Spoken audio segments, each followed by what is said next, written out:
Gotta relax. This is Earth Radio. And now here's human music.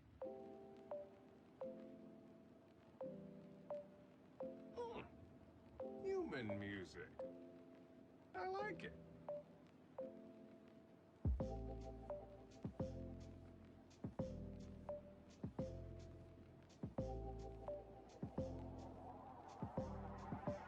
I like it.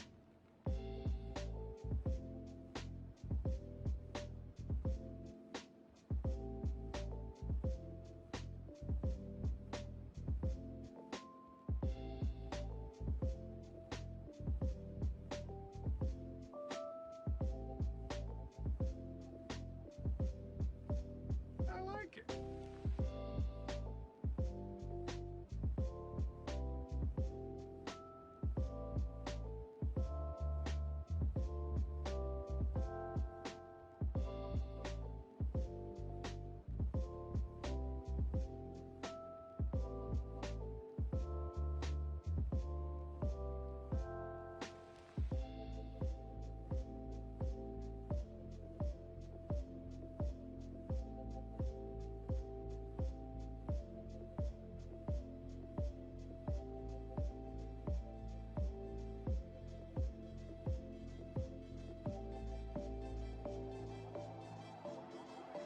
I like it.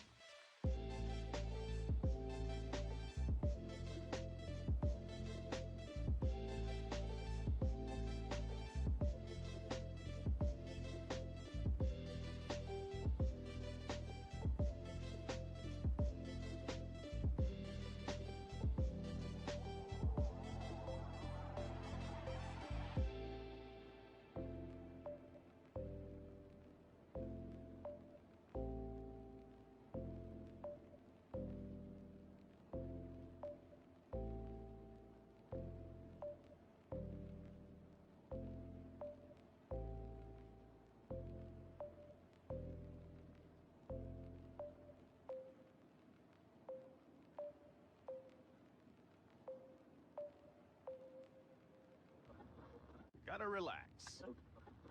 This is Earth Radio. And now here's human music.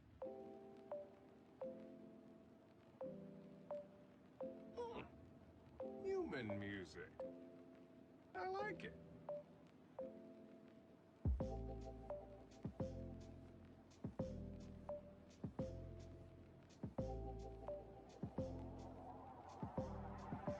I like it.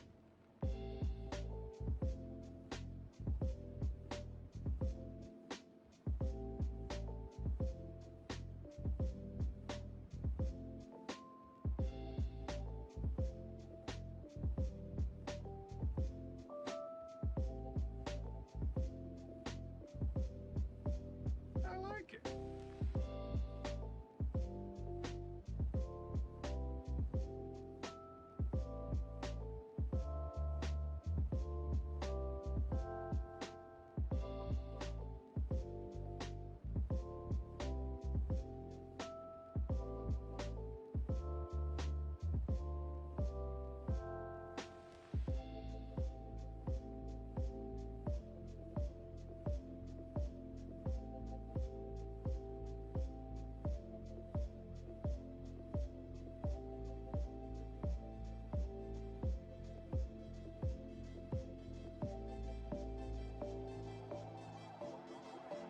I like it.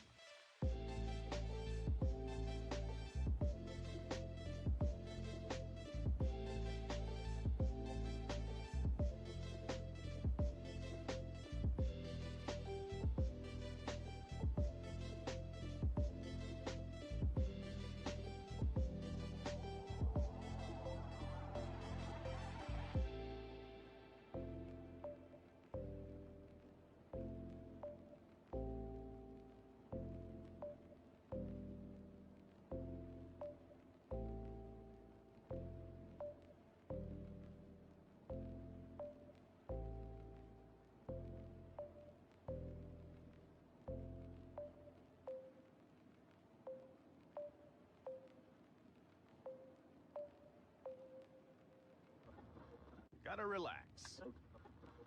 This Radio. And now here's human music.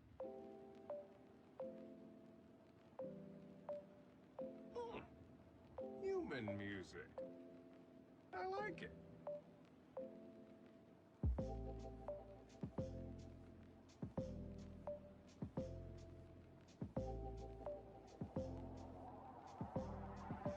I like it.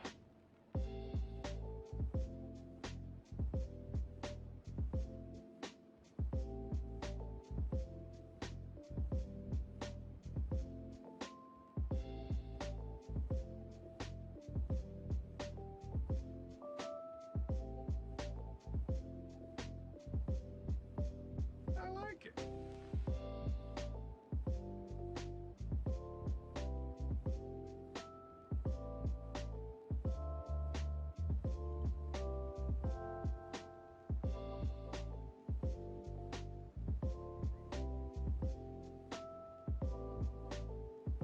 Okay, there we are. And let's go ahead and cut out the music.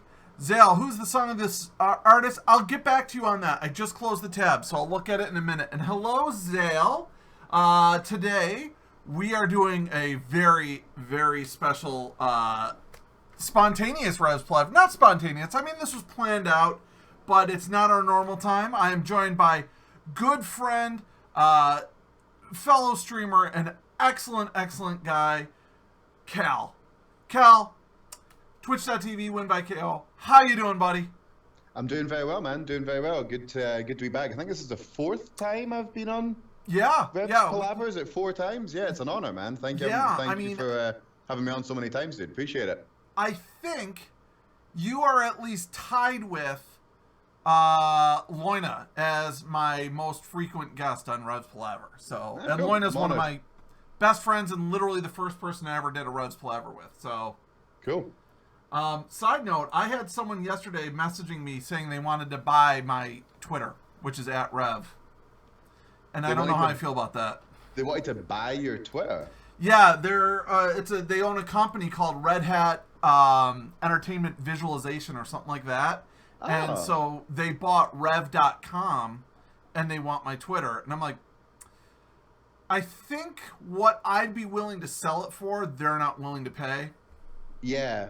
I mean, like, you don't have to talk hard numbers, but I mean, like, I don't know. I'd be tempted. Yeah. Well, I said I'd get back to him, and my wife doesn't think I should. She goes, "You've got quite a few Twitter followers, and you're Rev, and if you had to rebrand, you'd have to change the name of your podcast. You couldn't really call it Rhevs Palaver if you're Dose Rev on Twitch, and if you got like Dose Rev on Twitter, you couldn't call it Rhevs Palaver. You know, you'd really have to go." Yeah, that is true. It's not like your name's like Skaterboy597 or something. You know, you can't just change it to something else. So yeah, that makes sense. So Zale sarcastically asks, "Are we going to talk about the amazing new Valve card game coming out? Did you hear about that at all?" No, I didn't actually. No. All right. Well, you know Valve owns Dota 2. No, I didn't know that. But you learn something new every day. Yeah. So which is a MOBA like League of Legends. They announced they're going to be releasing a collectible Hearthstone-like card game called Artifact. And what's hilarious is I saw a video of the press conference where they announced it, and it's like in a big arena or whatever. Everyone's like, yeah! Like, the crowd starts booing. Like, ooh, that is not the response you want. No, definitely not. No, that's not the response you're looking for. No, definitely. Hello to Katie the Turtle, hello to AJ, and hello to Snipers. So, what we're doing today, and the reason we're doing this is, as most of you know, tomorrow is, or maybe you don't know, and that's fine too. Tomorrow, Hearthstone releases its next expansion, which is what? It's like 8th expansion? Let's see. Ooh, I should probably know that, but I think it's 8th. Yeah, it's somewhere, it's up there. Yeah. And it's Knights of the Frozen Throne, and it's very themed around the Death Knights and Arthas and the Wrath of the Lich King expansion from World of Warcraft. And all of the cards have now been revealed, and Cal and I are going to go through it and talk about the cards and so on. Yes, really looking forward to it, yeah, it's going to be fun. Yeah, so, before we do, though, you and I both had a chance to look at all the cards. Yeah. And before we get into that, I wanted to talk just a little bit about the Ungoro meta, which is now coming to a close. Yeah. New cards mean the meta is going to shift.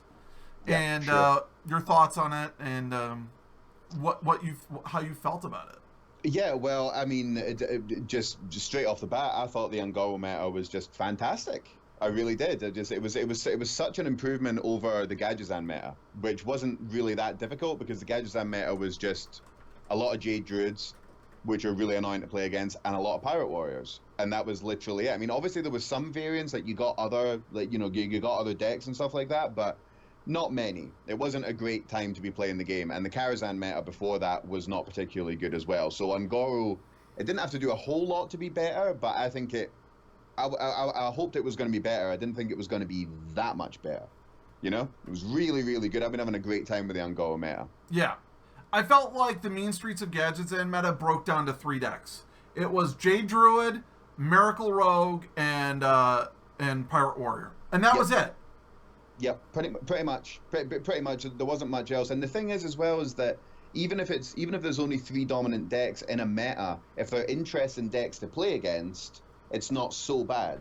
But Miracle Rogue is, it's okay to play against. But Jade Druid is frustrating as hell, and Pirate Warrior is really non-interactive. They draw well and you lose, or they draw terribly and you die. Yeah.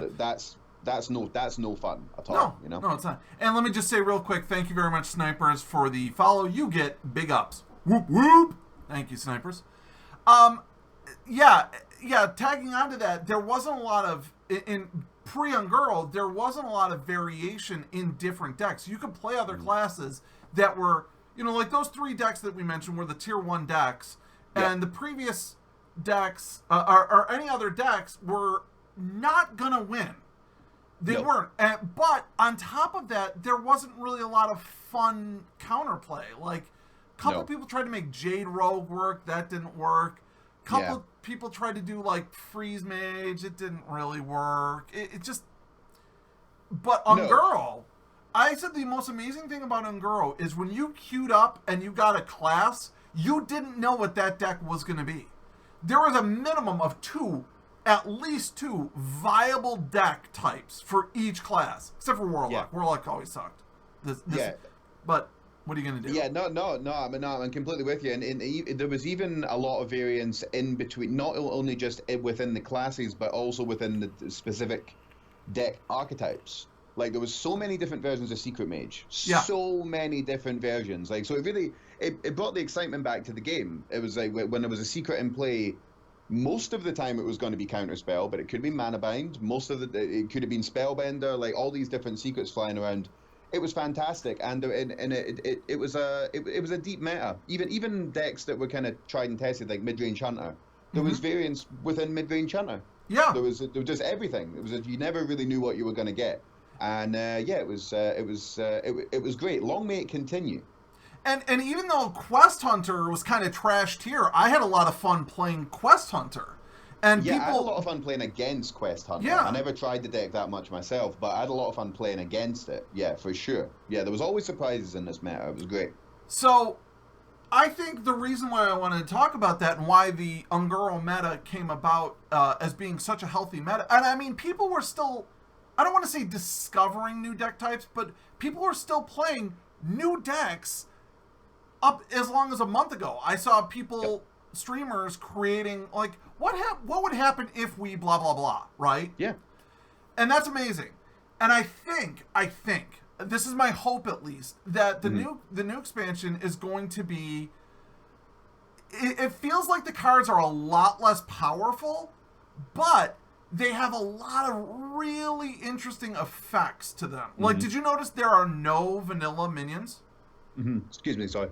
Yeah. Excuse me. I got to start smoking crack in the mornings. It's not good for me. Yeah. I understand.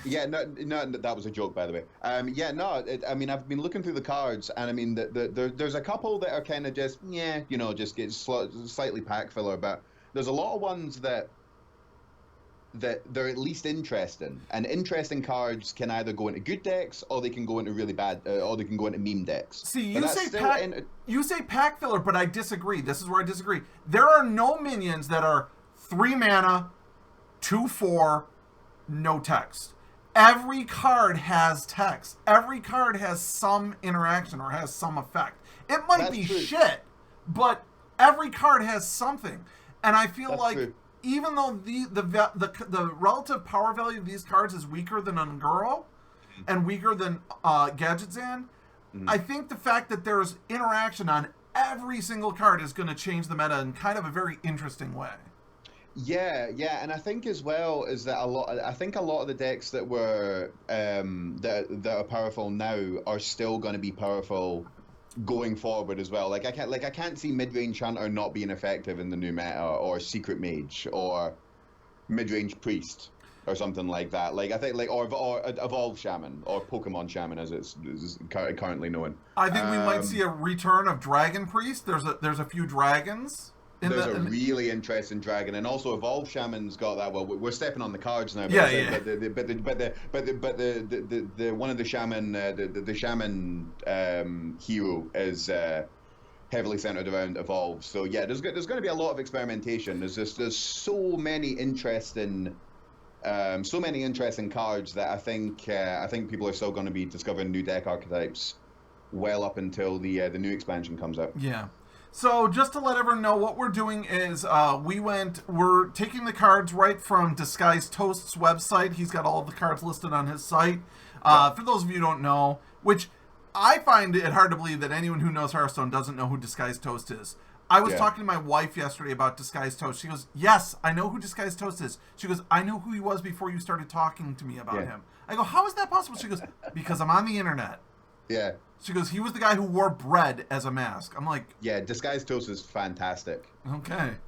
So anyways, we go right... I'm going right to Disguised Toast website, and it's got a full list of all the cards, and we're just going to go right through the list. It starts with Druid, and then goes through all the classes, and then the neutral minions are at the end.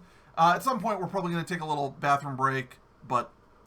Alright, so let me pull that up, and what we're going to do is this. For each card, I'll start, and then Cal will give my thoughts, then Cal will give his thoughts, we'll discuss. Then for the next one, Cal will start, then I'll go, and we'll discuss, and we'll flip-flop back and forth like that. So, cool. So the first card is Druid card, Crypt Lord. This is a common Druid card, 3 mana, 1/6 taunt. After you summon, gain 1 health. Gain 1 health. Interesting. I think that the meta is going to be skewing a lot more towards control than aggro. There's not a ton of aggro cards, and I think this is just a perfect card to start with to display that archetype, because I don't think that this is going to be a super overpowered card. It really depends on the overall value of Druid as a class, but plus 1 health is not huge, but for a class that generally has trouble healing its minions, I think it's somewhat useful. I'd give this sort of a mid-grade. I think it's going to find a niche, but it won't be an auto-included in every Druid deck. Yeah. I mean, I think for me, the making it any bigger on the health doesn't seem to offer that much of an advantage. That's one of the things, like, because you'd have to make it survive, and then you'd have to play like a whole heap of minions, and Druid is known for not really playing, unless you're going to put it into like an aggro Druid deck or something like that, then you'd be able to get more value out of it. But even if you got his health up by 3, that's still just a 1/9. I mean, it's not like, like there's it's hard to predict these types of cards because you don't know what the meta is going to be like. But I'm with you. It seems like an average card, but we'll have to see when the meta comes out. So Ubox mentions in chat, he goes Crypt Lord plus living mana. So let's say it's turn 8. Your opponent just cleared your board. You drop Crypt Lord and then play living mana. So you've got a 1, 11, and then 6. It'd be 1/12, and 6 2/2s behind it. Okay, that feels decent. That feels decent as a board recovery, but is a 1/12 really that effective on turn 8?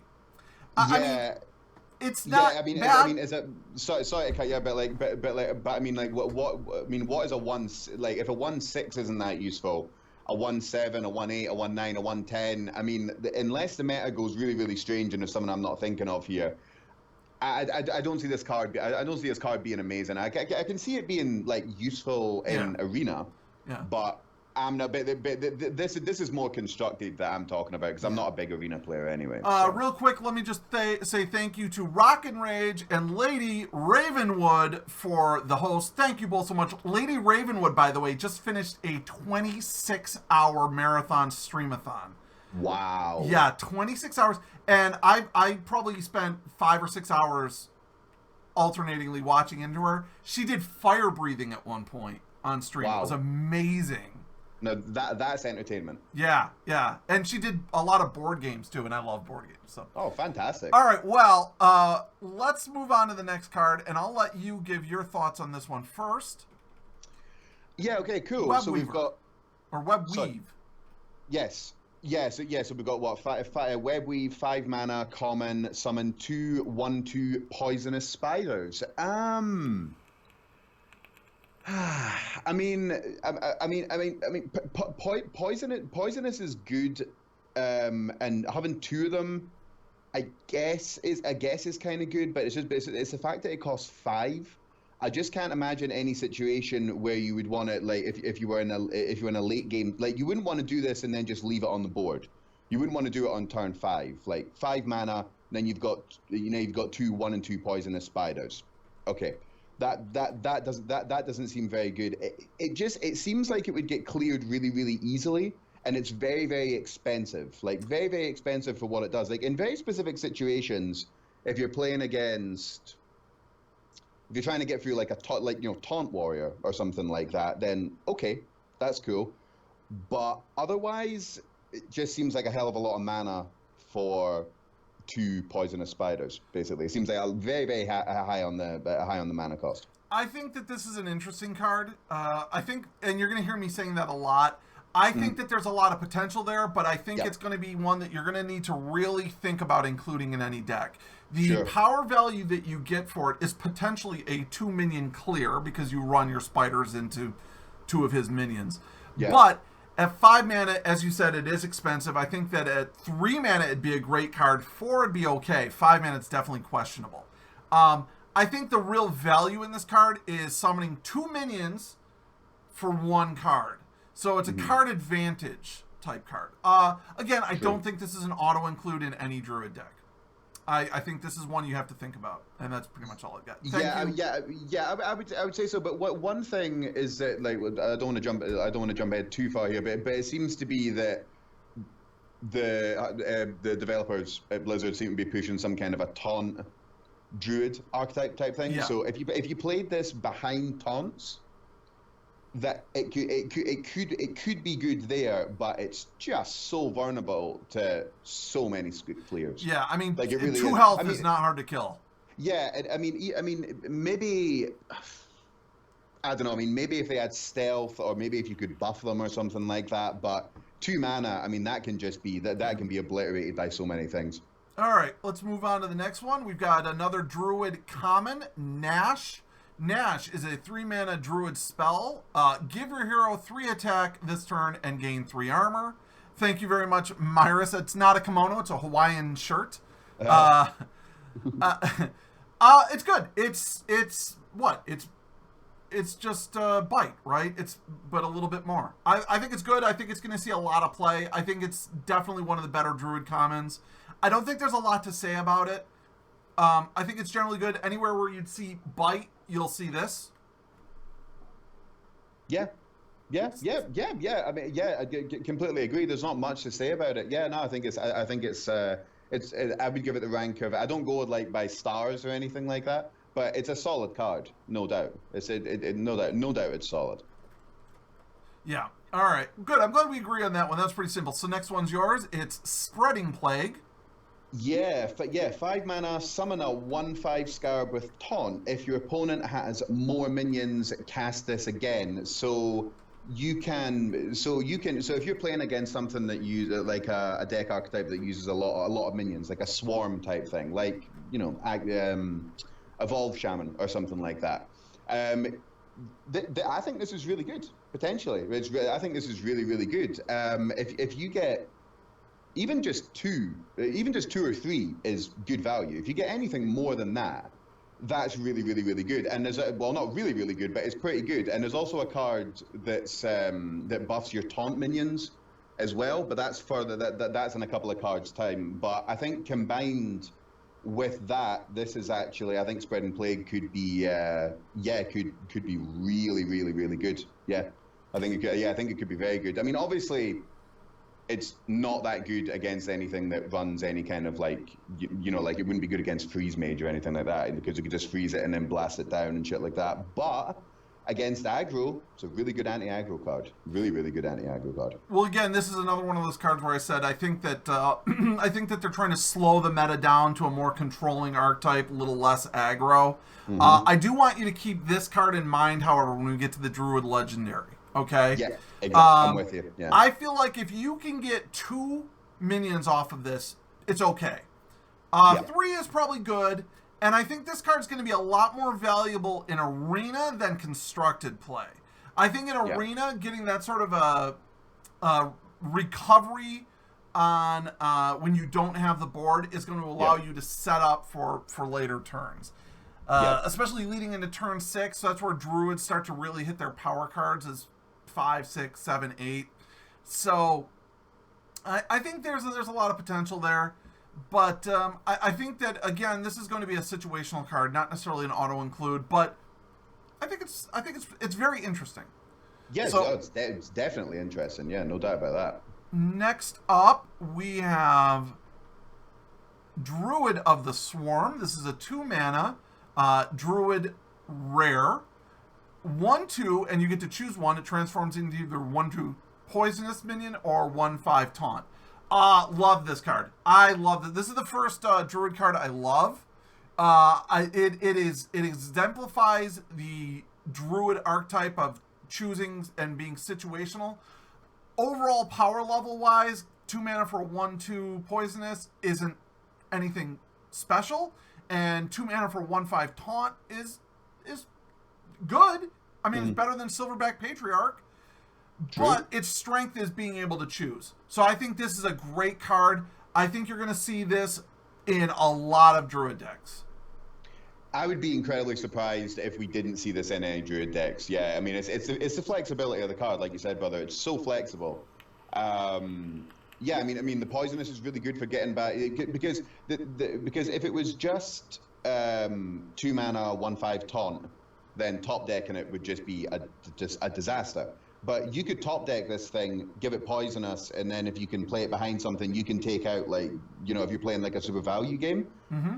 Really, really good card. Yeah, I'd be really surprised if this isn't I'd be very surprised if this didn't see play. Very, very surprised. And I think the other thing to note is, do you know about the changes they made to Archdruid Fandral Staghelm? Yeah, I read it, but I can't quite remember what it was. So basically, they changed very slightly the way Archdruid Fandral Staghelm works, and it's very strange. So the way it's still worded the same, that your choose one effects now have both. But the way it works, especially with spells, is that the spell goes off, and then it does one effect, then the next. So, for example, with Wrath, if you cast Wrath on a creature, it does 3 damage, and then it does 1 damage. It doesn't do 4 damage. It does 3 damage, then it does 1 damage and draws you a card. And what that means is if you have 1 point of spell power on the board, it does 4 damage, then it does 2 damage. As opposed to before when it did 5. I don't know how that's going to affect these minions. I imagine that what this will do is it will be a 1/5 poisonous taunt creature. But that's going to be interesting. We're going to have to wait for that. We're going to have to wait a whole another 24 hours and 40 minutes to find out, I guess. Yeah, I think I'm over in Europe, as you guys can probably tell, so I think I'm going to have to wait a little bit. I think I'm going to have to wait until the next day until I can actually stream and open all the cards I've bought and stuff like that. So the next one is yours, Strongshell Scavenger. Yeah, 4 mana rare, Battle Cry, give your taunt minions 2/2. This is one of the cards that I was talking about with the Spread and Plague card, the 5 mana, summon a bunch of 1/5 taunts. Yeah, that's a serious wall. That's a serious wall to get through. You play Spread and Plague. If any of them survive, you play Songshell Scavenger, and you've made them all 3/7s. If you can, that's pretty strong. That is pretty strong in my mind.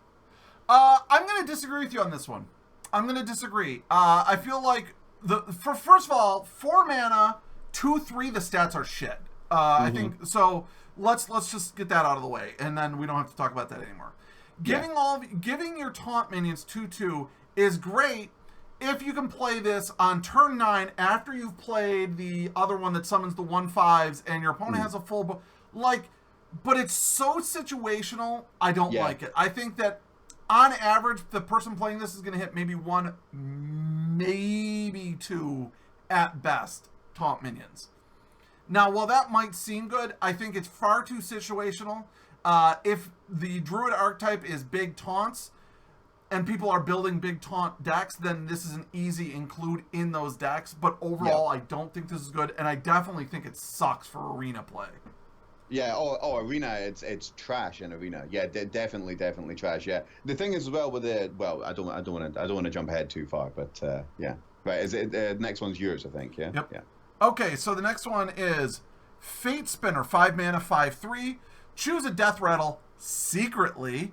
Deal 3 damage to all minions, or give them +2/+2. Flat out love it. And the main reason is because of just that. Choose a death rattle secretly. Again, the flexibility that this card is going to offer is great. And the fact that it's secret seems really great. The only thing is, it's not really going to be a big secret. If you're behind on the board and your opponent has a bunch of aggro minions, he knows you're going to choose 3, deal 3 damage. If you're ahead on the board, he can be pretty sure you're going to choose to give all minions +2/+2. But I still love the concept. As a power, as the card's power level, I think it's sort of mid-range. I don't think it's great. I don't think it's bad.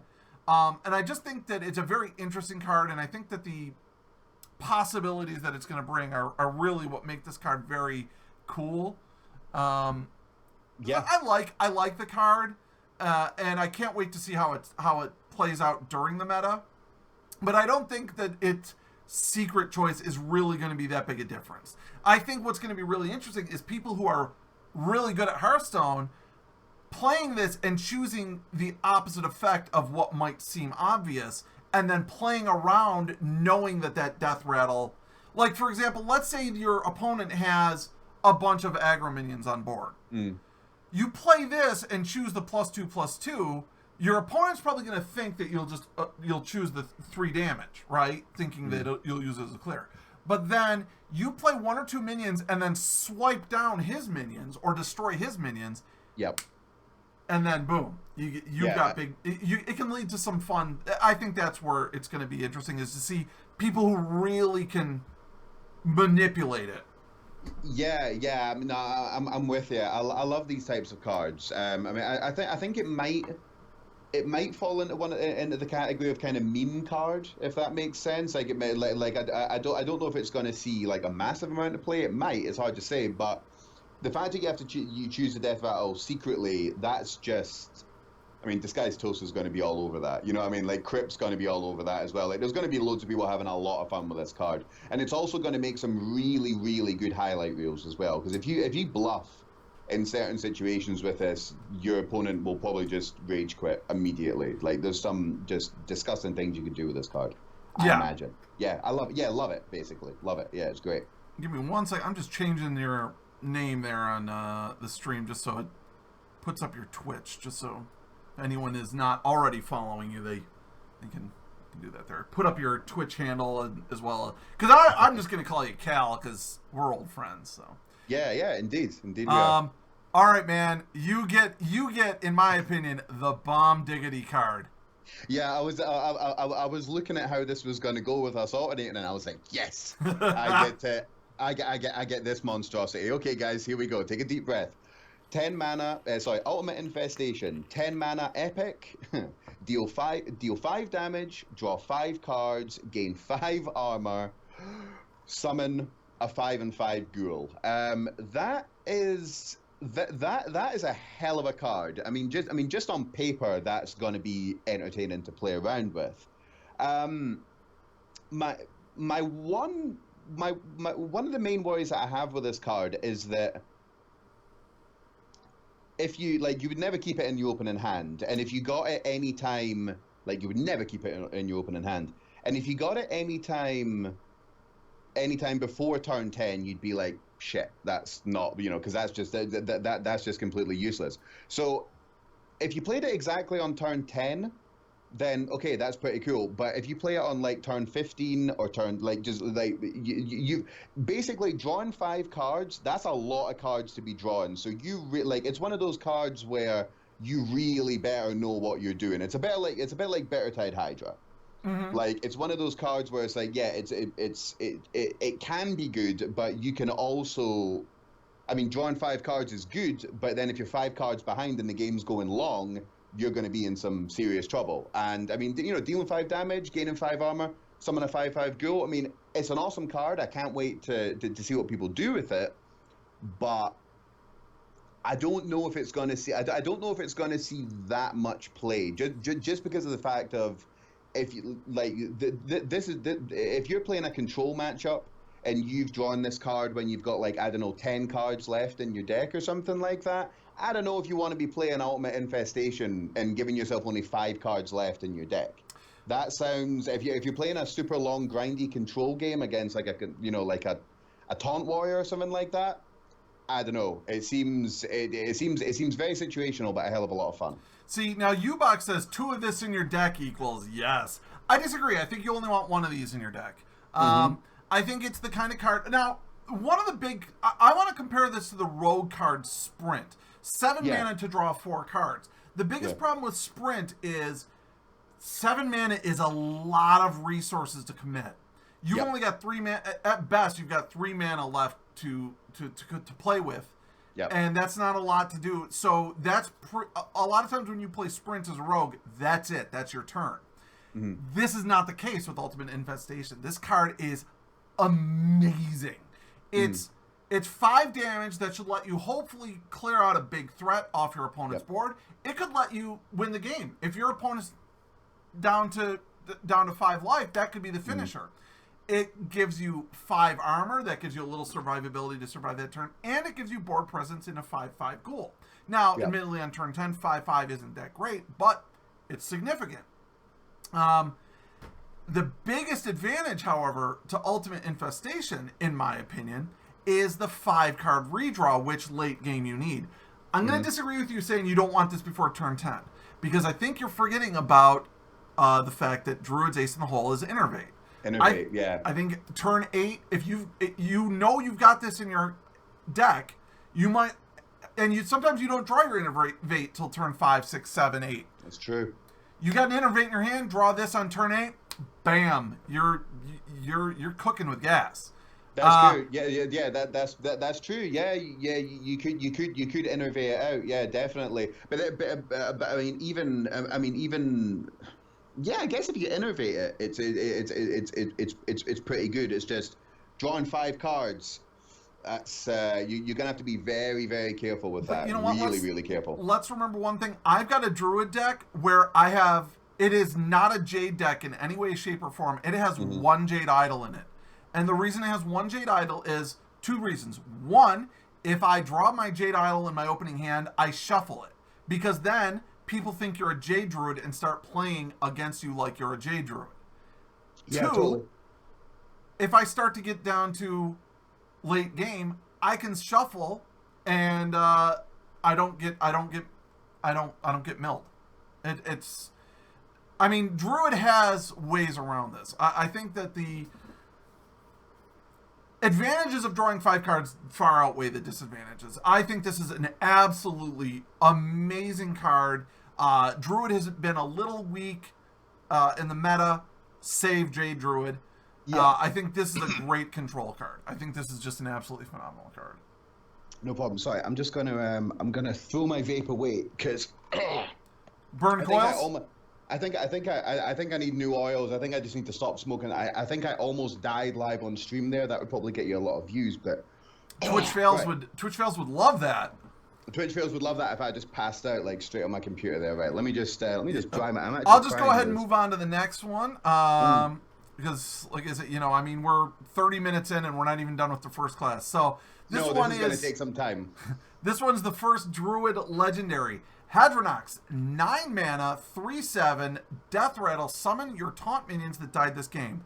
So I wanted to I mentioned earlier when we were looking at the Druid spell that summons taunt minions, I said keep that one in mind when we get to the Druid Legendary. Yeah. I think this card is fucking garbage. And unfortunately, I feel like there is a lot of garbage legendaries in this expansion, which is good in the sense that you don't necessarily need to spend a ton of dust crafting legendaries that you need, like in Mean Streets of Gadgetzan, or legendary quests like you did at Unguro, because there's so many bad legendaries in this one. And this is the first of them. If this was 7/3 instead of 3/7, it'd be great. But 3/7, or if it had taunt, it'd be great. But it doesn't. It doesn't have either of those things. 3/7 means it's going to be hard for you to even kill it off, thus triggering the Death Rattle. Unless you're playing a taunt-heavy deck, its Death Rattle is worthless. 9 mana is by far the worst mana slot, because what do you do with 1 mana? Yeah. Like, it's a terrible, like, play a Jade Idol, maybe? It's terrible. This might see some play in Jade Druid decks.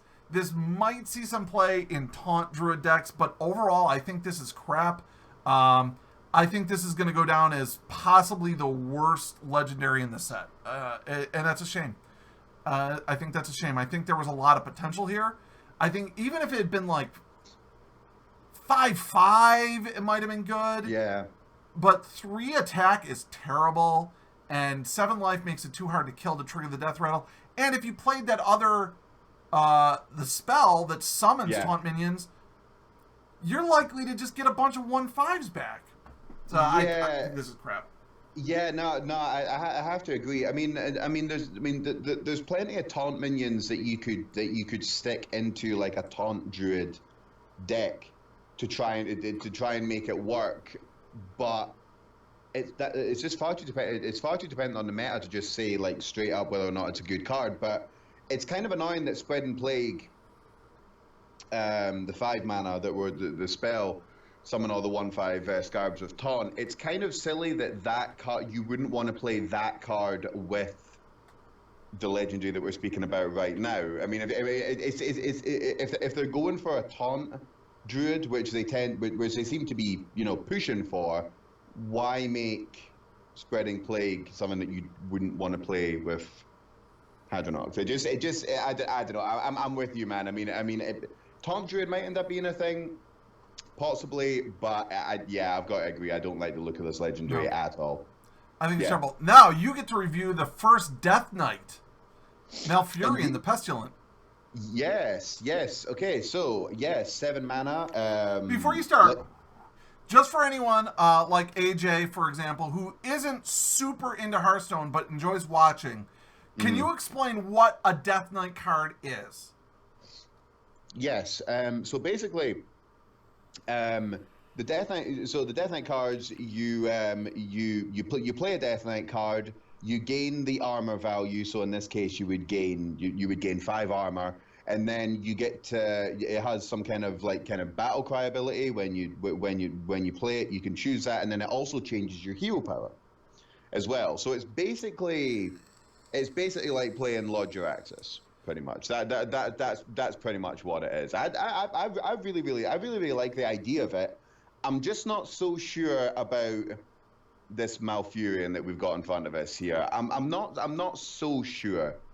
Summon 2 poisonous spiders or 2 scarabs with taunt. And just to show everyone, the hero power that it changes into is called Plague Lord. So you lose your ability to gain 1 attack and 1 armor, and instead you choose 1. you either, when you use your hero power as Malfurion the Death Knight, you choose either 3 attack or 3 armor. So that's the hero power. Yeah. I don't know. I mean, I don't really have that much to say about this Death Knight, which I think probably speaks volumes about the card. I mean, unless I'm horribly undervaluing it, I don't. It doesn't jump out to me at all. It doesn't seem that amazing. It doesn't seem terrible, but it doesn't seem that noteworthy either. That's my 2 cents. I think it's okay. I feel like 7 mana is fairly expensive for the cost. I don't think that it substantially changes the Druid the way some of the other Death Knight cards do. Sure. I feel like, in essence, you're still either gaining attack when that's useful or gaining armor. And a lot of times, as a Druid, you really are focusing on either getting that point of damage in with their hero power, or you're using it as survival to gain 1 extra armor. So the Death Rattle power definitely is a lot better. But I don't feel like the battle cry is that great. I think it's a good card. I think it's very solid. Again, if we were using a star rating like 1 to 10, I'd give it like a 7. It's definitely a good card, but it's not as amazing as some of the other Death Knights. Yeah, no, I mean, some of the Death Knights, there's one in particular which I'm really, really excited about. I think that some of them are just seem ridiculous, like absolutely ridiculous. This doesn't seem, like I said, it doesn't seem terrible, doesn't seem amazing, and it's not even really that clever, like not in the way that Fate Spinner was, choose a Death Rattle secretly and stuff like that. Even if Fate Spinner turns out to be total garbage, at least it'll be, it'll be fun to play around with. But this, nah. So it's not, I'm not that impressed. Since we're done with Druid, overall thoughts on Druid? I mean, the Ultimate Infestation is my Ultimate Infestation and Fate Spinner are my 2 thoughts on Druid. Basically, I love those 2 cards. If Druid can make the taunt thing work, I think Taunt Druid could be really fun. But other than that, not that much. But I love Fate Spinner and Ultimate Infestation. Ultimate Infestation's a lot of fun. I think that Druid's interesting. I don't think we're going to see Druid meta changing drastically. I think you're going to see some of these cards included in Jade Druid decks, which is going to be neat. I think that the potential for some of the cards... You might just see Jade Druid decks that are very much the same as they are now, but include something like Hadronox to pull back their taunt minions. And maybe Ultimate Infestation... and that's about it. Maybe swap out 1 or 2 Jade cards for... not Jade cards, but cards that are in Jade decks. I don't think that the entire idea of the taunt Druid is going to fly. But Druids overall have had okay time ramping and playing taunt minions anyway, so I don't think it's going to be a new archetype. It'll be interesting to see, though. I think it's interesting. So we're going to move on to Hunter. Yes. And the first Hunter card is a meme. You were talking about meme cards? This is a meme card. Bear Shark. 3 mana, 4/3 beast. Can't be the target by spells or hero powers. It's a bear with a shark for a head. I think this is pretty good, especially as a common card. Creatures that can't be targeted by hero powers have generally been a lot more valuable than they seem to be. Sure. I'd like this card a little more if the stats were switched and it was 3/4, but I think it's solid. I think it's a solid 3-drop. This is as close to pack filler as we get in this expansion. I don't have a lot to say to it other than it's a solid card. I think it'll see a fair bit of play. 1, because it's a common, so everyone's going to have it. 2, because it'll just fit in pretty much any Hunter deck, being a beast and being a 3-drop. I think it's pretty decent. Yeah, I mean, the fact that it's a beast, it means that the synergy that you get with Crackle and Razormaw, you can adapt this, and if you could adapt this, and you could adapt it, and that's why Midrange Hunter is so good at the moment, because of Crackle and Razormaw, basically. Like that's really carried the deck a long way. But I mean, even if you got even if you got Houndmaster on top of that, I mean that would be what Houndmaster is. It 6/5 taunt. Yeah, it'd be a 6/5 taunt that can't be targeted by anything. That's pretty good. That's a pretty difficult wall to get through, I would say. So yeah, I like it. I like it. Yeah, decent card. Did I thank Lassane for hosting me for 18 viewers, by the way? I don't know if I did. Lassane, thank you very much. Big ups. Whoop, whoop. Rock and Rage. If you would do a shout out for Lassane, I'd appreciate it. Next card. Yeah, so it's solid. So next card, I'll let you go first. Yeah, well, this is this is a card that I think this is going to be just basically an auto include in just any hunter in any hunter deck going forward. So it's a Stitch Tracker, 3 mana common, battle cry, discover a copy of a minion in your deck. Sorry, a 2/2 as well. So it's a 2/2 minion.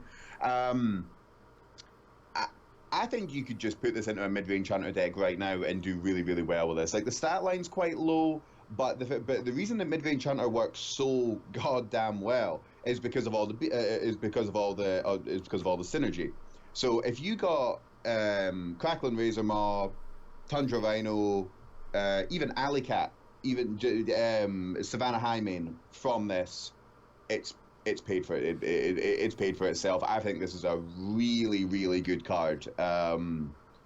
Yeah, and it's in the common slot as well. Yeah, when I finally open my cards, I'm going to stick this into a mid-range hunter deck immediately and start playing around with it. I mean, because even if you got something like, you know, Alley Cat or like, you know, Fiery Bat or something like that, well, those are still beasts, so you've still got so you've got extra synergy in your deck. I can't imagine this card not seeing play in at least mid-range hunter, maybe any other hunter decks that we see popping out. I think that's very true. I think also this card would actually work really well in something like the Quest Hunter. Doing something like discovering the Tolvir Warden, which lets you draw 2 1-drops. Mm-hmm. I think there's a lot of potential here. I think that this is one of the better cards in the expansion for hunters. Mm-hmm. Time has proven over and over again, discover effects are amazing. Yes. Being able to have 3 of a card now in your deck instead of 2, because you're discovering. It's not drawing from your deck, it's discovering. Yeah. So I think it's very solid. Yeah, I think it's really, really solid as well. Yeah, really, really solid. Next card, Play Dead. 1 mana, common. I think it's okay. I don't know if the Death Rattle Hunter is going to be a huge thing. Yeah. I think that the real problem with this card is just that it doesn't have enough punch. I think it's sort of, again, to use the term, it's sort of a pack filler. It's not terrible, but it's not good enough to really build a deck around. And I don't think that Hunter has enough really great enough really great Death Rattle effects. I mean, if you can play this on a Savannah Highmane, okay, 1 mana for 2/2 beasts is good, but it doesn't feel like it really clicks to me. Yeah, and the thing is as well with this card, I mean if you've done it on like you said, you've done it on Savannah Highmane, or you've done it on, there's a 4-drop hunter card coming up. I mean, if you've done it on stuff like that, yeah, okay, that's really, really cool. But it's one of those cards where if you draw it by itself, it's just garbage, complete garbage. Like, it doesn't do anything. So you would have to have a really, really heavy, like a real, like kind of like N'Zoth Hunter type thing, you know, like to make it work. And whether or not that's going to be effective, I don't know. There's a couple of cool Death Rattle cards, and so there's some good commons. I think there's a couple of good rares as well. There's some interesting stuff here. I think if the meta allows for a kind of an almost control-y kind of like, you know, N'Zoth type hunter, I think Play Dead's going to be just an auto include basically if it's going to be a strong archetype. But otherwise, I think this is just basically going to be pack filler. I think U-Box nailed it too. He said if this triggered all friendly Death Rattles, it'd be a good card. But just 1, I agree. Yeah, I think if it was 3 mana, trigger all Death Rattles, it'd be great. So, next up is Venom Strike Trap. Yeah, is this you? Oh no, this is me. I'm so unprofessional. I was just staring at you in the monitor there. Yeah, okay. So it's a secret, which I love because I love playing Secret Hunter. 2 mana, Venom Strike Trap, rare secret. When one of your minions is attacked, summon a 2/3 poisonous cobra. So this is quite similar to what is it? Is it Spider Trap or there was a secret for Hunter where it summoned 3 spiders. I can't remember. I can't remember what it was called. Snake Trap. Snake Trap. That's the one. Snake Trap. Yeah. This is quite similar to that.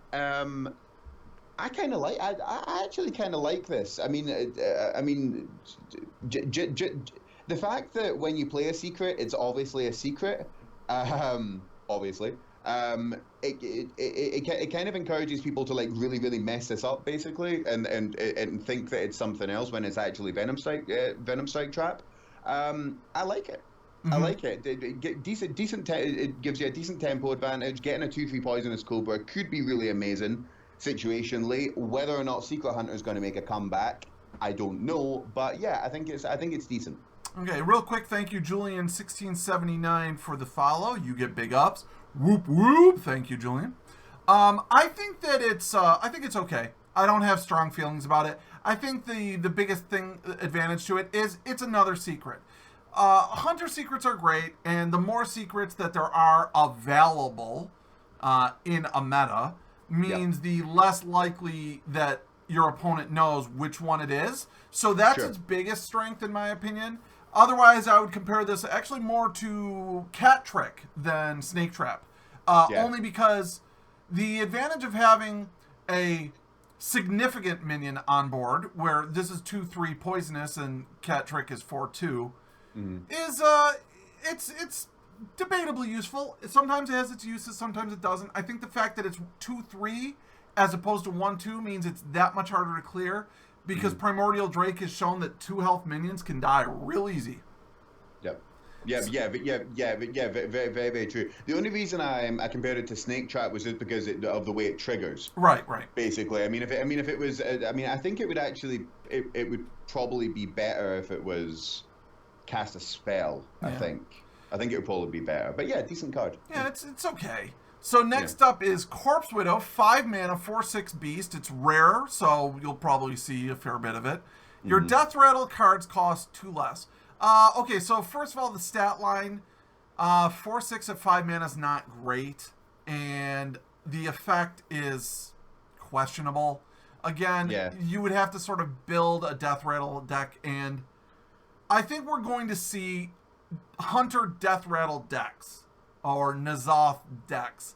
But I don't know how effective they're going to be. I don't think that overall their effect is that great. Yeah. So I'm going to say tentatively I don't think it's a very good card. But it might be. I might be not seeing it, you know. It's rare because of the color, Rock. So you see the little blue gem underneath the name? Blue means rare. So white is common, blue is rare, purple is epic, and then orange is legendary. And each level going from common to rare to epic to legendary is you're less and less likely to get in a random pack. Yeah. So blue means rare. Yeah, I think this card is interesting. I mean, I think if it wasn't a beast, it probably would just be fairly garbage, pretty much. I mean, anytime you're playing Hunter and anytime you get a beast, you're thinking, okay, I can do something with this. I can very likely do something with this. Obviously, you wouldn't want to put this just into a mid-range Hunter deck because it's just the stat line isn't that great. But your Death Rattle cards costing 2 less. I don't know. I don't know. There's some interesting Death Rattles. Whether or not I think if Death Rattle Hunter is gonna work, I think these types of cards are gonna make it work. Basically, I think you're gonna play a bunch of these and you're gonna get all your Death Rattle minions out, and then just in time for N'Zoth to come along, you play N'Zoth and then boom, you flood the board and you win. But whether or not that happens, I guess we'll have to see. Fair enough. And next one is Exploding Bloatbat. Yeah, Exploding Bloatbat. Just straight off, I'm just going to put my cards straight on the table. I think this card is really good. I think it's really, really good. Death Rattle, deal 2 damage to all enemy minions. That's really, really good. If it was deal 2 damage to all minions, okay, it'd be okay. But the fact that it's deal 2 damage to all enemy minions, I mean, the way I see it is, if you play this, okay, it's 4 mana, so it's like, it's massively understated. 4 mana, 2/1, massively understated for what it is. But you basically, if your opponent doesn't have a good way of getting in and taking this out, if it's Shaman, they're not going to play Maelstrom Portal. If they're playing against, if you're playing against Crypt, pointed this out. If you're playing against Mage, they're not going to play Volcanic Potion. They're just not, or they're going to have to really feel confident about the fact they can take 2 damage. So yeah, I think it's an interesting control card. Basically, it's very, very controlling, and it could easily stifle the game. And if you play it behind a taunt or something like that, and your opponent doesn't have some way of even if they do have a way of clearing it, if you play it on a full board, protect it. I think it's cool, and it's a beast. And it's also a death rattle as well. So, yeah, interesting. Very interesting. I think this is the first... one second. No, if that's better. I'm hearing that there's a fair bit of echo when you talk, so... All right, okay. Just wanted to take care of that. Thank you very much, AJ. I think that this is a great card. I think this is the first Hunter card that we've seen that I love. Let's not forget that Stampeding Rhino, or what is it? Charging Rhino. What the Rhino card that lets your beast have charge? Tundra Rhino. Yes, Tundra Rhino. Thank you. Yeah. That's a card that exists. I mean, that's very true. You drop this and Tundra Rhino, boom. You can do 4 damage to 1 minion and 2 to all the rest. Your minions aren't touched. It can work great as a board clear or as a tempo swing. And as only a rare, that means you're going to see a fair bit of them. I think it's great. And even if you don't have it, if you don't get it in your packs, it's only a rare, so it's cheap enough to craft. I think this is easily an auto-include in almost any deck. Despite the fact that for its stat line it's overcosted, I think the Death Rattle effect is bar none the best. Also as well. Sorry to cut you up there, but I mean, play dead 1 mana. The thing we were just looking at, trigger a friendly minion's Death Rattle, and I think again, play dead is it's very situational, but if that's a 1 mana, basically you play that and then you can play dead. That's a 1 mana.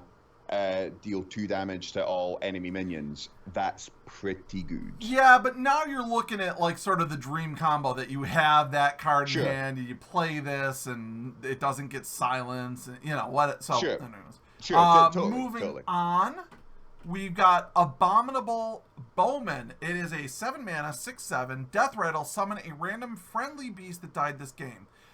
So the stat line I don't like. 6/7 for 7 mana is not great. Obviously 6 attack, good. 7 health means it's got a little bit of bulk to it. But at turn 7, that's not the greatest. It's good. It's decent stat line wise. And I feel like the biggest problem with this is if you're going to build a Death Rattle Hunter, summoning a random friendly beast really sucks. Yeah. You might get something good like Bloatbat that we just saw, or Savannah Highmane, or you might get a really shitty Death Rattle card that doesn't help in that situation. So I think that's sort of the problem with the bond. And you can't build around this card in the sense that I only have to put in Death Rattle cards that are really good, because then you're not taking advantage of the Death Rattle synergy, and on top of that, like, most of the really good ones are at least 4, 5, or 6 mana. So what do you do for the early game? Do you put in things like Fiery Bat in your deck, which is a unbelievably solid, great 1-drop Hunter card that's currently in the game? Yep. What if it summons that? Like, yeah. So I don't think this card's that great. I could be wrong. on that. I'm willing to admit I could be wrong, but my gut feeling is the fact that it's random friendly beast is the thing that kind of makes this card not so great. If it was discover a beast that died, that'd be great, but... Yeah, I mean, I've been looking at this card a lot. At first, I thought, whoa, I mean, okay, Death Rattle Hunter is going to be a thing. This is going to be amazing. But then I went down the same thought pattern as you, and I thought, you could summon. There's some fairly crappy beasts you could summon, like some really, really crappy beasts, and also as well. The thing has to die as well. That's that's kind of the bit. So I mean, like it only summons after it's died and it's got 7 health. So it's like I don't know. Would this card be better if it was Battle Cry effect instead of Death Rattle?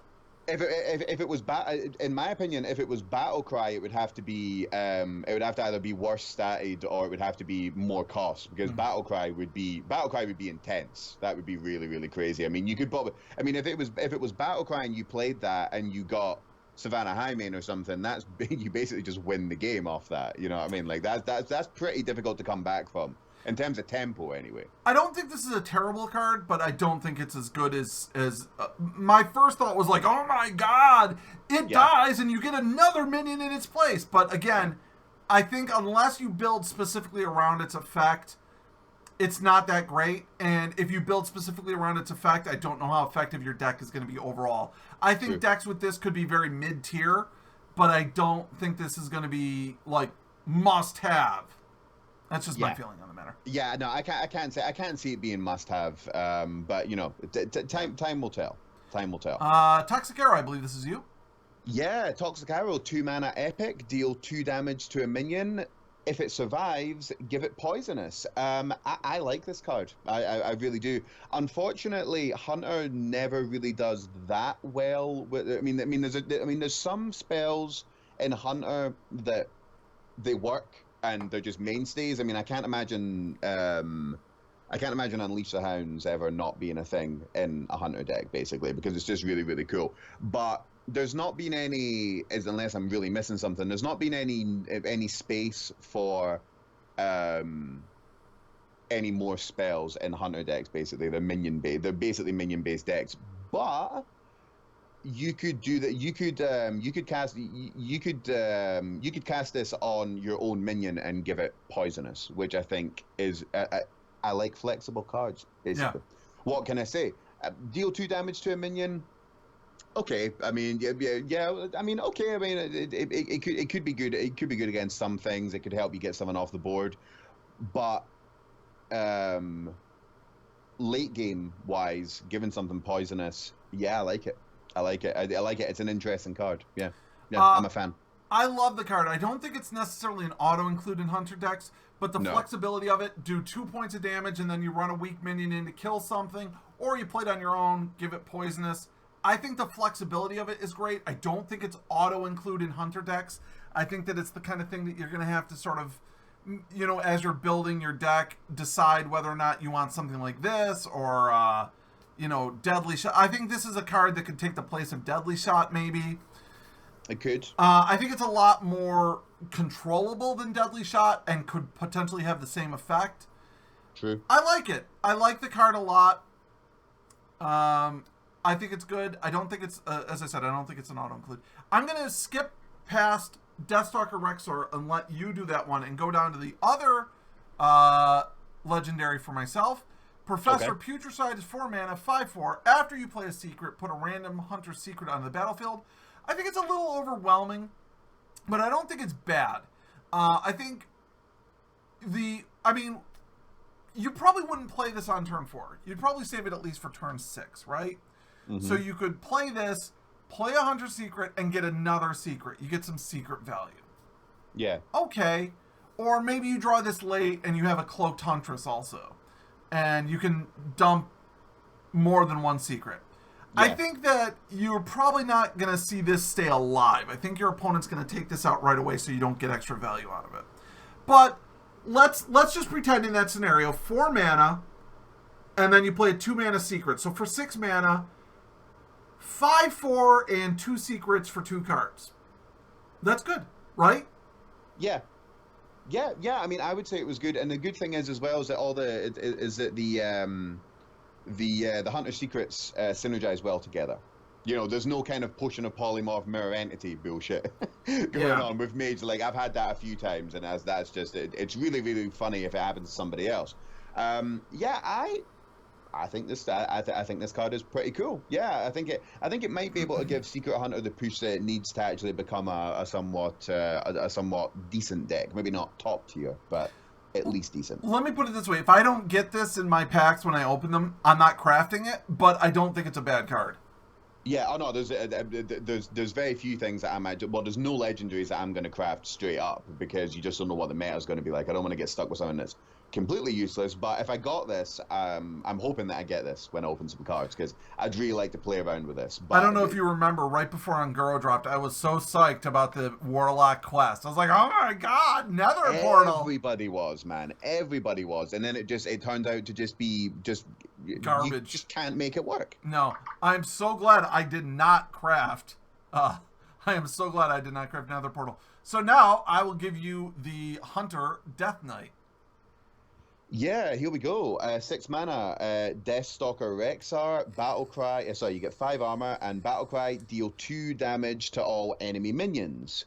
I actually think this is okay. I don't think it's an amazing card, but I think it's pretty decent. With 6 mana, you've got 4 mana left over if you're playing it on turn 10, so you could play it late. 2 damage to all enemy minions is pretty good. I mean, it's really killer against any kind of aggro decks, and you can do something afterwards as well. It's not, it's not so expensive that you can't do anything with it if you play it on turn 10. The 5 armor is pretty cool, and the hero ability. The hero ability is really, really interesting. Let me scroll down to the hero ability for you there. Yeah, thank you. Yeah, so we've got, build a beast. Hero power, craft a custom zombeast. So this is basically, you get it's kind of like a Kazakus potion as far as the way I understand it. You get to choose 2 minions, and then you can, 2 minions from a discovery type thing. You've got 3 minions, and then you choose 1 on one, and then the other on the other, and you merge them both together, and you get a zombeast. Basically, you get a kind of Frankenstein type thing. My understanding is that you get the stats from the first beast, and then the card text from the second one. Oh, is that how it works? Yeah. Right. Well, that sounds like a lot of fun. I mean, how effective it's going to be, I'm not 100% sure, but I would say that, I mean, you're never going to have a dead turn with this hero power. The only thing is, this kind of reminds me of Dinomancy a little bit. Dinomancy, it replaced your hero power, and you could give was it a beast 2 and 2, or was it just any minion 2 and 2? I can't remember what the deal was. Any beast plus 2 any plus 2. Beast, right? In theory, it's really, really good, but one of Hunter's biggest strengths is the hero power, 2 damage directly to the face. So is this going to be better than doing 2 damage to the face? AJ says Dinomancy wins games because I was playing a Dinomancy deck for fun yesterday, and I was crushing with it. Dinomancy is just so fun. I really, really wanted the deck to work, but it isn't that good. Yeah. See, the difference is creating a zombeast is probably not as good as the hero Let me power, just explain for AJ. The difference is I was playing low ranks, like rank 18 and casual, and yeah, Dinomancy decks can work when you're playing really low ranks. Sure. I think this card's crap. Flat out, I think it's the worst Death Knight. I think even the Druid one is better than this. History has shown that the Hunter's basic hero power steady shot is one of its strongest cases. Just being able to just constantly hit your opponent right in the face for 2 damage. No matter what else you're doing, if you're pinging it for 2, you're chipping away at his life. Even if you're playing against a warrior or a priest, then they have to tie up 2 of their mana to constantly negate it. So anytime you're changing the Hunter hero power, you really have to think about what you're doing. I think that the Deathstalker Rexar's hero power of Build-A-Beast could have been good. If it was 2 mana, craft a custom Zombeast, reduce its cost by 2. But you are crafting a Zombeast that then goes into your hand, and now you have to play with 2 less mana. It is a complete negation of Hunter's archetype, which is sort of hit him hard, hit him fast, and hit him often. Yep. And for 3+ years now, we have seen over and over and over and over and over, control hunters do not work. Nope. So I think this is shit. Yeah, no, you're right. You're right. They don't work. It's fun, but Dino, in the same way that Dinomancy was fun. It's fun. Take it on a casual, take it on the lower ranks, have fun with it. But yeah, I would be incredibly surprised if Control Hunter Control Hunter is going to be a thing. And one just before we move on as well, how do they do the costing of this of the Zombeast as well? Is it the lowest? Is it the highest? Okay, so the way I understand it is, you will be able to summon any beast from Hunter or neutral beasts. Right. And the cost will be the combined of both of them. No beasts will be summoned that cost more than 5. So the highest Zombeast you will be able to build would be a 10 mana, 10 cost beast. I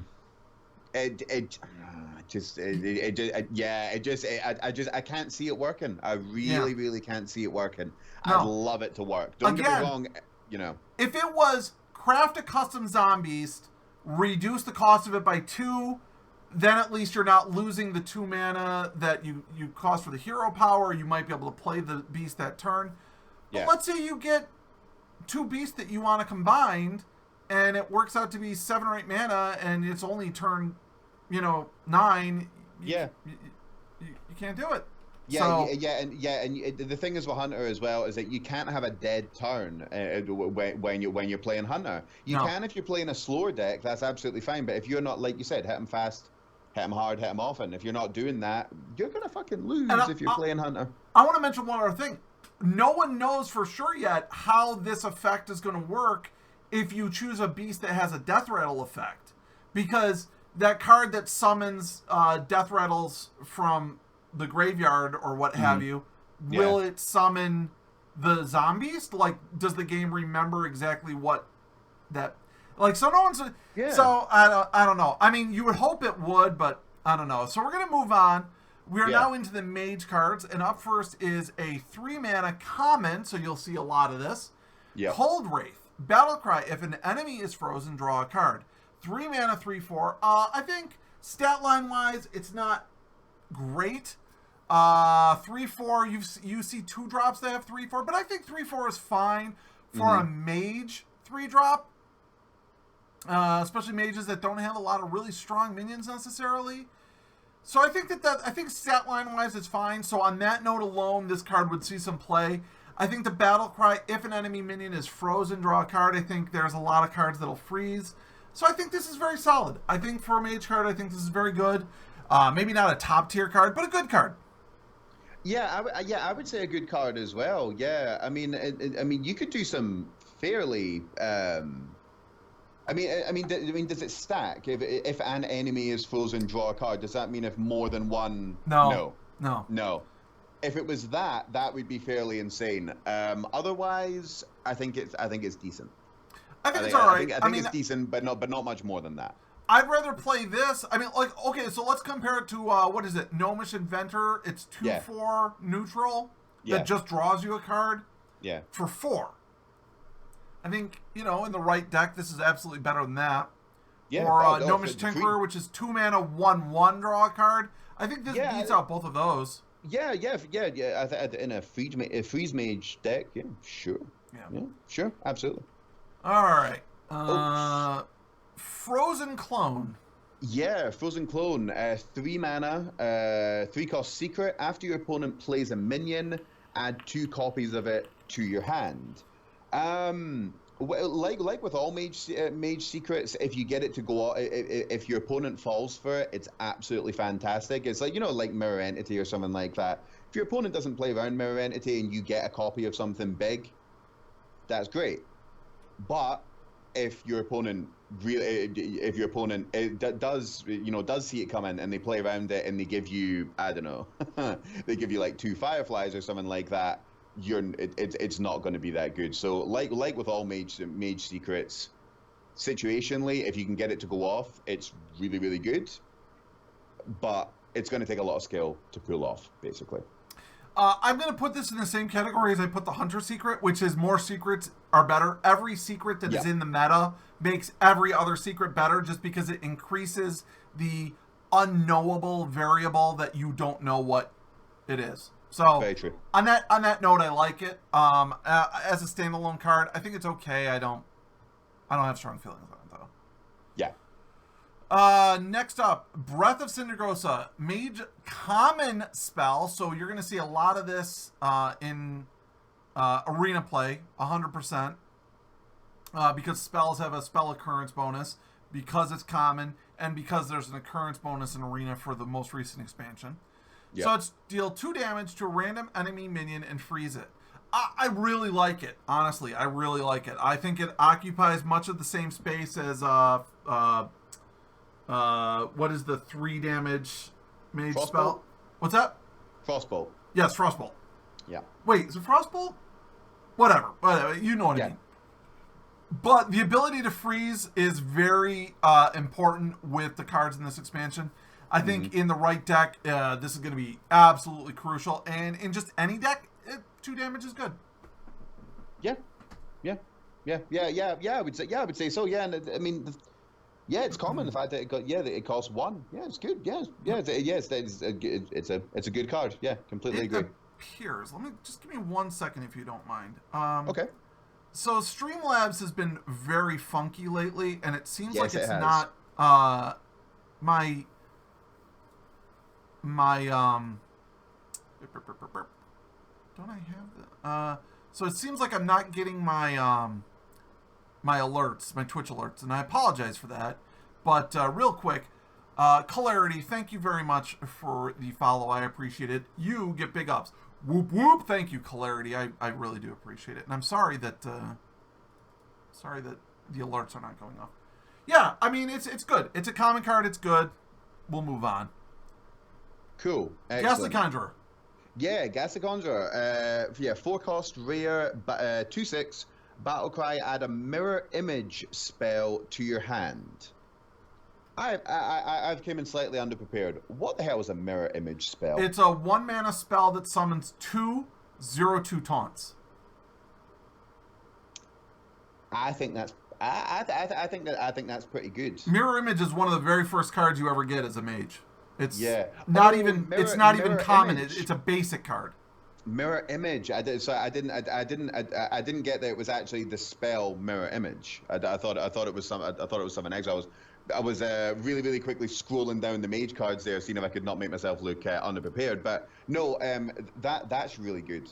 That's just a really good card. The mirror image is a really good card anyway. Well, maybe not really good, but underrated, I would say. Add a mirror image spell to your hand. Yeah, that's pretty good. Yeah, and it's a battle cry as well. I love the spell mirror image. The biggest problem with mirror image is that it takes up a deck slot.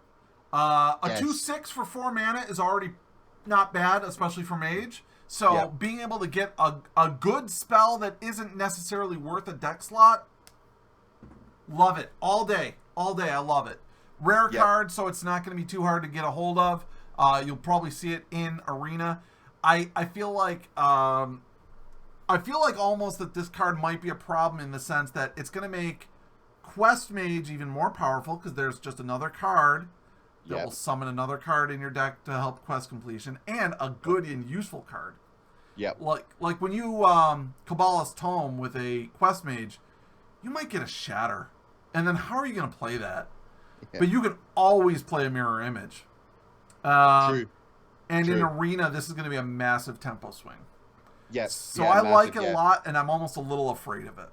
Yeah. It could be. It could be terrifying. Yeah, I'm with you, man. Yeah, it could be. Yeah, good card. Really good. Yeah. So next card is Doomed Apprentice, 3 mana, rare minion for mage. 3/2. This is the reverse of the current apprentice card. The current apprentice card is your spells cost 1 less. This is your opponent's spells cost 1 more. Pack filler, I think it's crap. I think 2 health, easy to kill. It's so situational. Your opponent just has to not play spells until they get this, or I see best case scenario, you play this and he plays a spell to kill it, so it takes 1 mana more. I think it's crap. No, I'm with you. I'm with you. Yeah, let's just. There's not much to say about that. I don't think it's going to be that great at all. Yeah. Yeah. Okay. So next we have Ice Walker. 2 mana, 1/3 elemental. Your hero power also freezes the target. Your hero power also freezes the target. So is that only when it's in play, or is that for only when it's in play? Only when it's in play. Even with it only being in play, I would say that's. It's definitely situational, but there are definitely situations where you would really, really want to freeze something. There's no doubt about that. I think it's interesting. Excellent. And I think it's decent. I don't think it's I don't think you could build a deck around it or anything like that. But I would say it's pretty good. Yeah. Thank you very much, Panther in a Tree, for the follow. You get the big ups. Whoop whoop. I think it's a good card. I don't think it's overpowered, which is nice because Mage. Yeah, sure. I think it's a good card. I think that there's a lot of combo and synergy potential. You see a lot of cards that trigger off of freeze, like for example the one that we saw earlier that drew a card if there was a frozen minion. Yep. So I think it's good. For sure. But I don't think it's overpowered. I think with only 3 health, it'll be fairly easy to kill. 1 attack, it's not like it's going to be a smorky aggro card. I think this is a really well-designed card. I think it'll be interesting to see how much play it actually sees. It might see play in every goddamn Mage deck from now until it leaves the meta, or it might be situational. I can't really guess on that one. But I think it's a well-designed card, and I like it. Yeah, it's very, very well designed. Yeah, I think it's statted perfectly. It's cost the pair. Yeah, it's good. It's good. Yeah, it's a really, really, really good card. Yeah. Okay, so next one we've got is Glacial Mysteries, 8 mana. Put 1 of each secret from your deck into the battlefield. I think this is an amazing potential card, but the cost of it makes it terrible. Terrible. It just makes it terrible. In a secret mage, a lot of times you don't necessarily want all of your secrets in play. You may only want 1 or 2 secrets in play, or maybe 3. But even if you stacked your deck full of secrets, you don't want 5 secrets on board a lot of times. And the fact that it's 8 mana means you may be down to only 2 secrets left in your deck before you can even play this card. I think that the potential for this card to be good is there, but I don't think it's ever going to see much play because of its cost. Yeah, I actually I don't understand the idea behind this card at all. It's like, because I play a lot of Secret Mage. I play the slower, the faster version of Secret Mage, the one that doesn't run again, the freezy version of it also runs Medivh, and then you run a bunch of big spells and you summon a big bunch of minions and stuff like that. But I play a lot of Hearthstone. There's never a situation where you're going to want to put all of your secrets onto the battlefield at the same time. There's like, because Eater of Secrets is a thing, you never want to play more than 2. It's just risky, and you want to space them out. And the thing is with playing Secret Mage is that you have to be very, very, you have to really, really be very conscious about, like, second guessing your opponent's move. Like, you want to know exactly when they're going to play the biggest minion, and then you can play a secret, and then they might think it's like Mirror Entity, and then they can, like, not play the minion on that turn, blah blah blah, so on and so forth. But put 1 of each secret from your deck into the battlefield. No, I don't. I really, really don't understand why on earth they would want to try that. I just want to bring up what Dark Daddy is talking about. Dark Daddy is saying, well, the Paladin version of this card, which I think came out in Grand Tournament, was called Mysterious Challenger. So that was a 6 mana 6/6 minion that put all secrets into your deck onto the battlefield. Yeah, dude, that's a lot of play. But you know what the big difference is? 2 less mana, and you got a 6/6 minion. Yes. Big difference. Would you play a 6 mana 6/6 minion that did nothing? Probably not. But a 6/6 minion that can put potentially like 5 secrets onto the board, or 3 or 4. Dude, it's the reason why Secret Paladin is a thing. A 6 mana minion is huge, especially at the time during Grand Tournament. I mean, it was a 6/6. It was huge. This one is 8 mana and doesn't do anything else. That's why I think this card sucks. Yeah, and also as well, you get Paladin secrets and Mage secrets are completely different as well. They're very, very different. You can play a bunch of Paladin. I don't play much Paladin, any Paladin actually. You can play a bunch of them. It's okay, but you don't want to be playing all your secrets as a Mage at the same time. There's never a situation that would call for that. Yeah. Paladin, maybe, but no.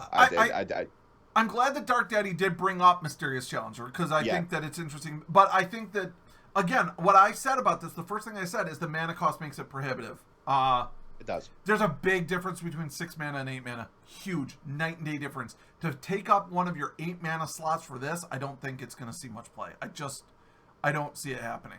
No. All right, so I can completely agree. Next is yours. Simulacrum.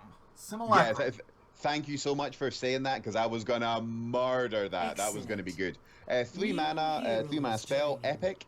Copy the lowest cost minion in your hand. Real quick, let me just say thank you to Brittany Thomas 15 for the follow. Brittany, you get big ups. Whoop whoop. Love those big ups, by the way. Love them. Everyone loves the big ups. Copy the lowest cost minion in your hand. I mean,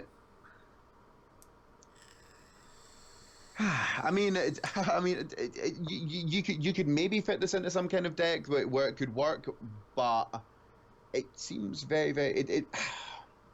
I don't know. I was looking at this. I was looking at this card last night, and I was trying to think of some kind of some situation, like how it could like work in a kind of consistent way. I mean, if you played it and there was only 1 minion in your hand, for instance, then you could get a copy of something like really, really big. That could be good. So I can see this possibly working in a kind of like slower, kind of like burn Mage type deck, but it's very, very situational. Very, very situational. But the cost is quite low.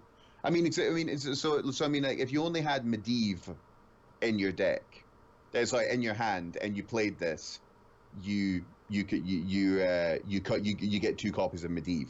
So good or bad? Would you say? Good card or bad card?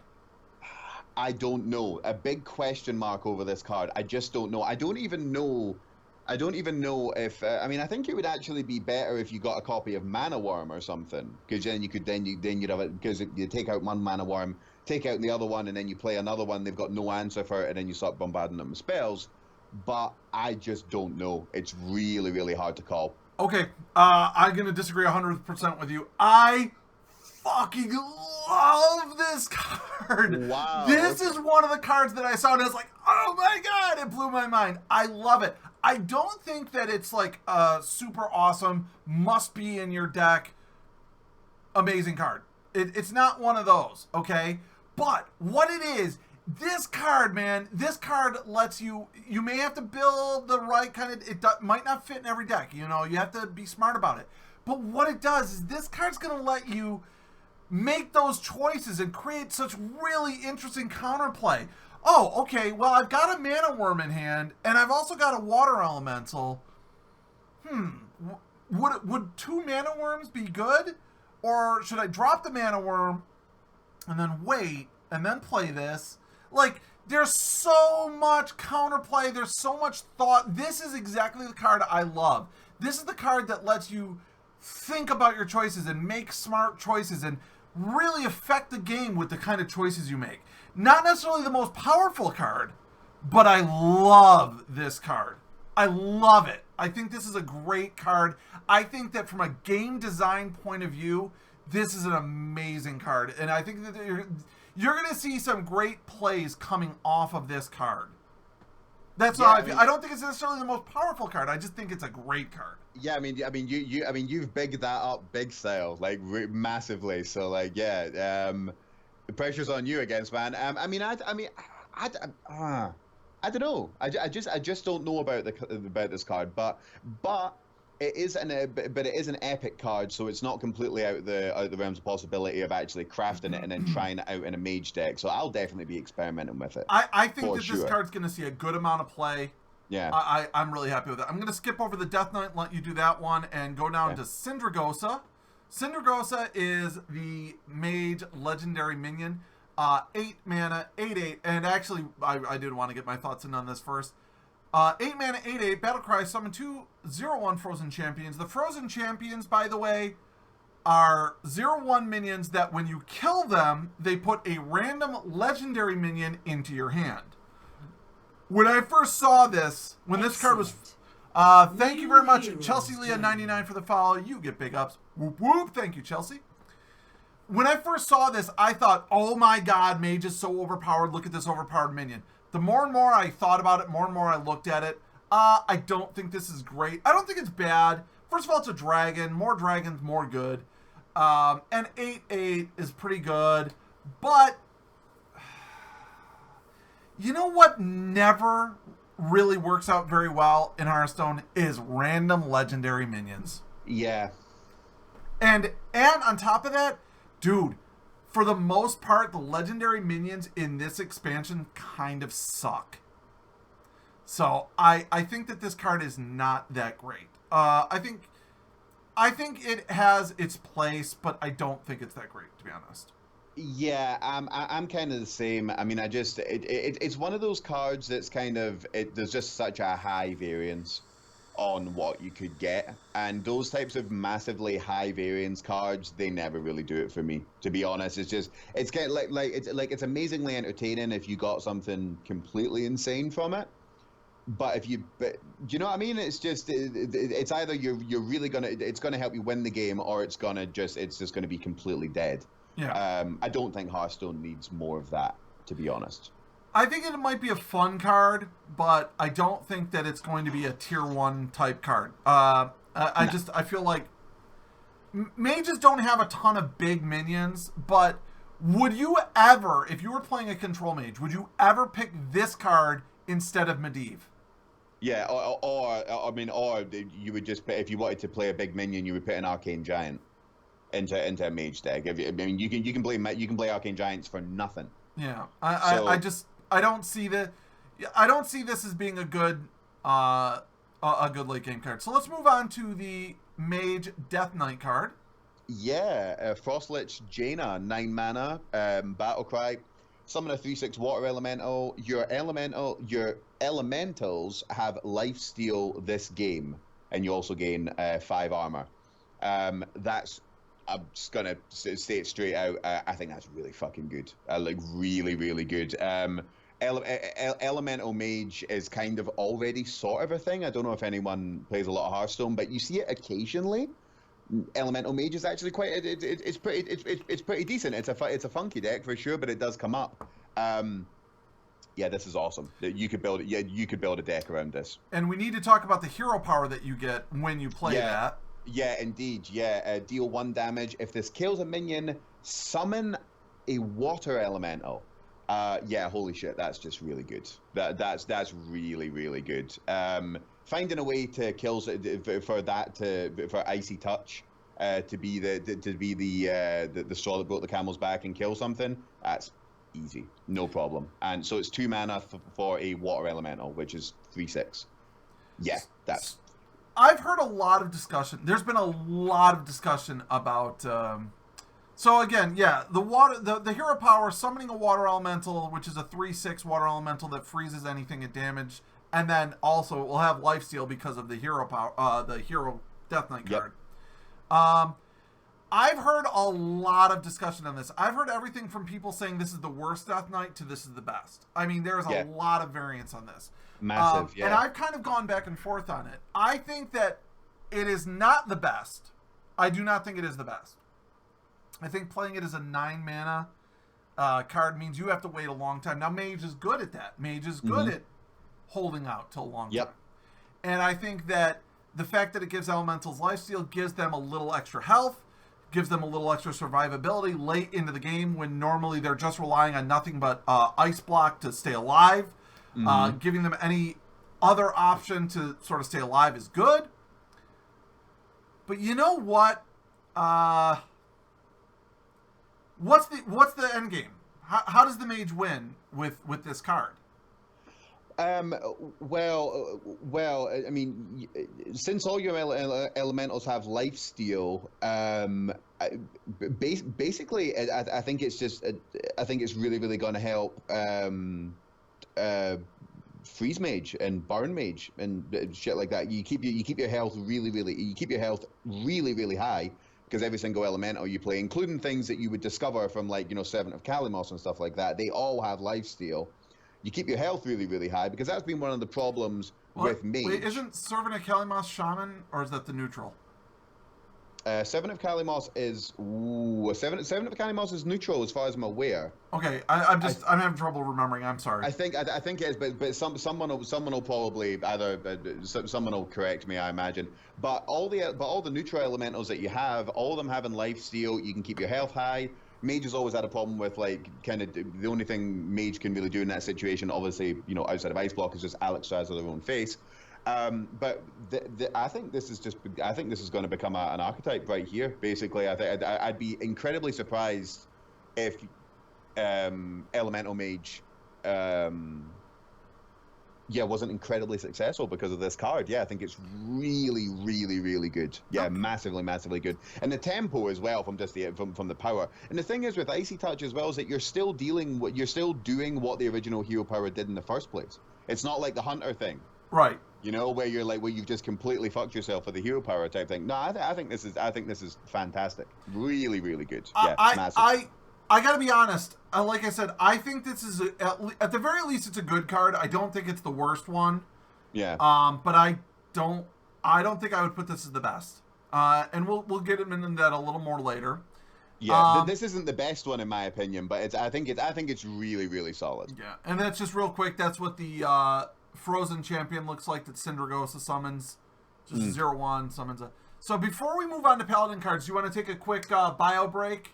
Yeah, dude, I was literally just going to say, I think we've reached the limit of the human bladder, so yeah. I'm gonna have to go before I just explode. So, all right. Yeah. So what I'm gonna do is I'm gonna go ahead and I will put up a 90-second video for everyone who is watching at home. You can watch the Frozen Throne trailer, and we will be right back. Doot. And play that. And we'll be right back.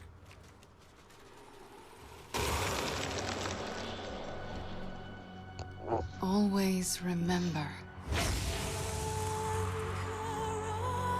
that power is a double-edged blade. One side light, the other dark.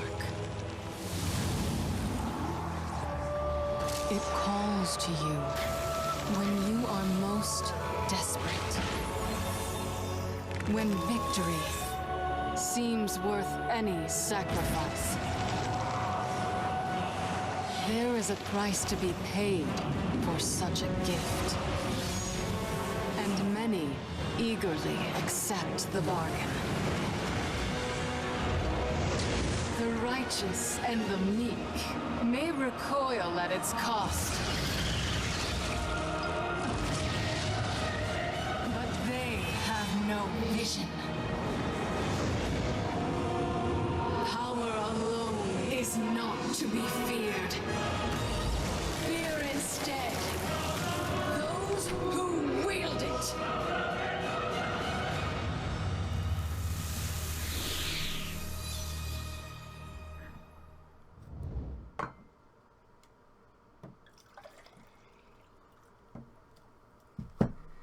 All right.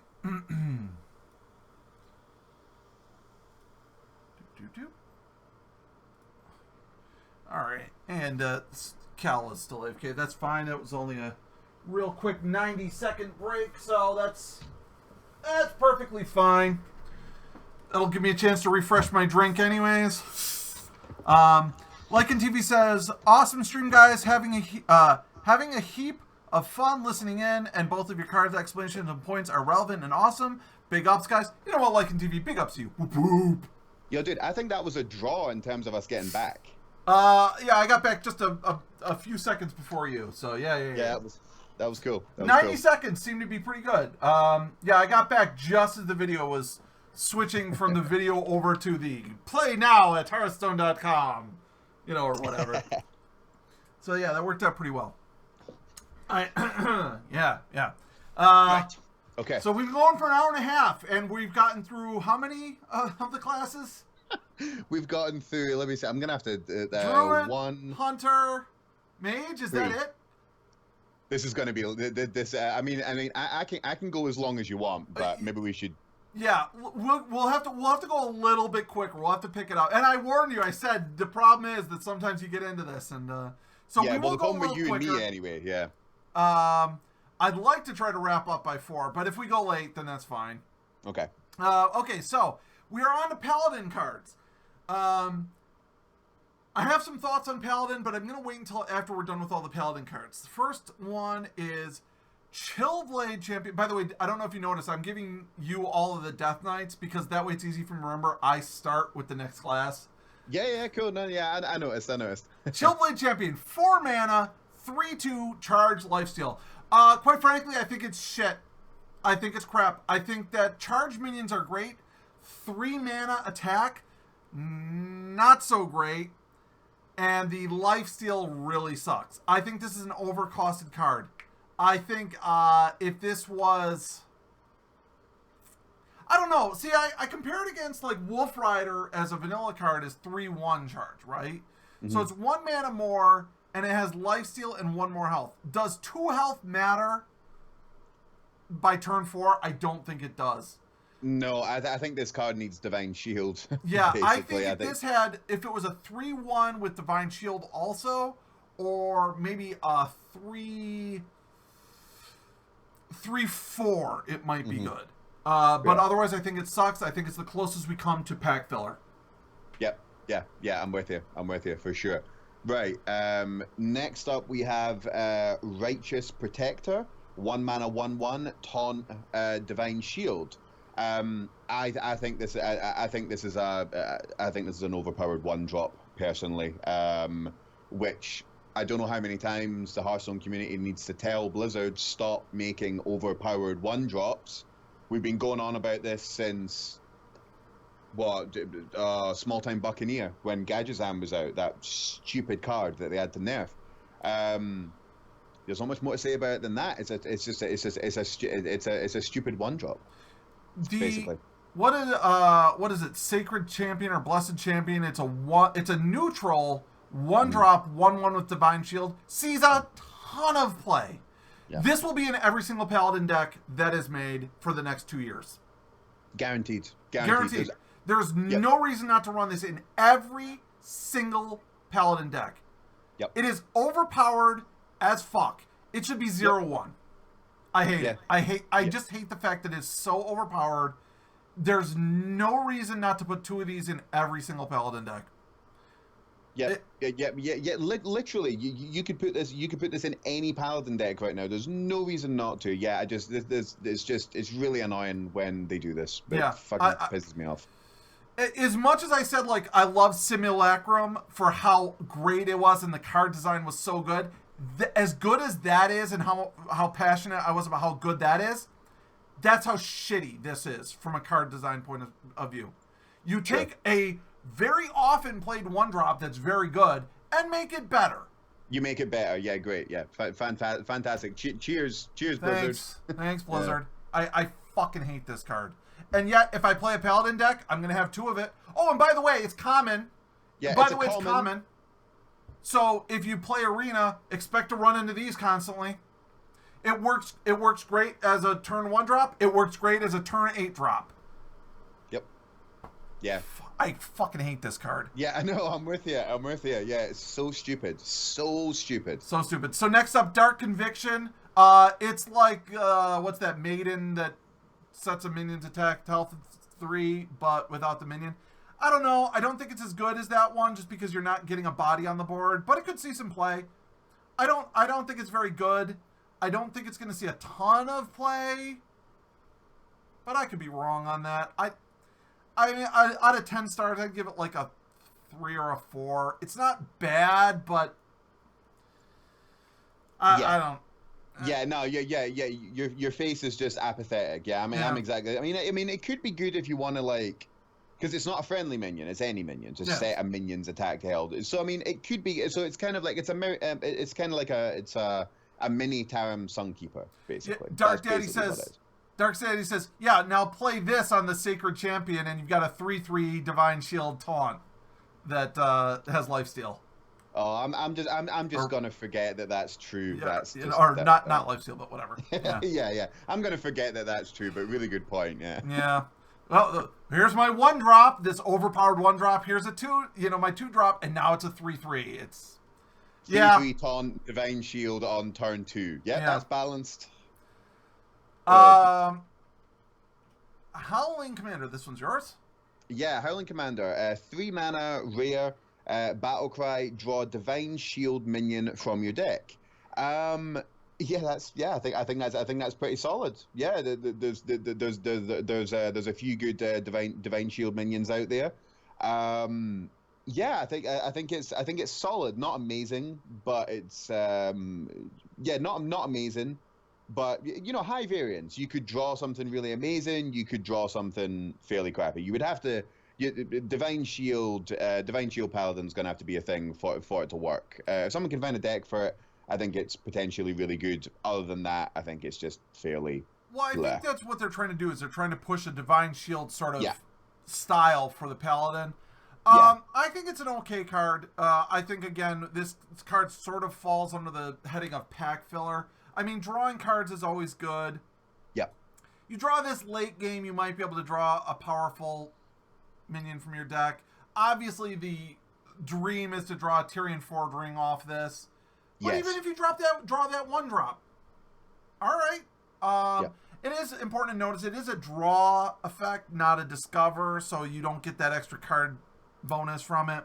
Mm-hmm. I think of this as like, okay, is this better than a Gnomish Tinkerer that's a 2-mana 1/1 that draws? Like, because this lets you specifically draw whatever. Like draw a card. Yeah. Draw a minion, I mean. I don't know. I think it's very meh. Yeah, very meh. Yeah, totally. Oh, wait, is this me or is this you? This is you, my friend. Okay. Desperate Span. 2 mana.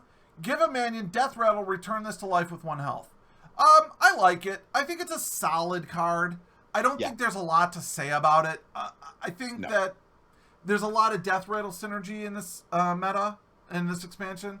So giving a minion Death Rattle might have a lot more value than I think. But even if it doesn't, even if there's no synergy with it, just the effect itself is pretty good. Especially for only 2 mana. Yeah, for 2 mana. Yes, solid card. It'll see some play, I would imagine. Yeah, I think it's all right. Okay, next we have 4 mana Arrogant Crusader, Death Rattle. If it's your opponent's turn, 4 mana 5/2 Death Rattle. If it's your opponent's turn, summon a 2/2 Ghoul. It's interesting. If it's your opponent's turn, we're seeing some of that now. If it's your opponent's turn, and it dies, it summons a 2/2 Ghoul. I think it's interesting. I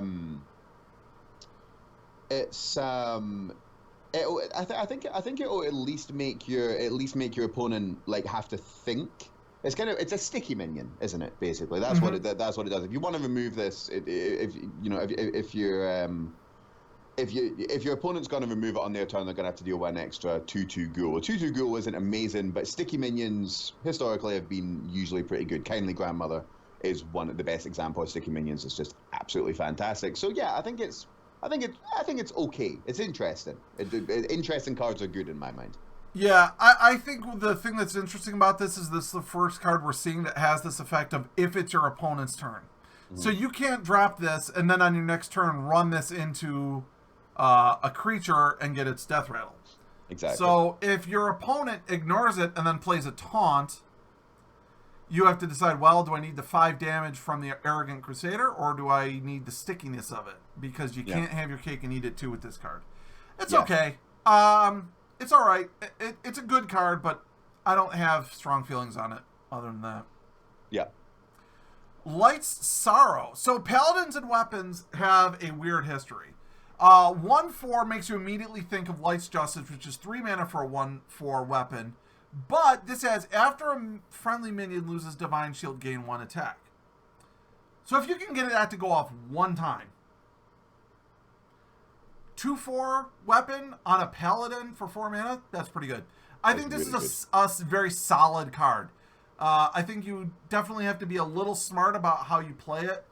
For 4 mana, a 1/4 weapon on its own is but paladins and weapons have an interesting history, so I think this could be potentially really powerful. I mean, even if you get this up to a 3 attack weapon, it's really good. Yeah, that's Even if, like you say, even if you just get up to 2, that's 2 attack, 4 charge. Yeah, wow. Yeah, that's pretty good.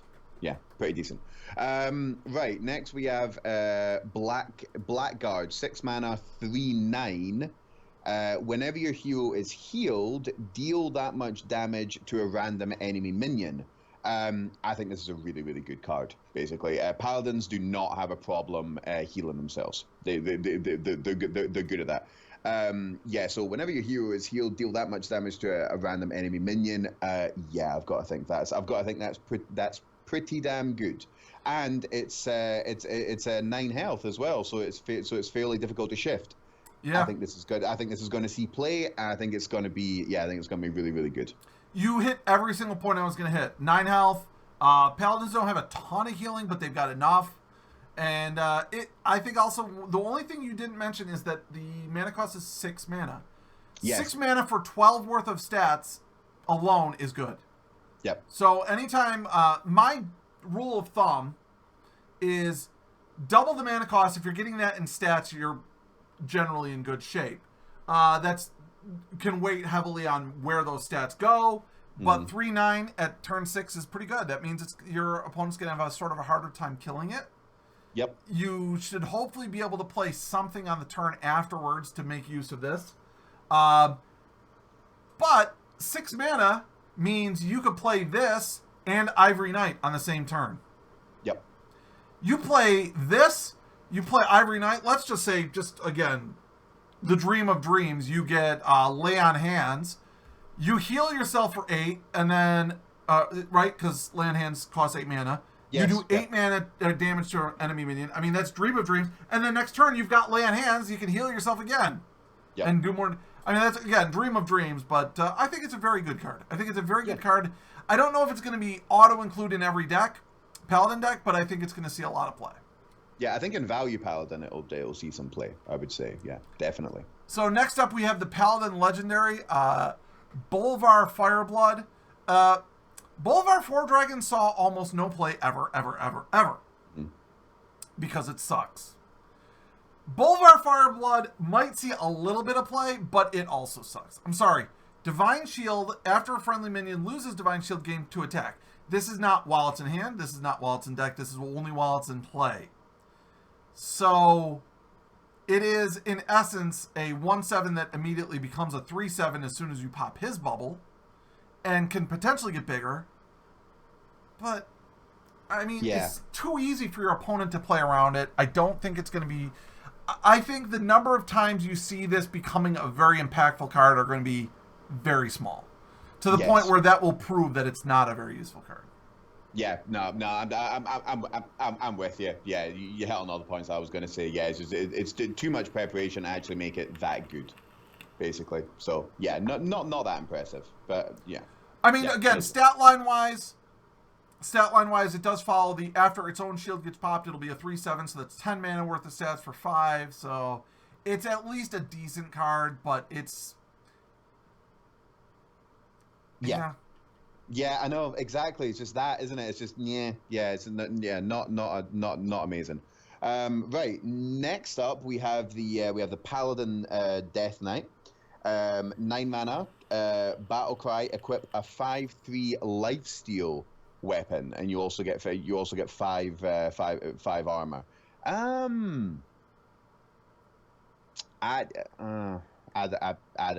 don't know. I don't. This is another one of those cards that still got a big question mark for me. I don't know.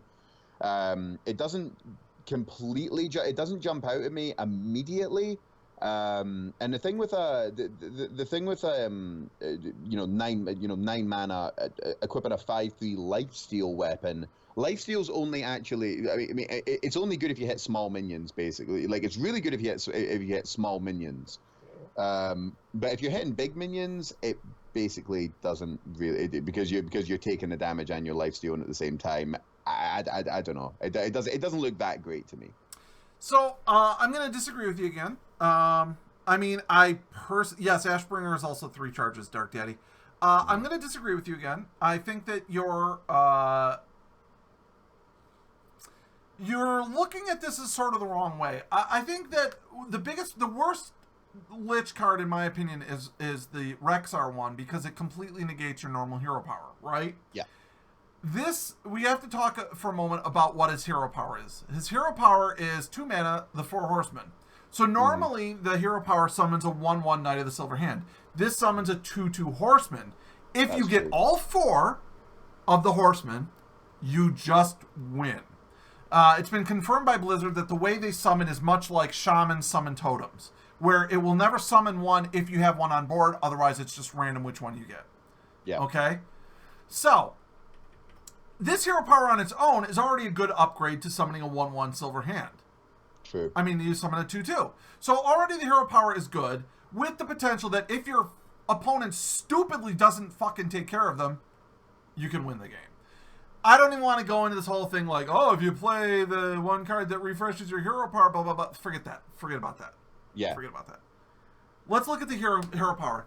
Since it's 9 mana, you're going to have taken damage. You're going to not be at full life when you play this. 5 armor means you can have a 5/3 lifesteal weapon in hand. You can hit a big minion, even if you run it into Onyxia, who's an 8/8. You take 3. You lose all your armor. You take 3 damage, but you gain 5 back. Clearing off a big minion is a good thing. I don't ever see that as being a problem. And mitigating is a great way to go. And let's say it's not that big of a minion. Let's say it's the Druid 5/10 taunt. Hitting it for 5, yeah, you're going to take 5, but you're gaining that life right back. So I think that balances, the lifesteal really balances it out. It's a much better Ashbringer. The only downside is that oozes are a thing. People are going to be running a lot more weapon removal than... I think weapons are going to be pretty key against any paladin, rogue, or warrior in this expansion.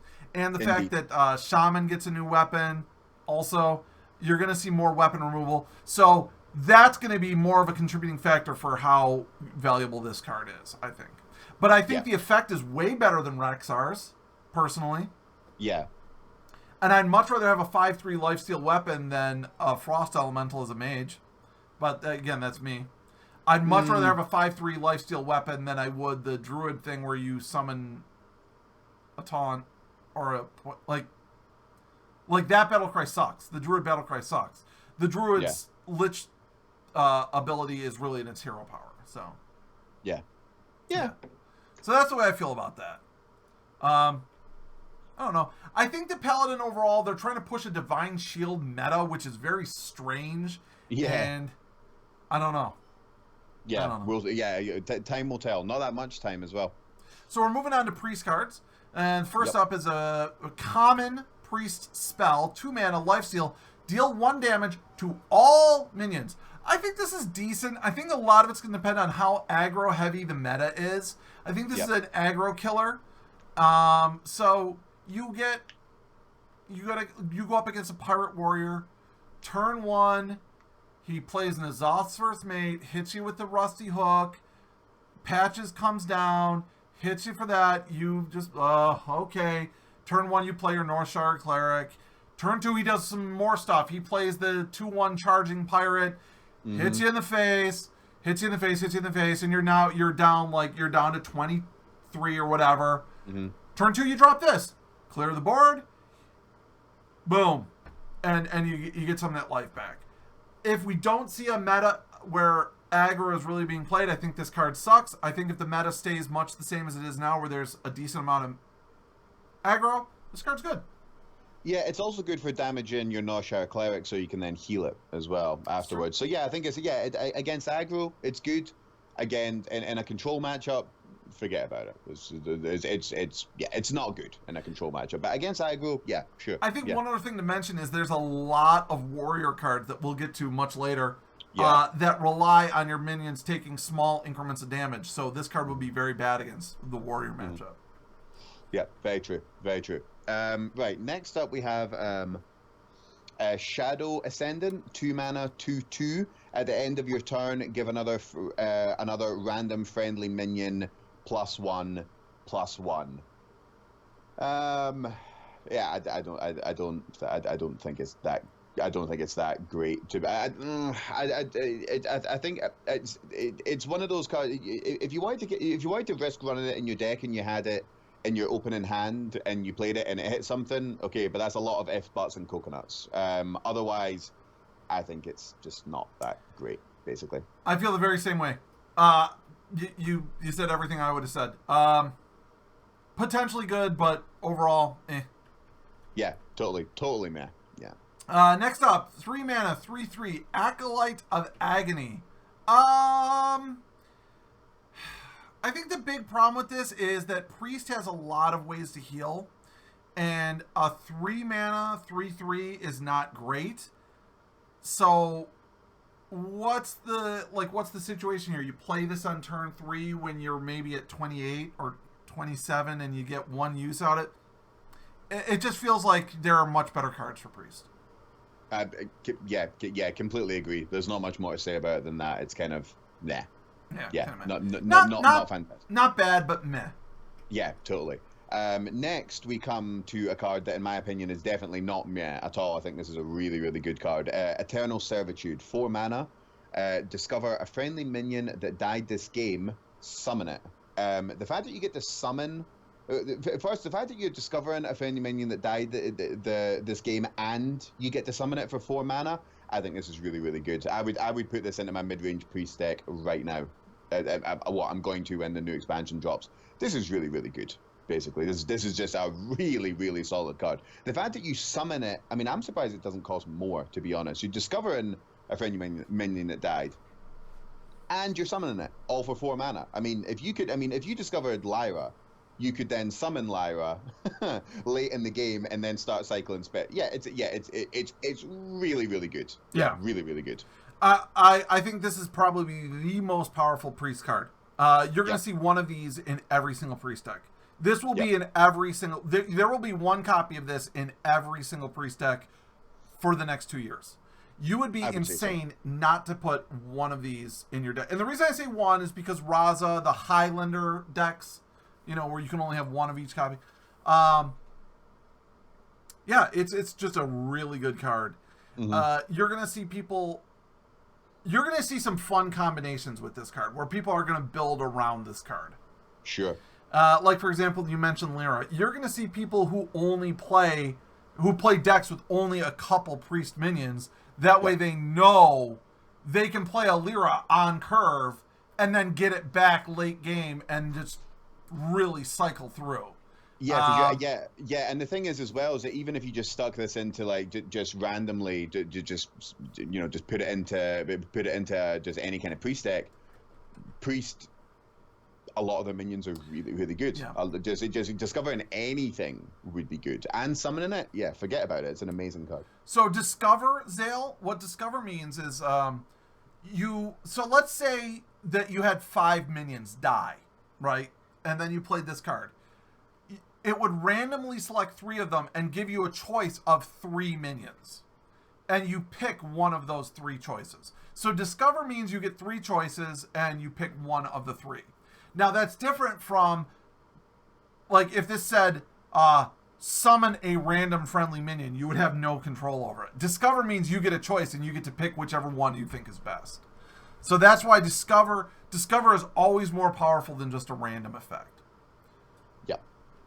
Yep, for sure.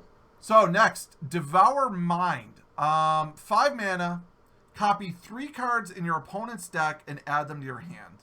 I mean, the obvious comparison is Thought Steal, right? Yep.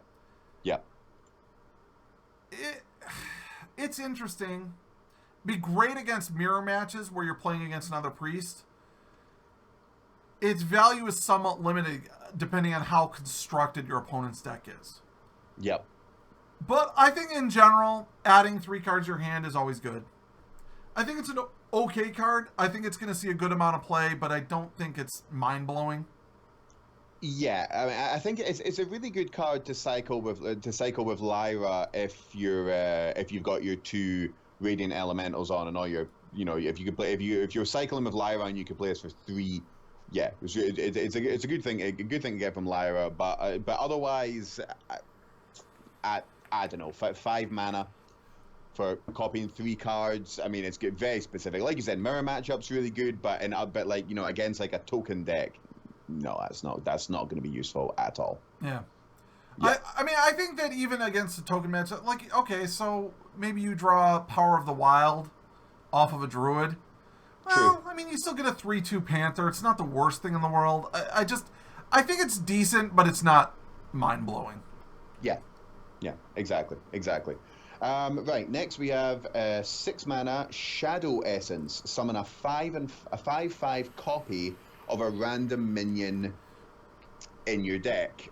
Yeah, I don't think this is very good. Basically, I think situationally maybe, but in terms of actually putting it into your deck and having it as on the 6 mana slot, I don't see it. Basically, very situational, but I just can't off the top of my head think what you would want. Oh, mind you, no, actually, no. Let me take that back. Summon a 5/5 copy of a random minion in your deck. Yeah, I don't know. I don't know. Yeah, I've been going back and forth on this card. When I first saw it, I thought it was really good. Now I'm kind of thinking it's a bit meh. I just don't know. I mean, the fact that it's in Priest and there's so much synergy with the cards in Priest decks, I guess it could be good. I don't know. It's the cost that puts me off, basically. I think the cost is a little bit high, but I disagree with you completely. I think it's a great card. I think a lot of Priest minions are not about the stats, but are about the effect. Mm-hmm. You look at what you see a lot of in Priest decks. Now, you may not want to play this in a Silence deck because you don't want a 5/5 Ancient Watcher for 6 mana. You don't want a 5/5 the plant that can attack. So you might not play this in a Silence Priest. But in other decks, like, okay, a 5/5 Raza the Unchained, boom. A 5, like, let's say you're waiting for Raza. You don't know where he is in your deck. You play this. If you get that, bam, nice. It is random, though, so you don't have the choice. You might get a 5/5 Northshire Cleric. But even that, is a 5/5 Northshire Cleric bad? I don't think so. I think I don't think it's bad. I don't think it's bad necessarily. It's just the fact that it costs 6 mana is the issue that I'm having. I agree, but I think that Priest can deal with it. Priests a lot of times have turns where their turn is 1 card or 1 card and a heal. Control Priest is definitely a thing. I think this is going to fit in very well. I think it's a very good card. And on top of it, it falls back into that category of I like these cards that seem like they're well designed to the point where they are interesting, and there's a lot of interesting counterplay that can come from that. Sure. I think you build the right deck or you have a control deck. I think this is going to fit in well. I like this card personally. Next up. Yes, if you've already played the card, it won't choose it. It has to be in your deck. Embrace Darkness, 6 mana, choose an enemy minion at the start of your turn, gain control of it. So it's like a cheaper mind control, right? No, it's not. It sucks. I think this card sucks.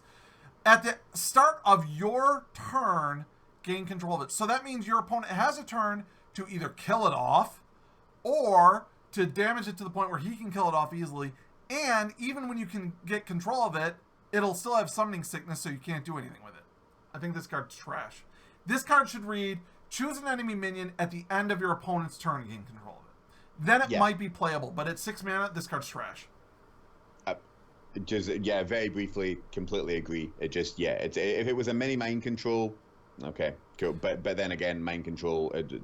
Mind control used to cost 8 mana. Just want to put that out there. That's completely insane. But Embrace Darkness, thumbs down. Only use I can see for this card, the only use is your opponent has a big taunt on board, like he plays a Tyrion and then throws Stegadon Steed on it. Mm-hmm. Then it's good. In that scenario, it's good. Yeah. But otherwise, no. I don't like it. I don't think... I think it will see play, but I don't think it's a good card. Yeah, no, I'm with you. Right, next we have Obsidian... Am I saying it right? Yeah, Obsidian Statue. 9 mana, 4/8, Taunt, Lifesteal. Taunt, Lifesteal, Death Rattle, destroy a random enemy minion. I think this card's it's just 9 mana. It's the 9 mana slot. That's the problem, as always. It's that dreaded 9 mana slot. I think the card is actually okay. I've heard a lot of people going back and forth on this card online. Some people thinking it's great, some people thinking it's complete trash.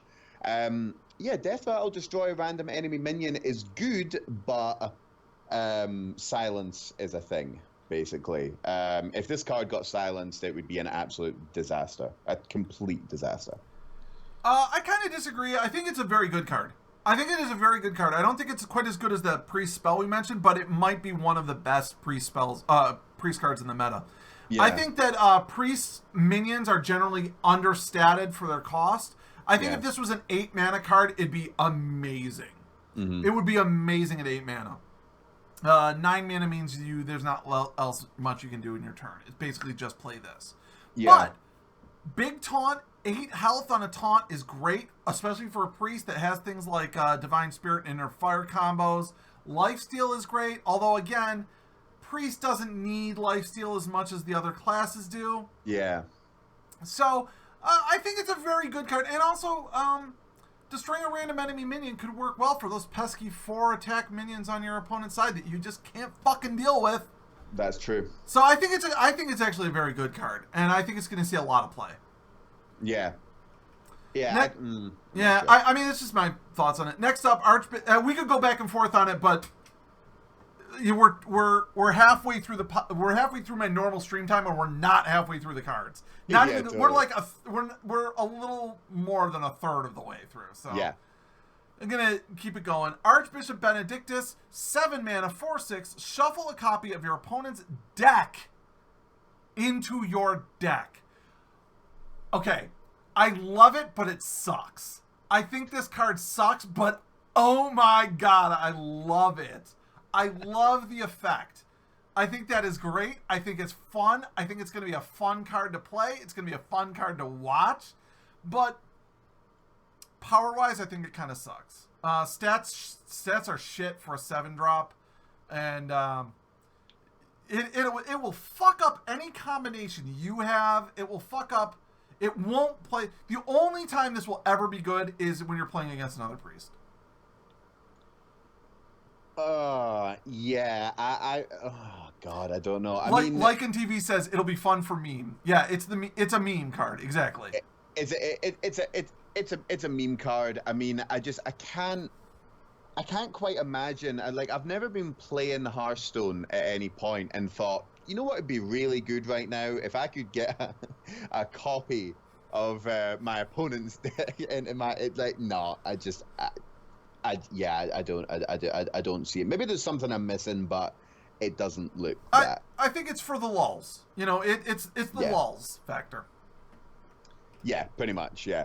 Right, okay, next we have the Priest Death Knight, 8 mana, Shadow Reaper Anduin, Battle Cry, destroy all minions with 5 or more attack. And you also get 5 armor. I may as well just say what the hero ability is as well. It's Void Form, hero power, deal 2 damage after you play a card. Refresh this. I think that I like the hero power. I'm not so sure about the battle cry. Basically. The reason that I like Void Form, I know I'm kind of jumping ahead here, but the reason that I like the deal 2 damage after you play a card. Refresh this with Lyra. That is fucking insane. Like that is stupid with Lyra. Completely ridiculous. You could do. I don't even want to think about how much damage you could do with Void Form. You're gonna have to click really fast, but I think it's a lot of fun with Lyra. Destroy all minions with 5 or more attack. I don't know. I don't know. We'll have to see how the meta goes. I think this is potentially one of the best Death Knight cards. I think you mentioned Lyra, but I think you're forgetting about the combo card that will make this one of the most insane Death Knight cards there is.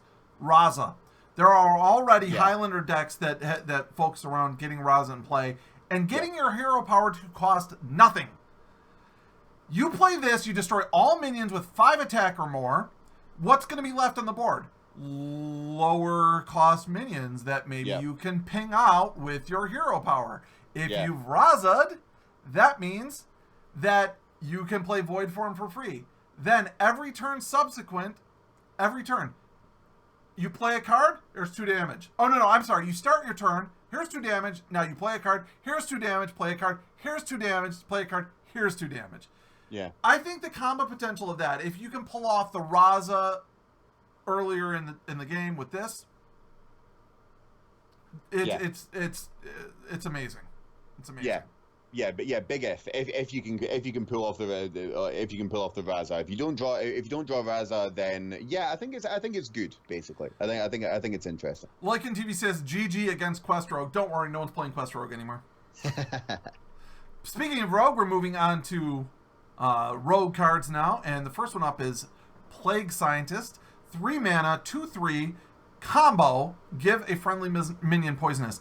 I think this card sucks, except it might be good in Arena. I think this is really potentially powerful in Arena, where there's a lot of just trading of cards, giving another minion, possibly even a damaged minion, poisonous. Really good. Yeah. Constructed, I think this card kind of sucks. Very quickly, completely agree. When I first looked at it, I thought it could be really good, but in Arena, really good. But in Constructed, no, I don't see it. I really, really don't see it. Right, next we have Leeching Poison, 2 mana, give your weapon lifesteal.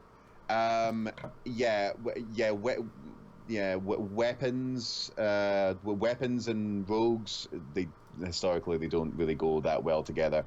I don't think it's that great, basically. And the 2 mana slot in rogue decks is pretty competitive already, so I just don't see where you would fit Leeching Poison into a deck, basically. Again, this might see some play in Arena, but I cannot for the life of me imagine this working in Constructed. I think, and we'll see a few more examples of weapon synergy in Rogue here. I think they're trying to sort of push Weapon Rogue a little bit. Yeah. And they've tried it before, and much like Control Hunter, Weapon Rogue has never worked. Yes. I'm with you. The only thing I can say is it might work a little bit better with Death Rattle as a healing effect for rogues, but I don't see it. I don't see it. No. And on top of it, this should be a 1-cost card, not a 2. Why is this 2? I don't really get why it's 2. I'm not getting it. Like, if it was 1, it could be potentially useful as a combo initiator, but yeah. But 2, I mean, there's no way. There's no way. Yeah. So next up we have Bone Baron, which is a common, 5 mana, 5/5, and its Death Rattle adds 2 1/1 skeletons to your hand. I like it. I think this is actually a really good common. I don't know what the cost to play the skeletons are. I'm going to assume it's 1 mana to play a 1/1 skeleton, which sucks, But, again, combo initiator for Rogue. Yep. So, I think a 5/5 for 5 mana on its own would suck, but because it gives you the ability to get some cards as combo initiators makes this a good card. Especially as a common. Yeah, I don't know if it's actually going to see any play in Miracle Rogue decks, just because if you change one thing in Miracle Rogue, you need to change about like 100 other things to make it work. So I don't know if getting the 2 1/1 skeletons in your hand is actually going to be that useful. But I guess we'll see. I think it's pretty good. I would say it's a little above decent, just because of the combo initiation factor, and a 5/5 is always good. Dark Daddy says low-cost cards for the Plant Rogue as well. Now, that being said, I fucking hate Rogue. It's my least favorite class. Cal, on the other hand, is fucking Mr. Rogue, so I'll let him be the judge. Well, to be fair, I haven't actually played Rogue for quite a long time because Miracle Rogue doesn't really work that well in the current meta. Okay, that's fair, but for the first 3 months I watched you on stream, you played Miracle Rogue 90% of the time. Yes, 90% of the time. Yes, yeah, it stuck with me. It stuck with me. Right. Anyway, okay. So next we have a weapon, 3 mana, 3/2, Shadowblade, Battlecry. Your hero is immune this turn. I'm not excited by it unless I'm really missing something from it. I don't see this being. I don't see this being amazing, to be honest. Pushing the weapon rogue thing. They're gonna need much better weapons if they want to push weapon rogue, and that's just not amazing. I would rather this be even a 4/1, a one-shot weapon. Three doesn't. There's a big difference in dealing 2 damage. 3 damage, 4 damage, and 5 damage. Like, I know you're saying, like, well, obviously it's 1 point of damage more, but the quality level of minions that have 2 health, 3 health, 4 health, 5 health, etc., there's big jumps. And for 3 mana to do 3 damage with no worry about your face, it's like, okay, so what are we looking at here? How can this be useful? All right, if you play this and then giving it poisonous weapon so it can deal 6. All right, that's good, but that's a 2-card combo to take out 1 minion. I think it would be better if it was a 4 or 5 damage that only had 1 charge. But yeah, I don't see it. And again, every time you get one of these weapons in the meta, it's just going to make it that much more likely that people are going to tech in oozes. Totally. Yeah, I see it as having some use in Arena, but not much outside of that. Yeah, I'm with you, man. Next up, we have Runeforged Haunter. 4 mana, rare card, 5 attack, 3 health. During your turn, your weapon doesn't lose durability. Again, Weapon Rogue is not going to be a thing. It never has been a thing. It never works. So instead, you got a shitty 5/3. Like, I'm going to go back for 1 second. For Shadowblade, if it was you are immune while attacking, this would be a great card. But it's only immune for that 1 turn. Yeah. You know what I mean? Yeah. So what? So you save your Shadowblade and do 3... I mean, okay. Some people are going to try to make Weapon Rogue decks, and they're going to fail. They're going to be lower mid-tier decks at best. I'm with you. Yep. Yeah, completely agree. Completely agree. Right, next we have we're Roll the Bones. A spell, 2 mana, rare, draw a card. If it has Death Rattle, cast this again. In a Death Rattle rogue deck, okay, if you can land on a Death Rattle, that's really good value. But if you don't land on a Death Rattle, then it's 2 mana, draw a card. I'm not sure it's very good. Basically, I just don't think it's that great. So my feelings on this card are going to be based a lot on Rathian. Rathian is a minion from what?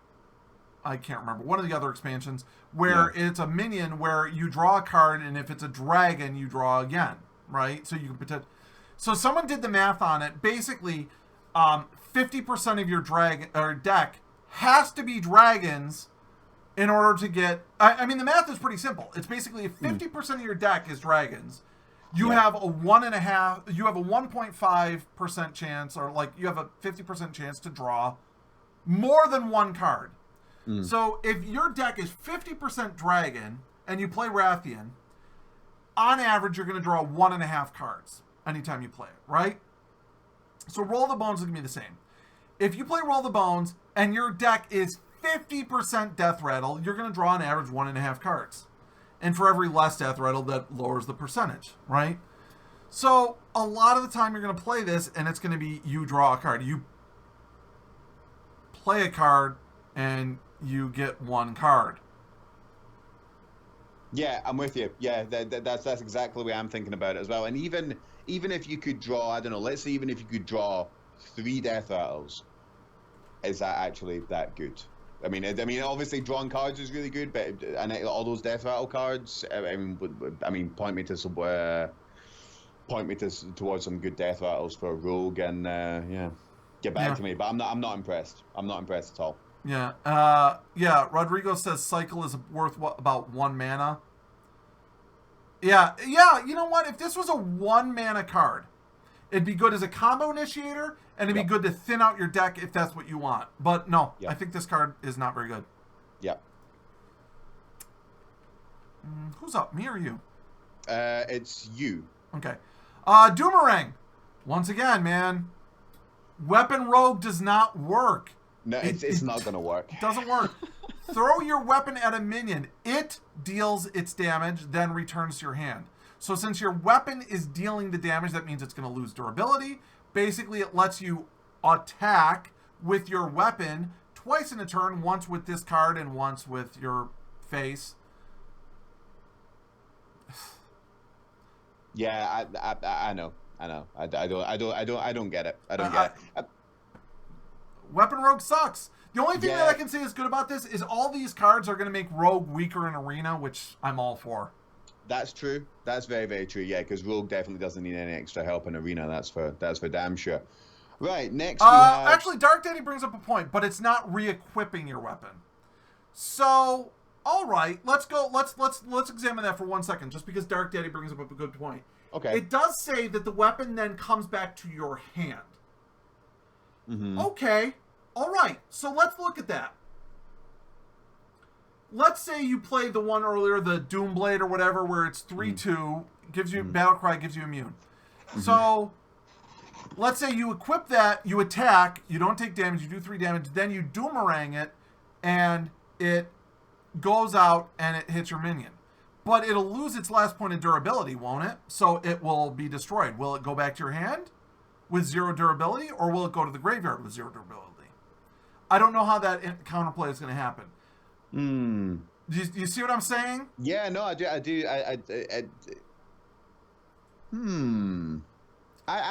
don't know. Maybe. Yeah, maybe we're undervaluing this card. Possibly. I don't know. I don't think we are. No, I mean, I don't think we are, but I mean, I think it's crap. Basically, so okay. Dark Daddy says it doesn't say anything about losing its durability. Okay, all right. Let's say perfect combo. You play the Doomblade, you attack for 3, then you play Doomerang, hit a minion for 3, then you get Doomblade back in your hand for next turn. Okay, that's pretty good. 6 damage. You didn't take any damage. You've now spent 4 mana to do 6. That's pretty good. But again, Weapon Rogue has never worked. I don't think that these cards are good enough to make it work. Yeah, and I can't see Doomerang and the weapons necessary being like a kind of like just an extra nice bit from a Rogue deck. I mean, it doesn't fit. Tark said, he says it's still shit. Don't get me wrong. And Rodriguez goes, can you use it to restore durability? Yeah, in essence, you kind of can. If it works, I can see some dank Atiyesh memes. By the way, what about the your ability doesn't lose durability combo with Atiyesh? Yeah, again, it all comes down to the fact that Blizzard has tried to make Weapon Rogue a thing. It's never worked. I don't think that these cards are enough to make it work. No, I don't think so either. Right, next we have Spectral Pillager, 6 mana, 5/5 combo. Deal damage equal to the number of other cards you've played this turn. No,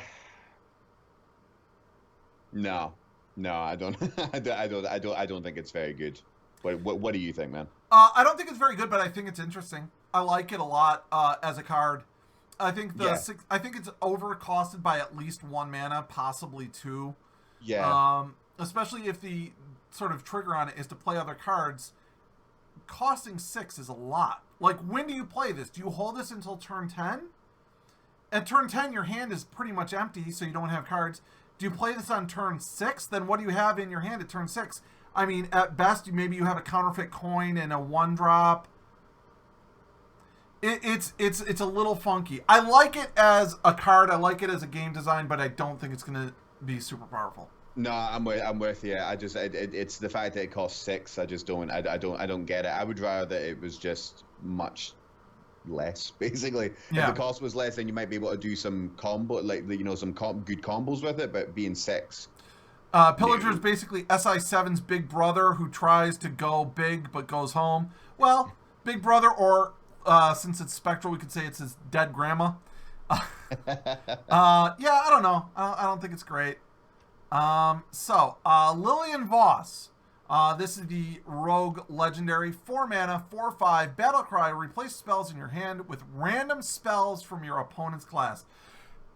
Terrible!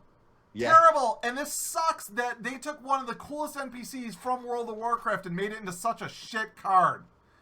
Rogue spells are crafted, like rogues build rogue decks around their spells very specifically. And getting other spells from your opponent is great.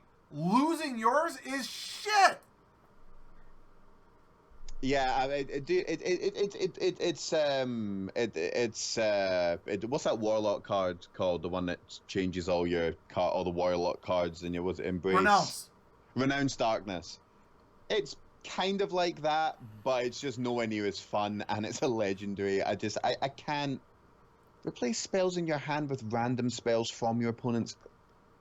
No, just no. Sorry, it's not going to happen. Can I point out how many legendary minions have we seen so far, and how have we basically said they're all shit? Well, that I actually really like that, though. I really like that because it means that if you want to go for any kind of memes, it means that you're going to have to invest in it. But but I just want to bring up, when I talked about Syndragosa, I said summoning random legendaries never works, and there's a lot of shit legendaries in this set. Yep. So. Yeah. Okay. I'm with you. Right. Okay. So now we have the Rogue Death Knight, 9 mana, Valera the Hollow. Battle Cry, gain stealth until your next turn. That's interesting. I don't think there's ever been anything that, makes your hero power, gives your hero stealth. Valera and Valera's hero ability. Death Shadow, passive hero power. During your turn, add a Shadow Reflection to your hand. In the Shadow Reflection, each time you play a card, transform this into a copy of it. Yeah, it's interesting. It's definitely interesting. It's very original. I can't even imagine. There's a big question mark over this as far as I'm concerned. I mean, I think there's probably a deck that someone will come up with that will at least be fun, but in terms of being competitive, I have absolutely no idea. So I'm gonna go back up to the Death Knight itself. Yeah.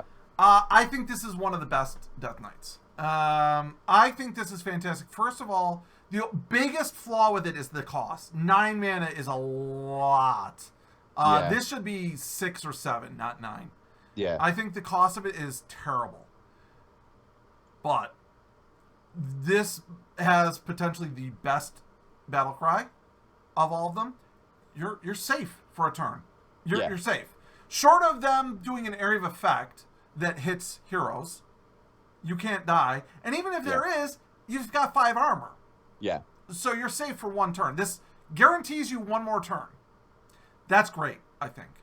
Yeah. Next, the passive hero ability needs to be talked about. Passive hero power, during your turn, it adds this card to your hand. So at the start of your turn, you get 1 of these in your hand. At the end of your turn, if you didn't use it, it's gone. You know, but you get it again the next turn. You can't stack these. You just get one, and then you either use it or you don't.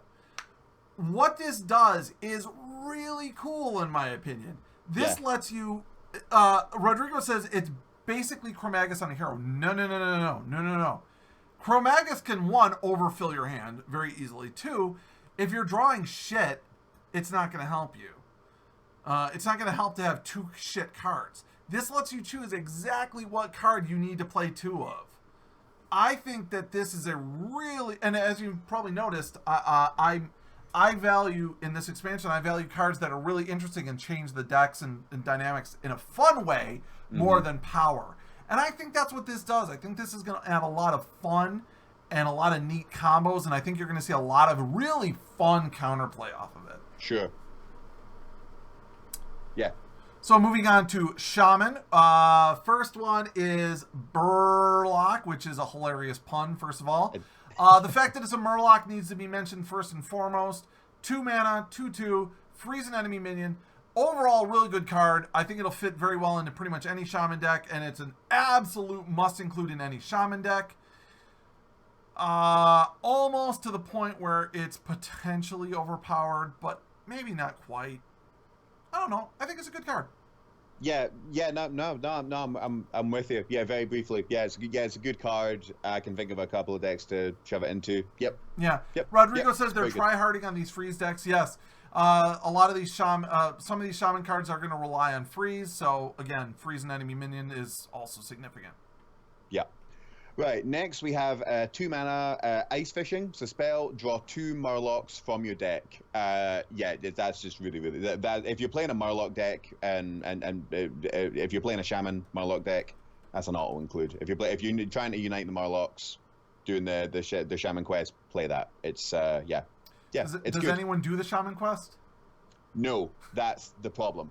That's kind of the problem. I don't understand. I don't really understand what the point in why they've made this card, unless they want to try and make Murloc Shaman a thing that's not the quest. I don't get. I don't quite get it. I play I play Unite the Murlocs, and it'll be useful in that. But other than that, unless I'm missing something, I don't quite get it. I think it's good. I think it's all right. I think, it's not going to be an auto-include. I think any Shaman Murloc deck is going to have 2 of these, and that's fine. Yep. And that's pretty much it. Yeah, not much to say. Yeah, Freeze and Murloc seem 2 different archetypes, though. Trying to get a thing that does both makes it weird. Well, but you'll see that there's going to be a lot more Shaman cards coming that are going to be Freeze-based, so. Yeah. Drakar Defender, when I first saw this, I thought this was shit.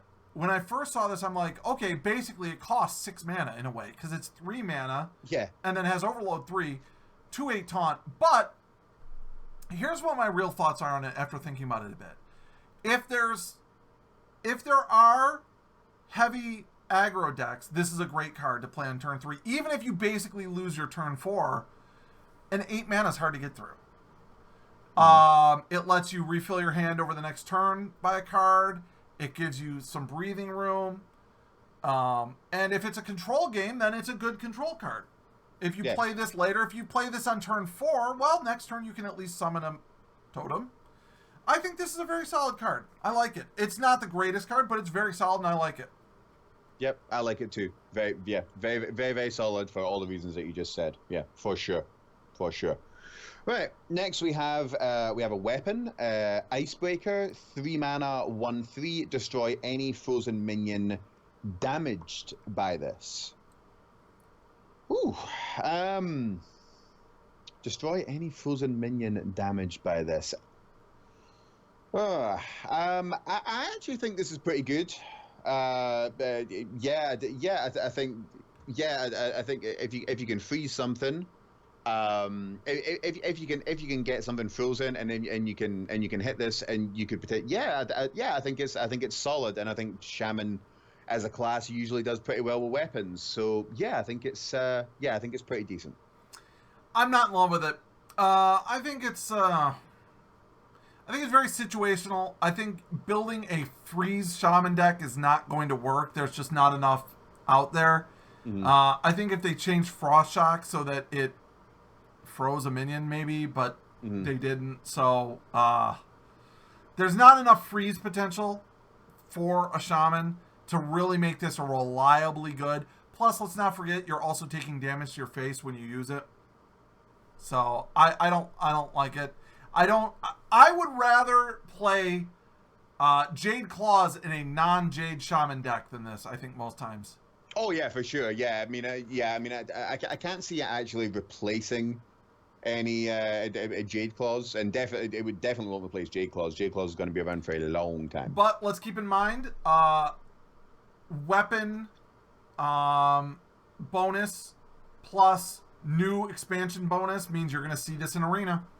Yep, you're going to see this in Arena, no doubt.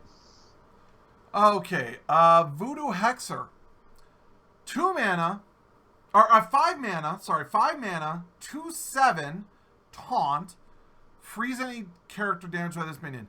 Again, I think if you're trying to push the freeze meta, this is a good card.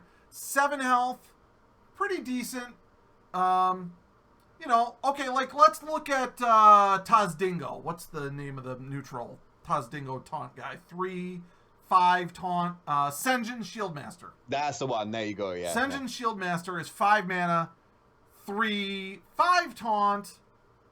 This is... there's no comparison. This is better than that, right? Yeah, I would say so. So, it's okay. If you, it helps to lock down your opponent if you're playing. But how much control shaman do we see? It's definitely not common. No, definitely not. I don't know if I agree that it's 4-drop stats. I think that based purely on the stats. Okay, so you get 9 points worth of stats plus taunt. Taunt is worth at least 1 mana, right? Mm-hmm. So you get 9 worth of stats for equivalent of 4 mana, plus it has another effect. Yeah, I think it's a pretty good card, actually. I'm gonna take it back. I think this is a pretty good card. I think this is very solid. Yeah. I would say so. I would say it's pretty solid. Pretty solid. Right, next we have a spell, 4 mana, Avalanche. Freeze a minion and deal 3 damage to the adjacent ones. I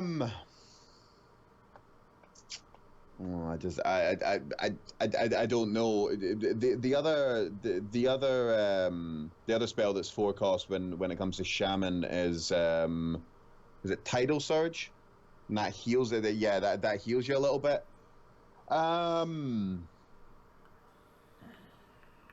I don't know. I hate saying I don't know to cards.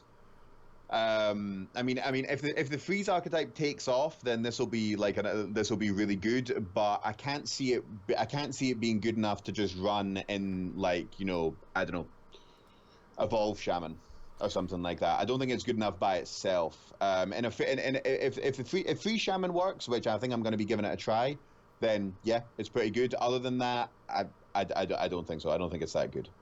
I think it's a good card. I don't think it's a great card, but I think it's a good card. And the main reason that I like this card is because when you play against Mage, if you're not thinking about how you're positioning your minions for Meteor, you are a goddamn fool. Very and true, very now you have to think about the same thing with Avalanche. That's so a very good point. on that note alone, it's a good card. The fact that it exists, you don't even need this in your deck. The fact that this exists means that good players will now have to think about their positioning against Shaman. And that makes it a good card. Very true. Very true. Yeah, no, I take it back and completely agree. That does make it a good card. Yeah, well said. Cryostasis. Freeze a minion and give it 3/3. A good card in the sense that can be used offensively or defensively. Best way to use this is throw this on your taunt. That 2/7 that freezes minions that damage it. Boom. 5/10 taunt. Who cares that it's frozen? You don't give a shit that it's frozen. It's a taunt that freezes things that hit it. It's great. Very good card, but it is subject to polymorph, hex, and silence. And devolve and just about everything else. Those sort of hard removals. make it a little bit questionable. But 2 mana is very easy to cast. I think it's a pretty good card. I think it's got a lot of good combo potential. Obviously, we have to mention you can use this to freeze a minion and then smash it with your axe. But Jesus, you're going to take a ton of damage to the face if you do that. Yeah, I like the card. I might end up crafting it. I might play around with it a little bit. It looks interesting. But yeah, average. Not amazing, not terrible. Just average. Very average. Right. Next we have. Okay, so this card is quite interesting. Okay, so it's a Snow Fury Giant. Sorry, Snow Fury Giant. 11 mana, 8/8. It's an elemental.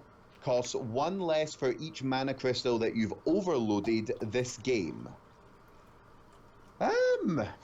11 mana. That's interesting. Are there any other 11 mana cards? I don't know if there are. This might be the only card that costs 11 mana. Yeah, I think it might be. I think it might be. So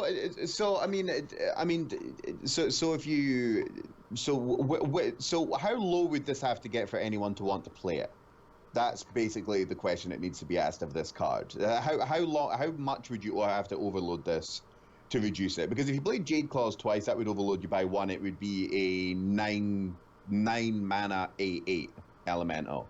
I don't think that's worth it. If you cast Lightning Storm, that would overload by another 2, so then it would be a 7 mana 8/8. So maybe it's good. I mean, the fact it's an elemental, you could run it in an elemental shaman deck, possibly, but I don't know. I don't know. I don't know if it's worth it. Basically, I think you could get the cost down reasonably easily by just playing, playing some overload cards.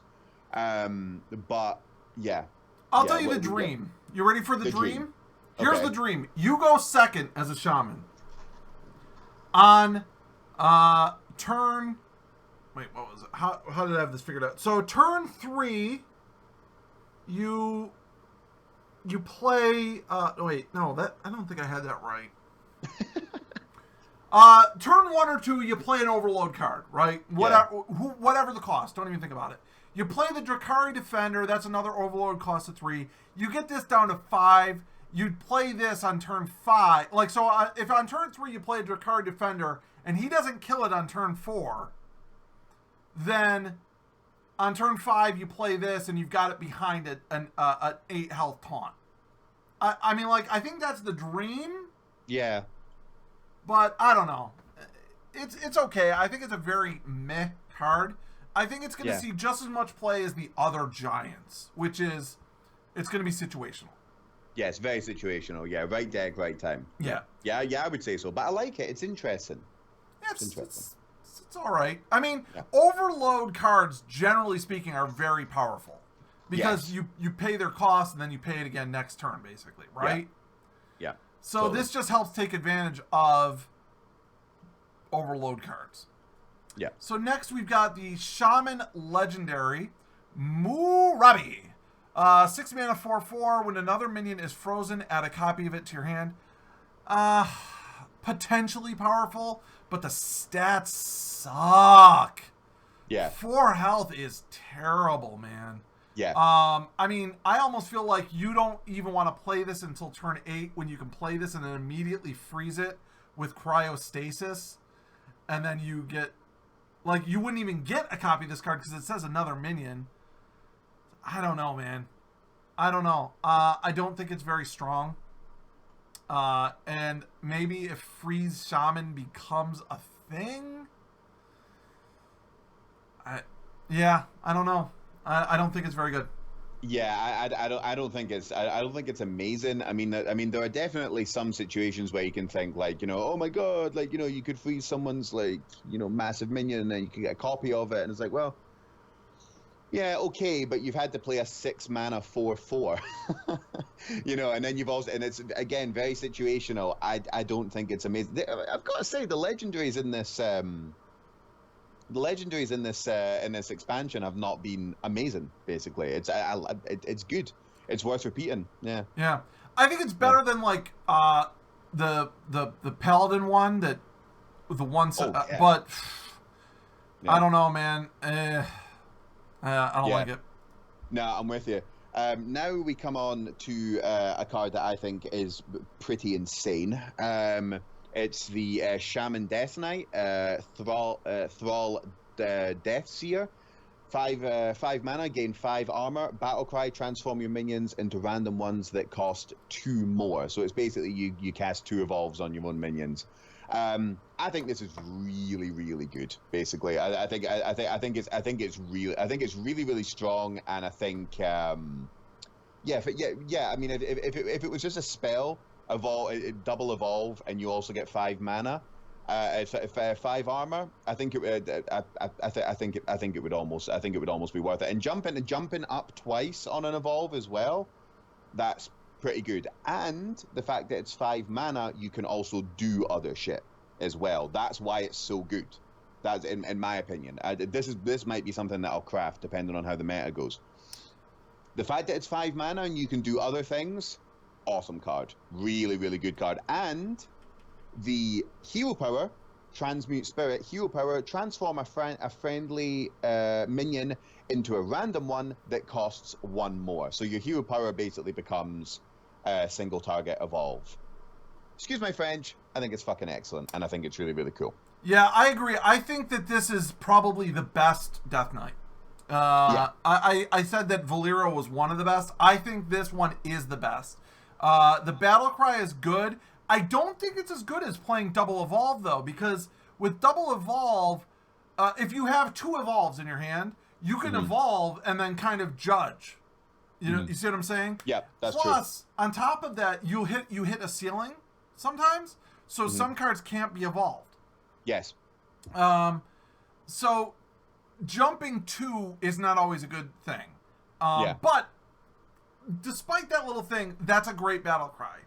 And this is a great hero power. Yeah. That is a great hero power. Oh, I'm going to attack with this minion. Now that minion has 1 life, I will evolve it. And that counts as a soft heal. That's fantastic. That's really, really good. I think that's... now, I don't play a lot of Shaman. Yeah. So, you know, I don't know. I feel like the biggest problem with this card, with the Death Knight, is that the rest of the deck, the rest of the Shaman cards kind of suck.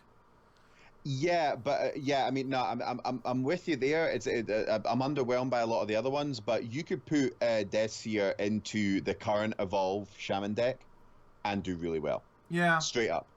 You could just put that in. If you could just you've got a board that's like, you know, you've got 5 1-drops and now you've got 5 3-drops. Forget about it. That's insane. That's really, really good. And again, like the fact that the Lich card itself only costs 5 mana is huge.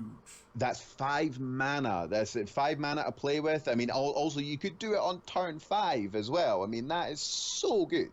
Yeah. And let's not forget. I mean, whenever you're looking at these, you have to be thinking about, okay, but how does that win you the game? So, like, I really like Valera the Hallowed, but how does that win you the game? I'm not quite sure, right? Yeah. But Thrall Deathseeker, Shaman have since the beginning relied on Bloodlust and multiple minions to be their closers. So if you've got let's say even 4 minions on board, you play this, they're now twice as strong. Next turn, you pop your Bloodlust. If you can go in with 4 minions that are 2 higher than they used to be, it's a closer. All right, we're going to do Warlock, then we're going to take another short break to use the bathroom. You able to hold out through Warlock? Yeah. Okay. I can hold out through Warlock, yeah. All right. So the first card, Sanguine Reveler. I have to say that slowly so I didn't mispronounce it. Sanguine Reveler. 1 mana, 1/1, battlecry, destroy a friendly minion and gain +2/+2. This card is good if you play it on an empty board and it still gets the 2/2. Yes. If you have to destroy a minion in order to gain the 2/2, I don't think this is very good. Because best case scenario, you play this on a 1-drop, so you're getting a 3/3 for 2 mana, and you're losing board presence. Yeah, I mean, unless you get it on Possessed Villager, that's a dream. Yeah, but even then, man, the strength of Possessed Villager is the fact that it's sticky, so you're taking away its stickiness. So you're still hampering its card. So if you can play this on turn 1 and it doesn't, it still gets its 2/2 bonus, it's good. Otherwise, I think it sucks. Yeah, I'm with you. Right, next up we have Howl Fiend, 3 mana, 3/6 demon. Whenever this minion takes damage, discard a random card. Yeah. I mean, it works well with Lakari Sacrifice, the Warlock quest, which is terrible. But Lakari Sacrifice sucks. So I think that's all I'm going to say. Well, I'm probably going to go on a bit of a rant about discards when we get to the when we get to the legendary at the end of this. So I'll save it for that. But other than that, Howl Fiend, no thanks. I'm not seeing it. Warlock gets a card that gives minions to your opponent. So the obvious thing is you play this and then you give it to your opponent. But man, Disco Lock is not working. No, it's not working. Not. I have been saying all Ungoro meta, what Disco Lock needs is a spell or a legendary or something that will shuffle the discard pile back into its deck. Yep. That's what it needs. I've got a suggestion as well, but all will become clear when we see the when we see the Death Knight. But I'm not impressed. So with next one is Drain Soul, 2 mana, Lifesteal, do 2 damage to a minion. Love it. It's a solid common card. It's not flashy. It's 2 damage for 2 mana, and it heals you for 2. Warlock needs healing. So Lifesteal is good.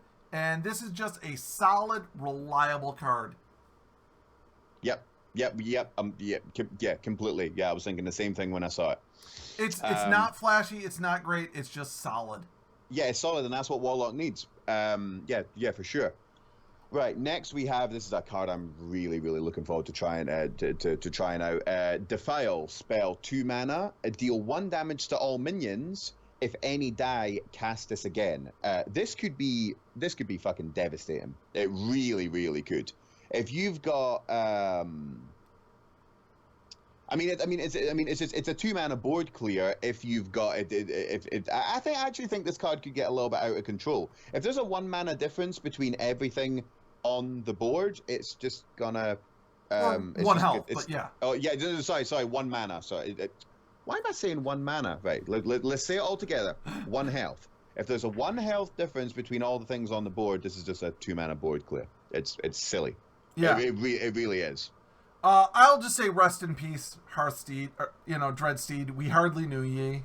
I know I don't play. It was such a cool card. I know, it's such a shame. Did you have a copy of Dreadsteed? And if so, please go and disenchant it right away.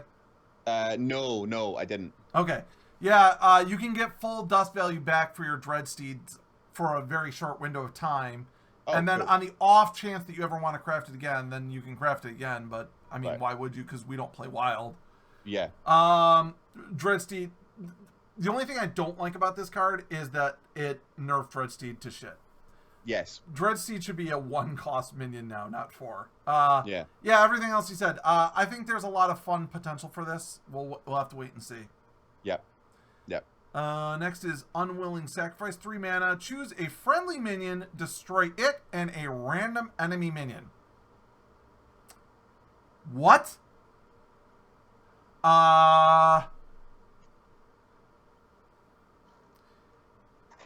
Yeah.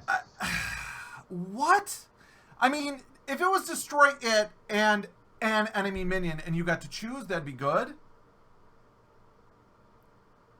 I mean, I guess the premise here is that Zulok could make good use out of this if they only have 1 big minion on board and nothing else. It's got potential, but I don't know, man. You destroy one of your minions and you destroy a random enemy minion. We've both played Hunter enough to know that when Deadly Shot hits the right target, it's fucking great. And when it hits the wrong target, it fucking sucks. Yes. right? Yes. So that's what this Totally. is for Warlock, but you also have to sacrifice a minion.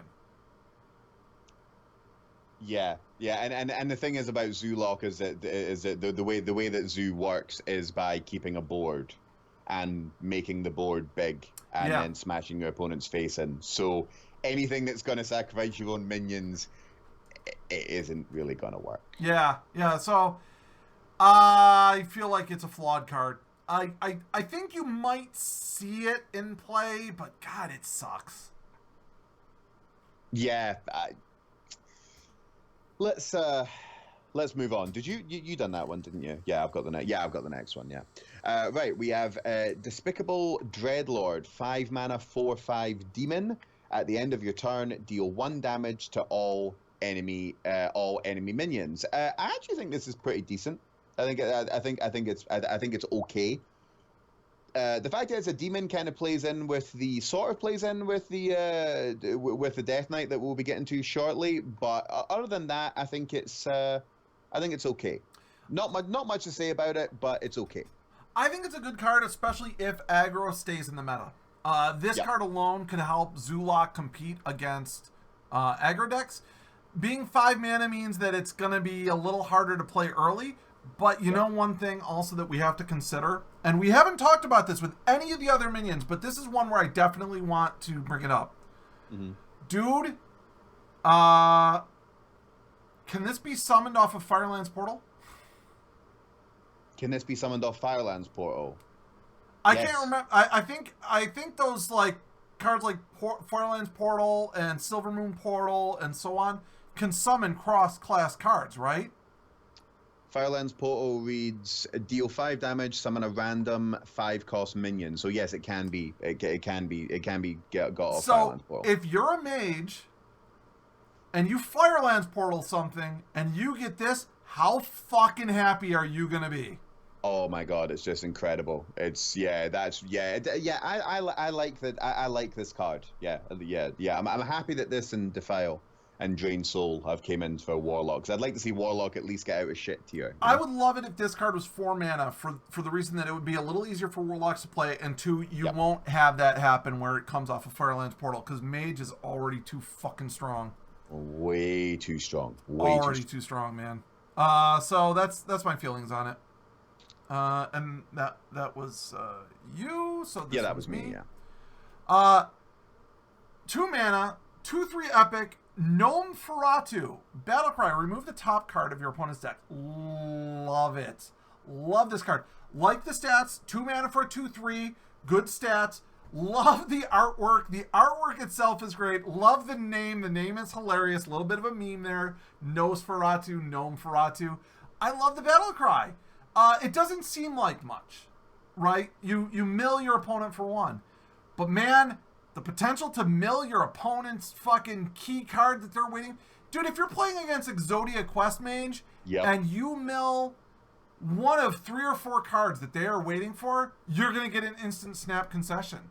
If you mill their, what's the old man? Archmage Antonidas. Yeah, thank you. Yeah. If you mill their Antonidas, they're conceding. Yes. I love it. I love this card. It's a great Warlock card. There need to be more cards like this. Yeah, there is. The only thing that's slightly annoying about it is that to put 2 of them into your deck, it would cost 800 dust. Like, it's quite expensive, but yeah, I love it. Yeah. Briefly, yeah, I like it. Yeah, I like it a lot. Right, next we have this is an interesting card. We have a Warlock spell, 3 mana, Treachery. Choose a friendly minion and give it to your opponent. It's very interesting, but outside of Doomsayer, what minion would you want to give your opponent? Well, obviously the one is Doomsayer. The 3-drop that we saw earlier, where every time it takes damage, you discard a card. Oh, that's true. There's also other ones, like if you're playing in Wild, a Bittertide Hydra might be good. That's true. Give them a Bittertide Hydra. Actually, yeah. Things like Fell Reaver. As you said, Doomsayer, you play a Doomsayer, and then this on it, it's a 5 mana board clear your opponent can't do anything about. it's interesting. Yeah, Treachery Howlfiend could be absolutely hysterically funny. Like, that could be really, really good. Yeah. Yeah.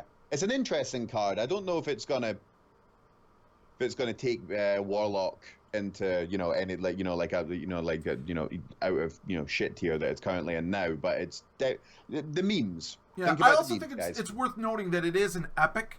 So if you want to play this card, you're gonna either spend a lot, or you're gonna open a lot of packs, or you're gonna spend a lot of dust. Yeah. So that's good. So just like you mentioned with Gnome Feratu, whereas if you want it, it's going to cost you. If you don't want Treachery, you probably won't have that big a deal with it. And even if you decide you don't like this card, dust it. Yeah. You know. I mean, I never dust anything, but that's just me. Yeah. I'm the exact opposite. Blood Queen Lanathel. This is the Warlock Legendary, and oh god. Oh, just yeah. Oh, discard lock. Okay, so 5 mana, 1/6, lifesteal, which Warlock needs lifesteal more than any other class. Has +1 attack for each card you discard this game. Oh my god, Disco Lock isn't working. I said this. They need cards that will cycle things from their discard pile back into their deck. That's what it needs. This is not what it needs. It's I'll tell you what the biggest problem with this is. Its stat line is too low. If this was 1/8, it would be good.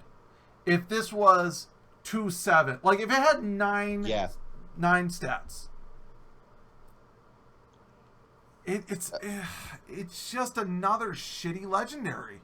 Yeah, I know. Right. Okay. Let me. Look, and I'll break this down. I know we're going well over time here, but I'll break this down for you as briefly as I can. Right. This is the way I look at Disco Lock. Right. So when you look at a card that discards another card. Right. So we'll take Doomguard. Right. You have to factor in the cost of the card that you discarded on top of the card, on top of the disco, on top of Doomguard, for instance. Like, or if it's going to be, you know, Succubus or something, 4/3.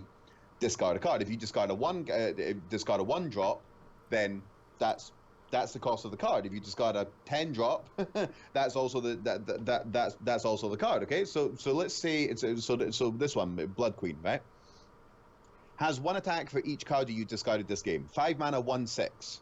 So how big would its attack have to be to get it to be decent? We would say 5/6. 6/6. So we'll just say if you have to. No, I think it needs to be more than 6 health. Yeah, I know exactly, right. So let's just say you discard 6 cards that were all 1-drops, which is never going to happen, right? You've now lost 6 cards. You're not getting them back.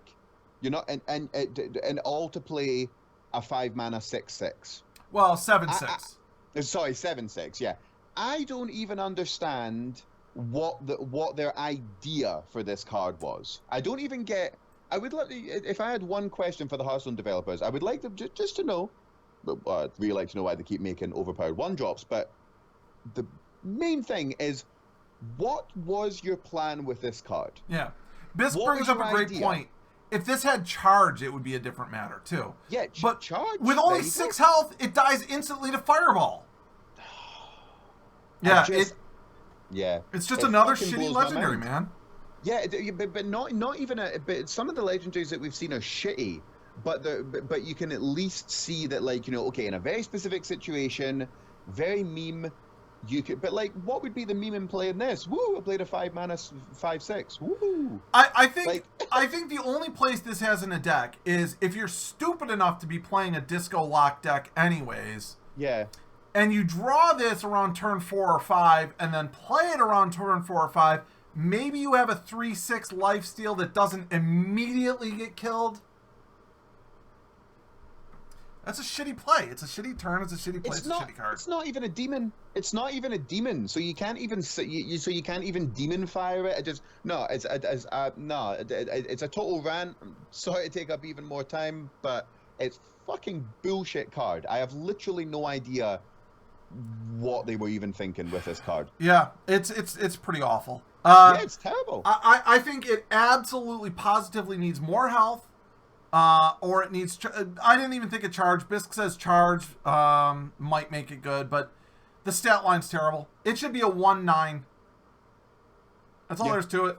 I think it's terrible. All right, but now we come to the Death Knight. Yes. You can take this Death Knight since you've got a thing. You do the Death Knights, please. Okay. Okay, so we have Blood Reaver Gul'dan. 10 mana, Battle Cry, summon... Yeah, 10 mana. 10, count them. Battle Cry, summon all friendly demons that died this game. There's some things to talk about with this card, but I'm just gonna say one thing. Battle Cry, summon all minions that were discarded this game. Yeah, how about summon all friendly demons that died or were discarded? Like, thank you. There you go. Now Disco Lock is actually almost a fucking thing. Yeah. Almost. But I'm sorry, summon all friendly demons that died this game? It's like, no, I've had to look at the demons that are available. I just don't see this being that great for being 10 mana. And also the fact is you have to survive until you have at least 10 mana. As a Warlock, I mean, the hero power life, your hero power becomes Siphon Life. It's Lifesteal, deal 3 damage. Okay. But, come on. I don't see how this is... Crawl the Unshackled, you could maybe... I don't know. I don't know. I think the hero power that it changes into is... so nice. Because It's as really a good for Warlock, you Warlock. spent the first 9 or 10 turns tapping away your life for card advantage. This Yeah. will help you get that back. And 3 damage helps you ping out minions or ping Yep. the opponent's face. Think the Sure. hero power is great. Yep. I don't even mind that it's 10 mana. I really don't, believe it or not. The thing is, summon all friendly demons that died this game. Okay, let's do perfect scenario here. Mm-hmm. Your board has been cleared by your opponent. You're low on life and you need things. All right, what are the first 2 minions it's going to summon? Voidwalker, because you played those early in the game. Yep. What's going to happen next? Maybe a Succubus? Maybe some Doom Guards? Are you going to get 7 minions? If so, are they going to be randomly chosen from the minions? No, they're probably going to be in the order in which they died, which means you're going to get your shitty 1-drops. Yeah. Okay, so I've got 2 Flame Imps. I've got 2 Voidwalkers. I've got a Doom Guard, and you see what I'm saying? Yeah. I just like not that the great. card. I believe it or not, I actually do like the card, but it's not enough to bring Warlock back out of the garbage tier that it's in. Well, it's definitely not. It's definitely not a kind of late game, a late game control demon lock type thing. Like, no, it's definitely not. No, if they wanted to make Warlock a thing, bring Zoo back. That's what they should have done. It's just, dude, for 10 mana, I can't say this enough, man. They keep trying to push this discard thing.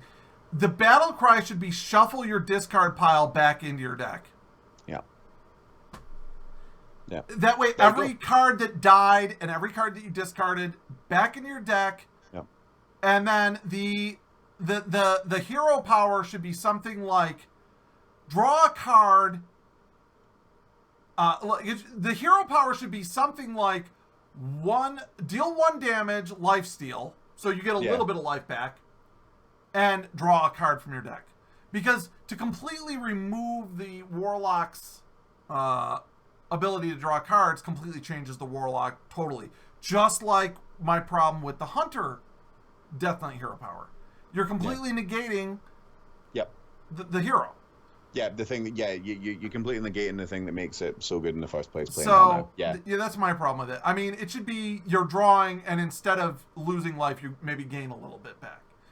But just Disco Lock is not going to work until there's something that shuffle, and that would be a massive advantage. So all of a sudden, your entire deck is now back in there, and it's not even that big of an advantage as you might think, because now all your shitty 1-drops are back in there. And at turn 10, if you top deck a fucking Flame Imp, you're like, fuck. Malthazar's Imp, yeah. You know? Totally, yeah, totally. I'm with you. Okay, so what we're going to do is we're going to take another just 90-second or so break to use the washroom. I'll play a video for everyone while we're gone. And I don't think we're going to wrap up quite by 4, but we might go a little past 4 as long as Cal's okay with that. Yeah, I'm fine with that, man. No problems. We'll go a little bit late. And to everyone else, like I said, we'll be back in just about 90 seconds. Please don't go anywhere. We're going to wrap up with Warrior and then Neutral, and then we'll be done. And unfortunately, Neutral is the biggest set to go through. So Yes, it is. Yes. all right. Whoop, not that one. Hang on. Whoop, there we go. And... yeah. All right, be right back.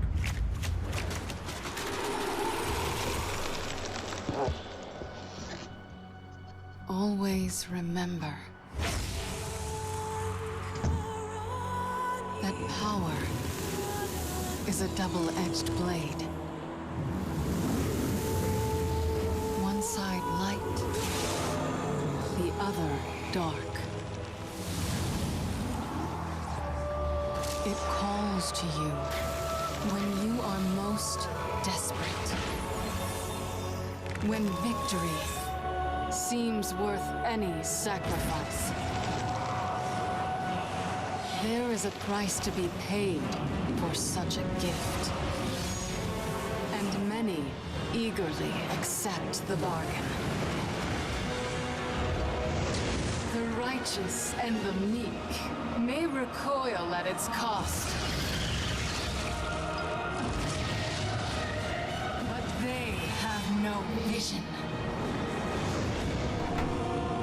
Power alone is not to be feared. Fear instead those who wield it.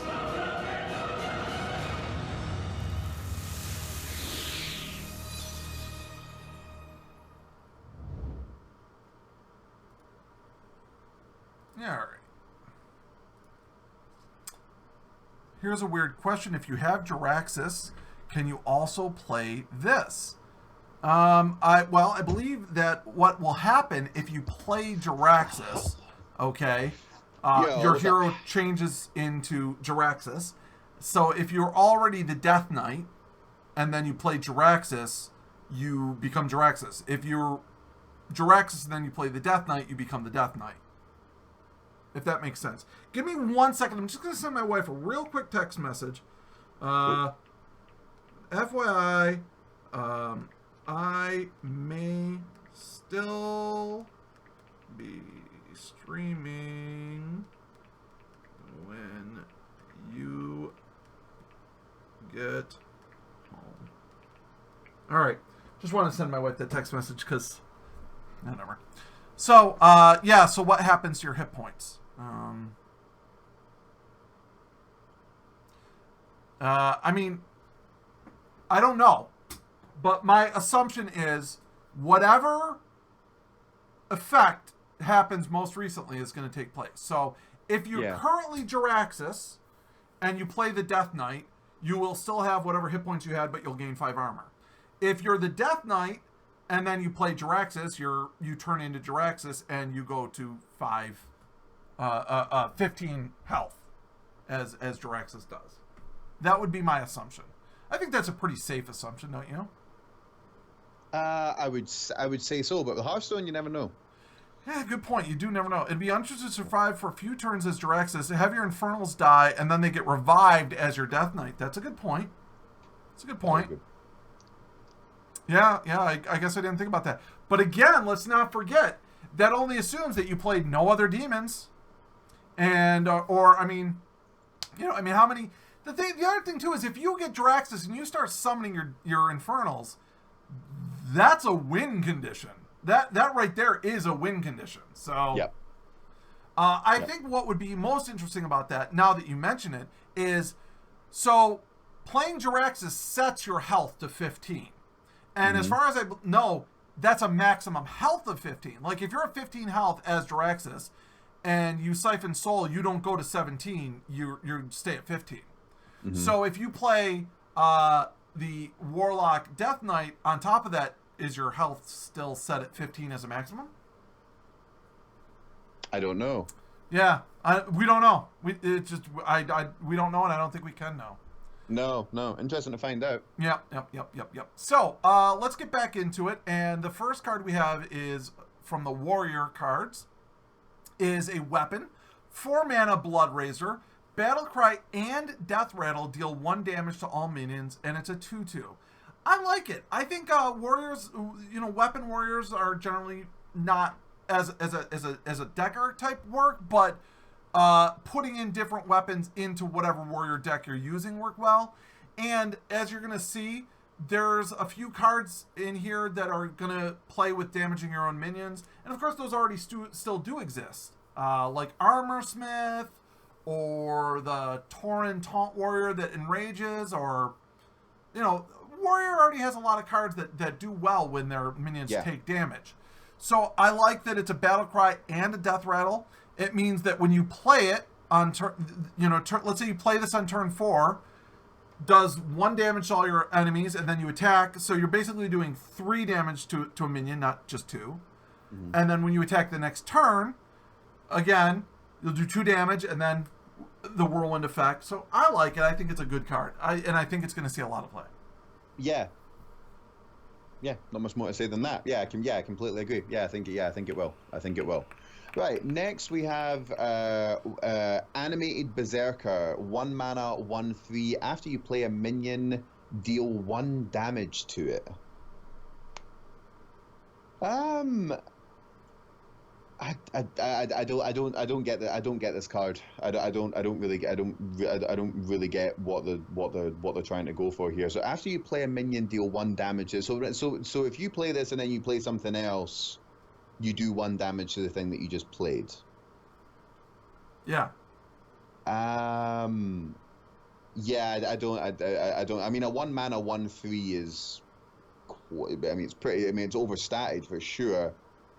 No, it isn't even overstated. I don't get it. Am I missing something with this card? I think you are. I think I'll jump in. I think you are missing the fact that, as Bisk said, there's a lot of enrage cards in Warrior. There's a lot of enrage cards. You play this, and then you play Gromash Hellscream. Bam, 10 damage right to the face. Very true. Very true. Yeah, no, that's true. You would not play this just as a card on its own. This is a combo card. Yeah. And it's a very good combo card. It's going to see play in very specific decks that are built around it. Not around this card exactly, but just around that effect. Yeah, I think it's a great card. It falls into that category of that I've mentioned many times during this podcast. Yeah. That there's a lot of cards in this expansion that don't seem quite right until you realize, but what if I? Yeah. And that's what this card is. So I love it. I love those cards. No. Yeah, I'm with you. No, I never even thought about that. When I was looking at it first, I was like, "What the fuck is this?" But yeah, now I get it. Yeah, you got to look a little deeper and that's, dude. I said this at the very beginning of the podcast. That's the one thing that I'm really excited about for this. None of the cards seem very powerful, but a lot of them seem very interesting. You know, for sure. So the next one we have. Okay, I'm going to be honest. A lot of these cards I've like looked at and I've made up an opinion on. Dude, I don't know how I feel about this card. Forge of Souls, spell, 2 mana, draw 2 weapons from your deck. I mean, drawing cards is always good, but on the other hand, as a warrior, you fucking hate it when you've got a weapon equipped and you do nothing but draw weapons. So I don't know. It might be good. It might. I can't do it. I can't even judge. I can't decide. I can't decide on this one. Yeah, I'm kind of the same.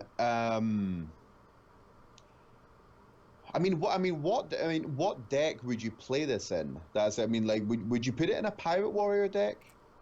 I guess you probably would, because you are going to want your weapons.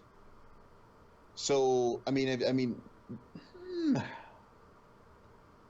yeah, I don't know. This is so difficult. It's such a tricky one to judge. I have no idea. Dude, of all of the cards, this is the one I keep going back and forth because I'm like, well, drawing 2 cards is always good.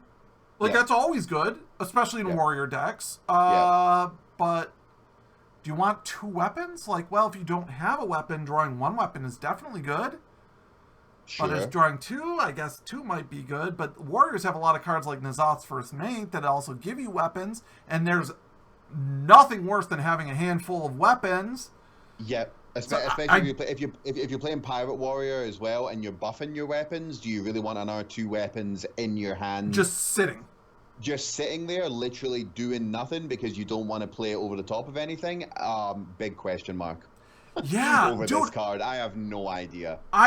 This is by far for me the hardest card to judge. Sure. It's just weird. It's a common, like, and you think like, well, you know, but it's like I don't even have a snap decision on whether or not this is good. Okay, like snap decision, drawing 2 cards is good. Yes. Yeah, that's my snap decision as well. But then when you start to, but it's almost paradoxically good. Yeah, so I don't know. I'm gonna give that one a fuck if I know and move on. Yeah, for sure. Yeah, let's move on. Right, we've got Mountain Fire Armor, 3 mana for 3 Death Rattle. If it's your opponent's turn, here's another one of them. Gain 6 armor. I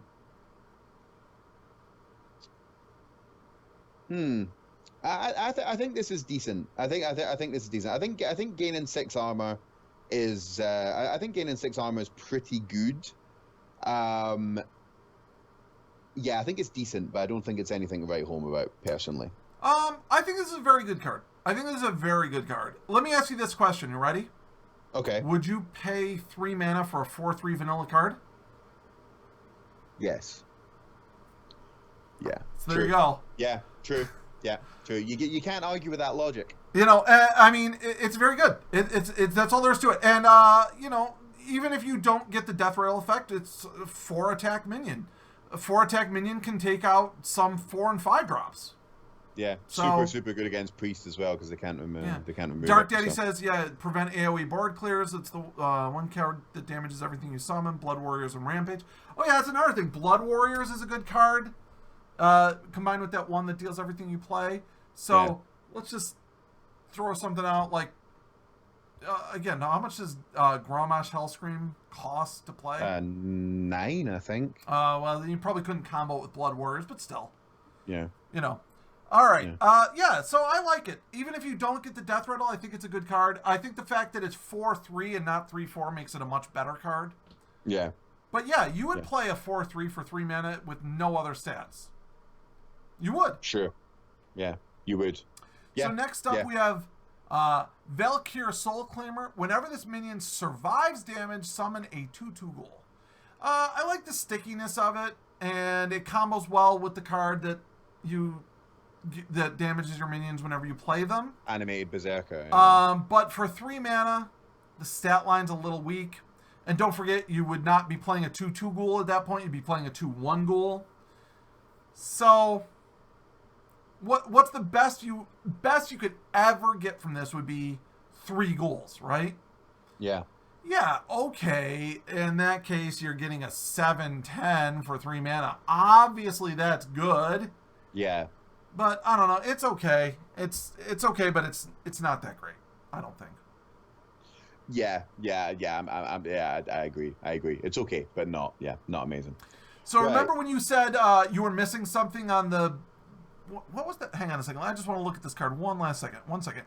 You're like, what am I missing on Animated Berserker? Yeah. Okay, so remember you said, what am I missing?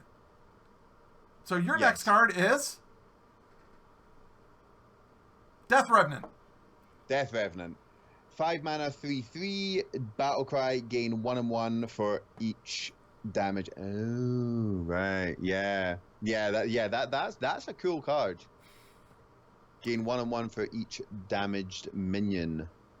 Yeah, I mean you could do a lot with that. That could be huge. Actually, coming to think of it, because you could do Blade Fury or Wind Fury or whatever. It's the spell that damages. It's the one that's used to initiate to activate Sleep with the Fishes that what Control Warrior always uses. I can't remember what it's called, the Whirlwind or something. Whirlwind. I mean, this is 5 mana, right? Yeah. And the weapon is 4 mana that Battlecry damages every minion on the board. Dude, you play that on board with even 4 minions that are damaged. 7/7. That's good. And odds are, if you're playing this, you're going to try to hold out for more than just 7/7. But, I mean, Obviously, if you play this when it's weak, it sucks, but, you know. Yeah, I like it. Moving on. I like it.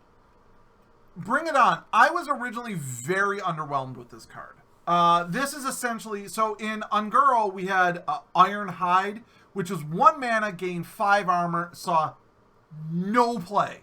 No one played it ever, right? So I said, this is a double Iron Hide that also helps your opponent. Yeah. But I thought, well, the saving grace is you save this for late game or when your opponent has an empty hand, and for 1 card and the cost of your hero power, you're gaining 10 armor. So I think it's not terrible, but I don't think it's a great card. Yeah, I don't.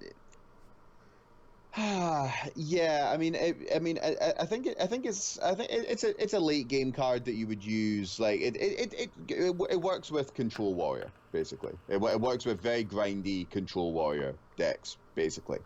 That's basically where it comes into its own. Well, the other thing is Shield Slam is still a card that exists. So you know your opponent plays Deathwing. Bring It On, hero power, Shield Slam, it's dead. True. You know, gaining 10 armor off 1 card is pretty significant. Yeah, it's pretty significant. I mean, it's just reducing the cost of your opponent's minions by 2. It's definitely it's a crazy late game card. That's where it comes into its own for sure. I think it'll see play, but on the other hand, the fact that it's epic means for us sort of free to play or not not people who don't spend a lot of money may not ever even see this one. Yeah, true. Yeah, very, very true. Right, next we have we've got Dead Man's Hand, 2 mana, epic. Shuffle a copy of your hand into your deck.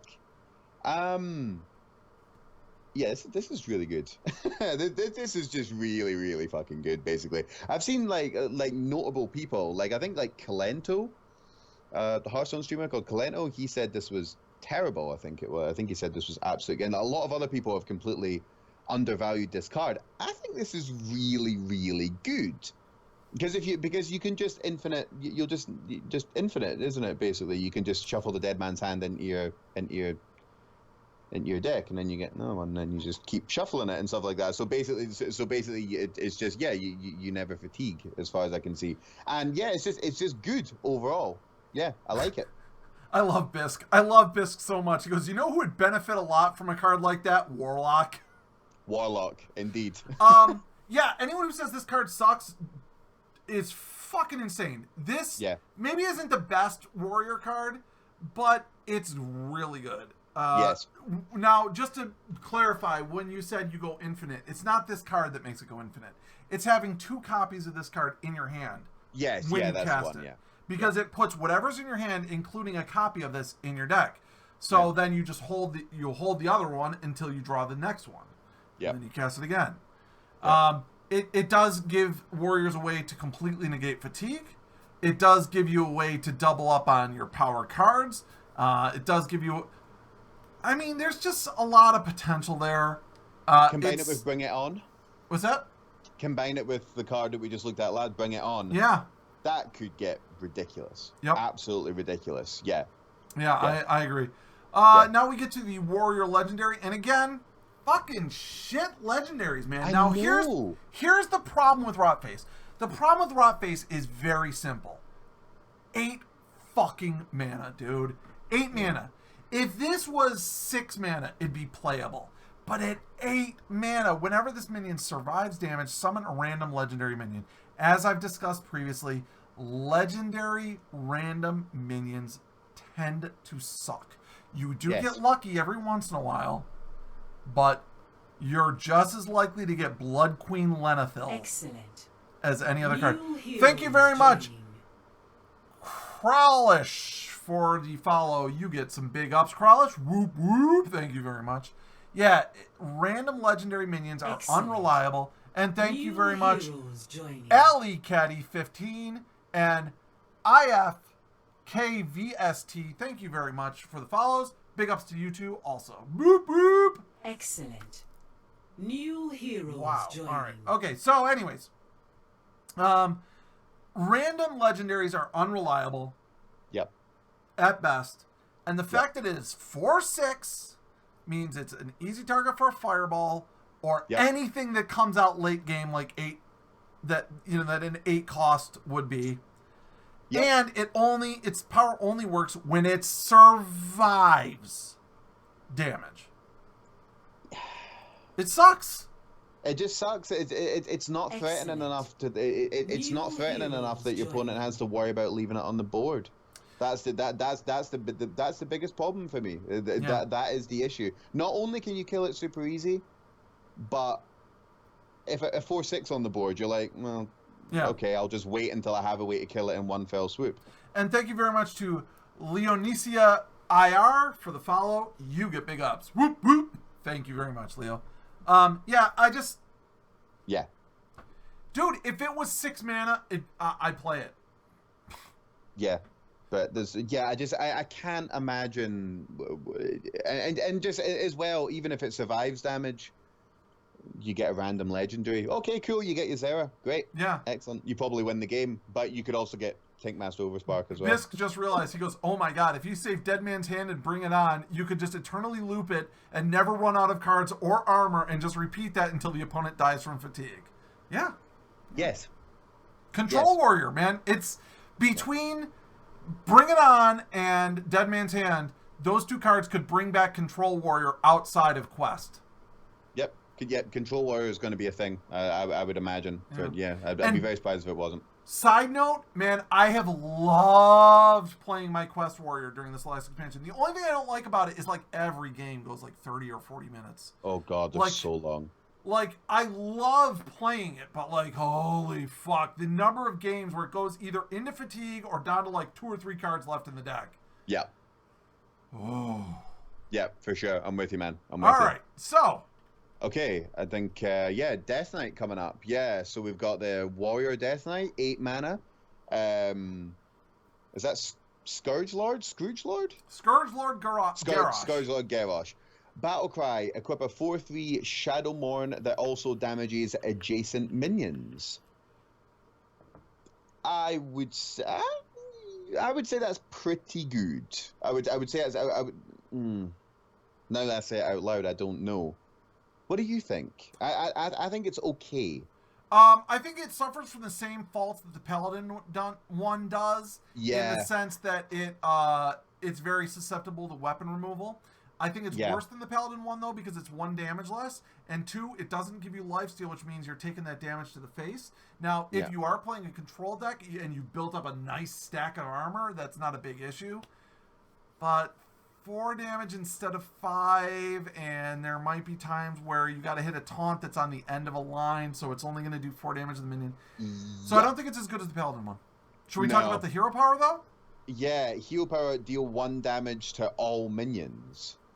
That's quite interesting. I think that's really good, actually. Yeah, it almost saves the Death Knight, as far as I'm concerned.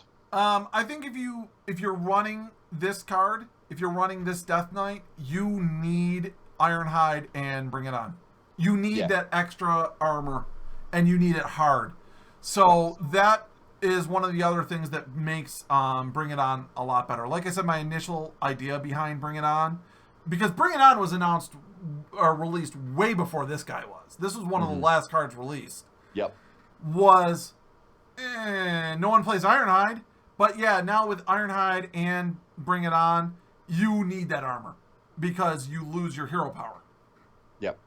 True. Very true. Very, very true. So, Bisk, I just want to catch up real quick with what Bisk said. You know what would be good with Rotface would be Inner Rage, since it's 0 cost. If it survives its initial turn, Commanding Shout could also synergize well with it. You also need that 1 legendary that kills all damaged minions for Bladestorm. Yes, yeah, good point. Again, but this brings back... Okay, so I'm going to just real quick go back up to Rotface, because that's what we're talking about. Mm-hmm. Those are all good strategies, but they don't address the real problem, which is summoning random legendaries kind of sucks. Yeah. Confessor Paltress was good at the time because there were much better legendaries.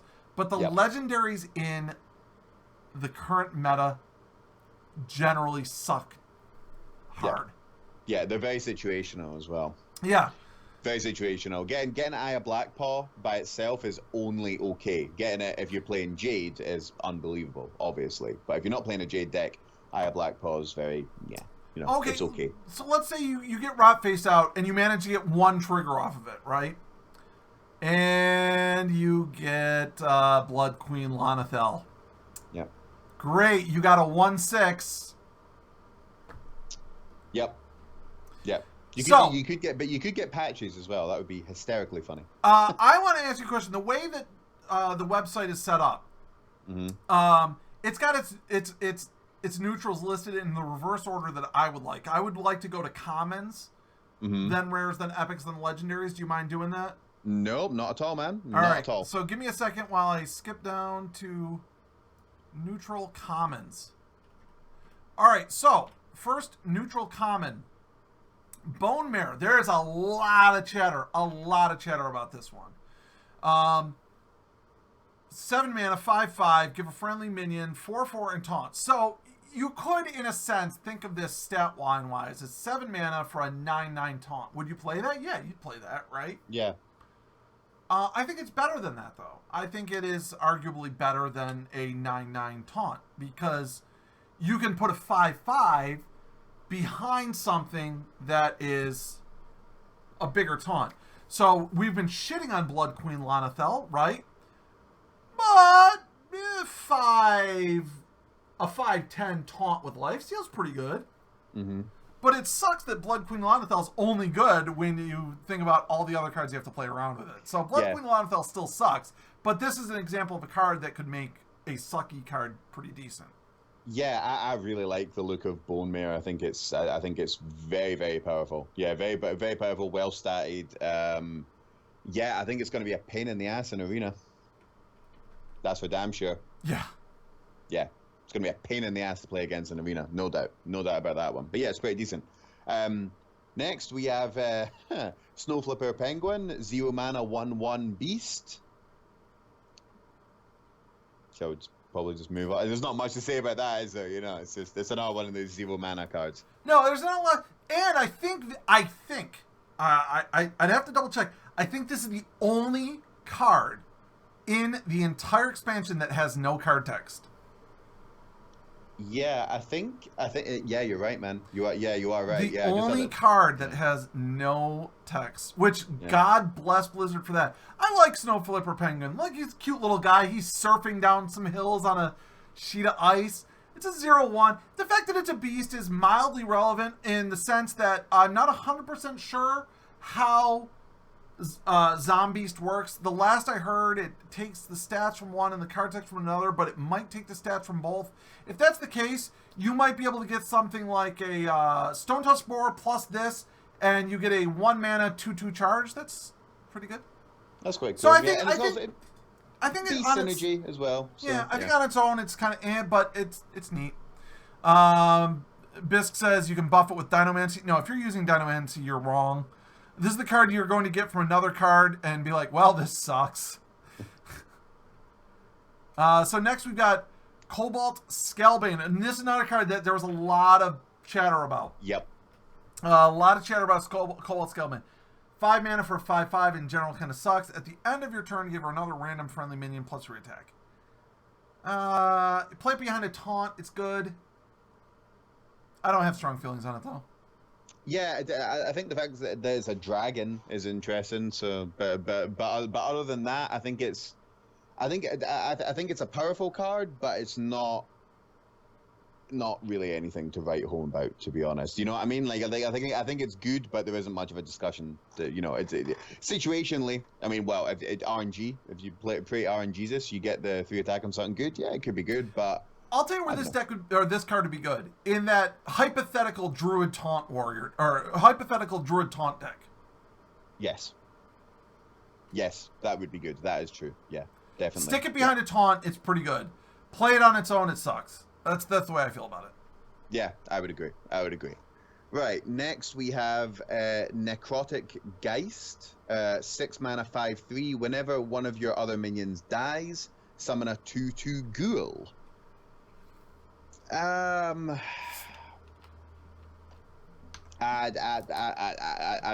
don't know. It looks okay, but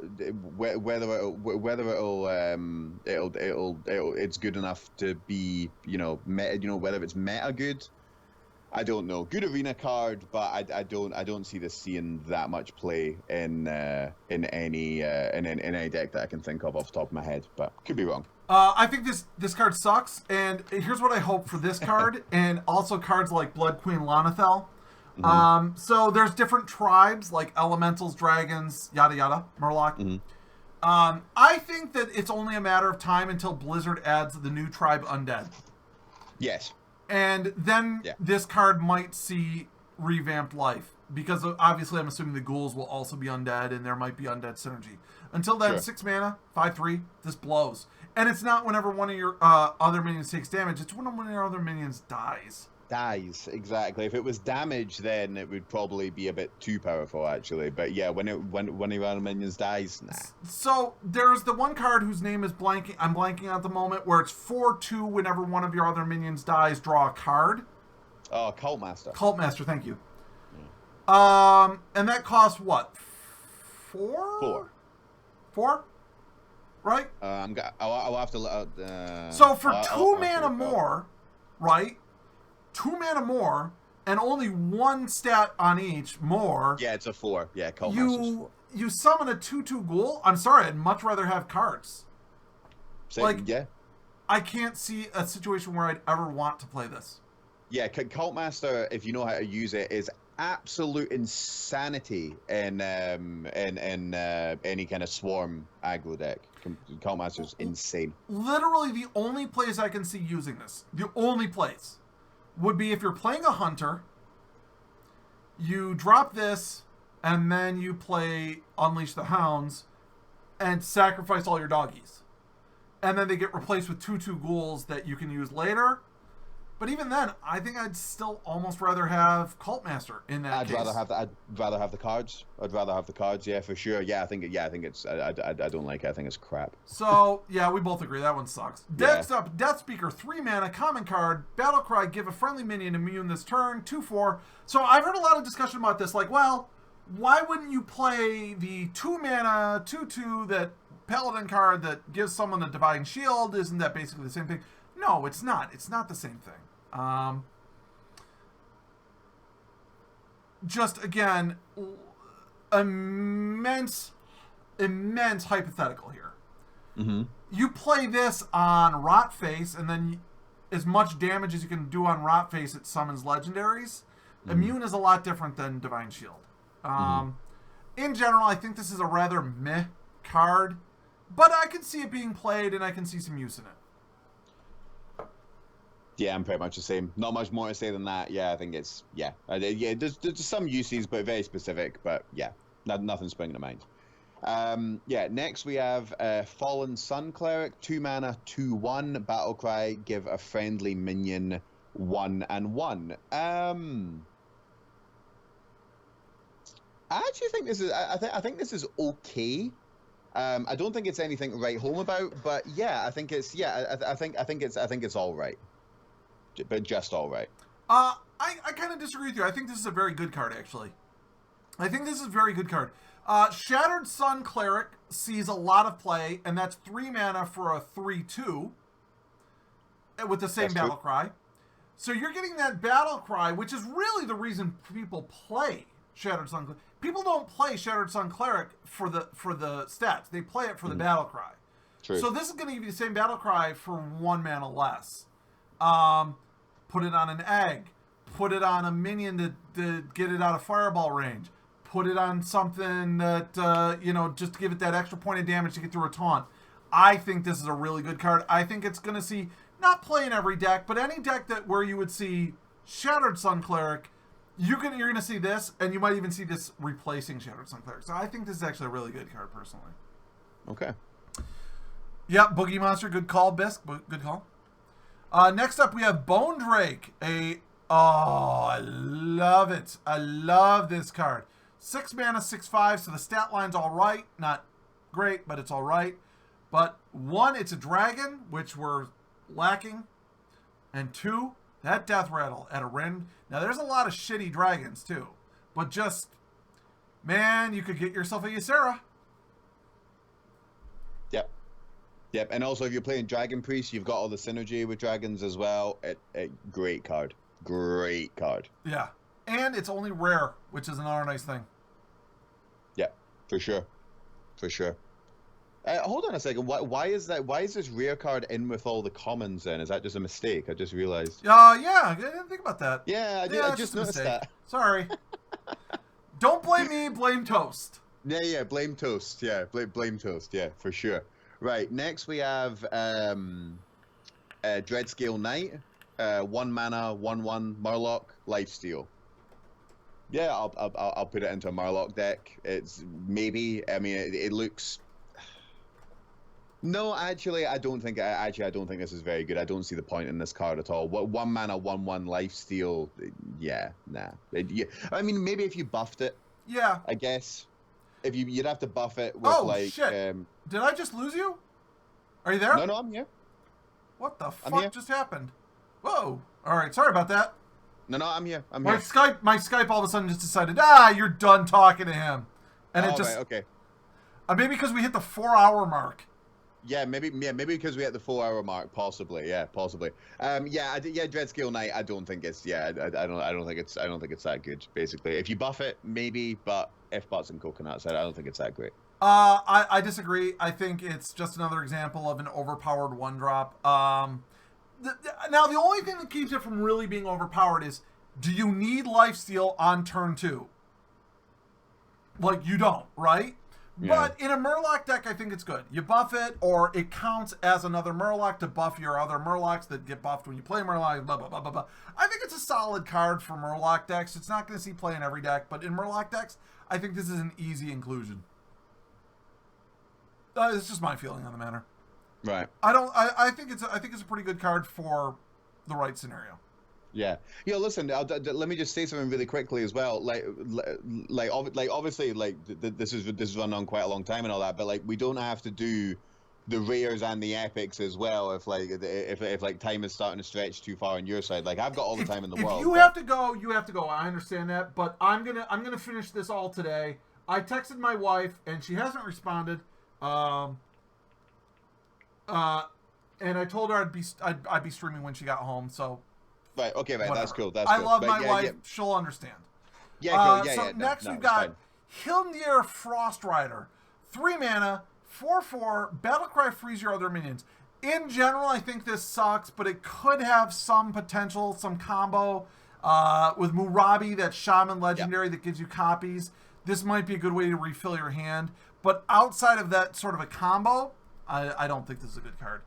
Yeah, I was just going to say that Murabi. Yeah, definitely. This is going to make Murabi almost, maybe sort of playable, basically, but by itself. It's possible that it also has some synergy as a tempo regain. Let's say your opponent has an aggro deck that gets off to a good start. You play a minion, he kills it, hits you. You play another minion, like he's got 2 minions, and you play one, he trades one off and hits you. And you're having trouble getting back. On turn 3, being able to play a 4/4 is decent. If you have no other minions, I mean, there's a little bit of potential there, but I don't think it's great. Yeah, I don't think it's great either. I really, really don't. Next, we have Night Howler, 4 mana, 3/4. Whenever this minion takes damage, gain 2 attack. I think this is potentially really, really powerful. Actually, yeah, I think this is one of these one of these snowball, steamroll, whatever you want to call it, cards that could potentially get out of hand if you know what you're doing with it. Yeah, I think it's potentially powerful. Let me just say thank you very much to Freya Levers for the follow. Freya, you get some big ups. Whoop, whoop. Thank you, Freya. I appreciate the follow. I think that this card on its own, standalone, kind of sucks, but I think that there's potential for it. I think it could see some use in the kind of stereotypical Silence Priest deck where you could buff it and maybe interfire it. I think it'd be pretty good. Yeah, that's true. That's true. But on its own, I think it kind of sucks. I think even in a warrior deck where you play this right after playing the one that damages it. Yeah. Okay, so you got a 5/3 for 4 mana. Yeah.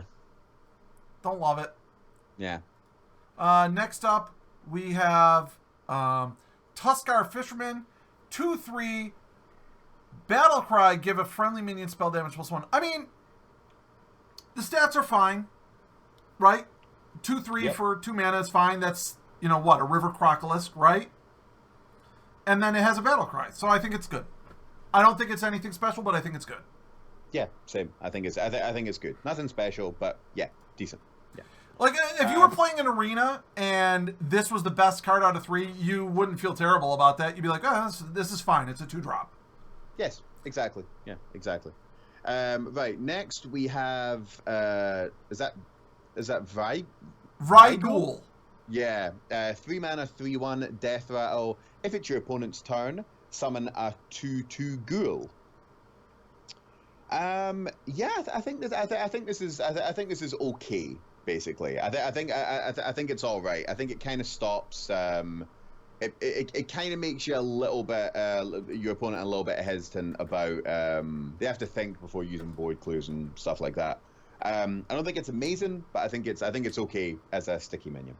I mean, it's all right. I don't think it's good, and I don't see it seeing a ton of play. Like you said, sticky minions are always decent, right? And as a 3-drop, it's not like you're committing 5 or 6 mana. Mm-hmm. But yeah, 3/1's really easy to kill. Let me ask you this question. Ready? Okay. Here's a question for you. Mm-hmm. Thinking about decks that you've played, would you rather have this or a Wolf Rider? Ooh, that's close. That's close. I don't even know. I don't know. I think in most cases, I'd rather have a 3/1 charge than a 3/1 with that Death Rattle. I think that's just the way I feel about it. I don't know. It's very close, but I see your point because Wolf Rider never really sees that much play. So yeah, I see your point. Yeah, I don't think it's the worst card ever, but I don't think it's a good card at all. Yeah. All right. So moving on, we've got Arcturus. I think it's Arcturus. Arcturus or Arcturus? Yeah. Acheris Veteran? I don't know how that's pronounced. Acheris Veteran. 2/1. Battlecry, give a friendly minion attack. Oh, God. Blizzard, please. Come on, Blizzard. What the fuck, man? Ugh. Would you stop with these fucking 1-drops already? I know. If this was a 1/1 that had that battle cry, it wouldn't be so bad. But a 2/1 means it can kill 2-drops. And it's got that battle cry. So you probably won't play it on turn 1. Blizzard. What is your thoughts? I'm with you. I wish they would just stop doing these annoying 1-drops. Yeah, I wish they'd just stop it, basically. Bisk says it's pronounced Acarus. All right, thank you, Bisk. Cool. Yeah, not much more to say about that card. It's not quite as annoying as that Paladin 1-drop, but it's still pretty irritating. The thing that's nice about this is you play this on turn 1, you've got a 2/1 minion on board, that's fine. You draw this late game, it's still, Battlecry is still as effective. Yeah. Yeah. I think, 1-drops. What more can you say than that? Right, next we have Venomancer, 5 mana, 2/5, Poisonous.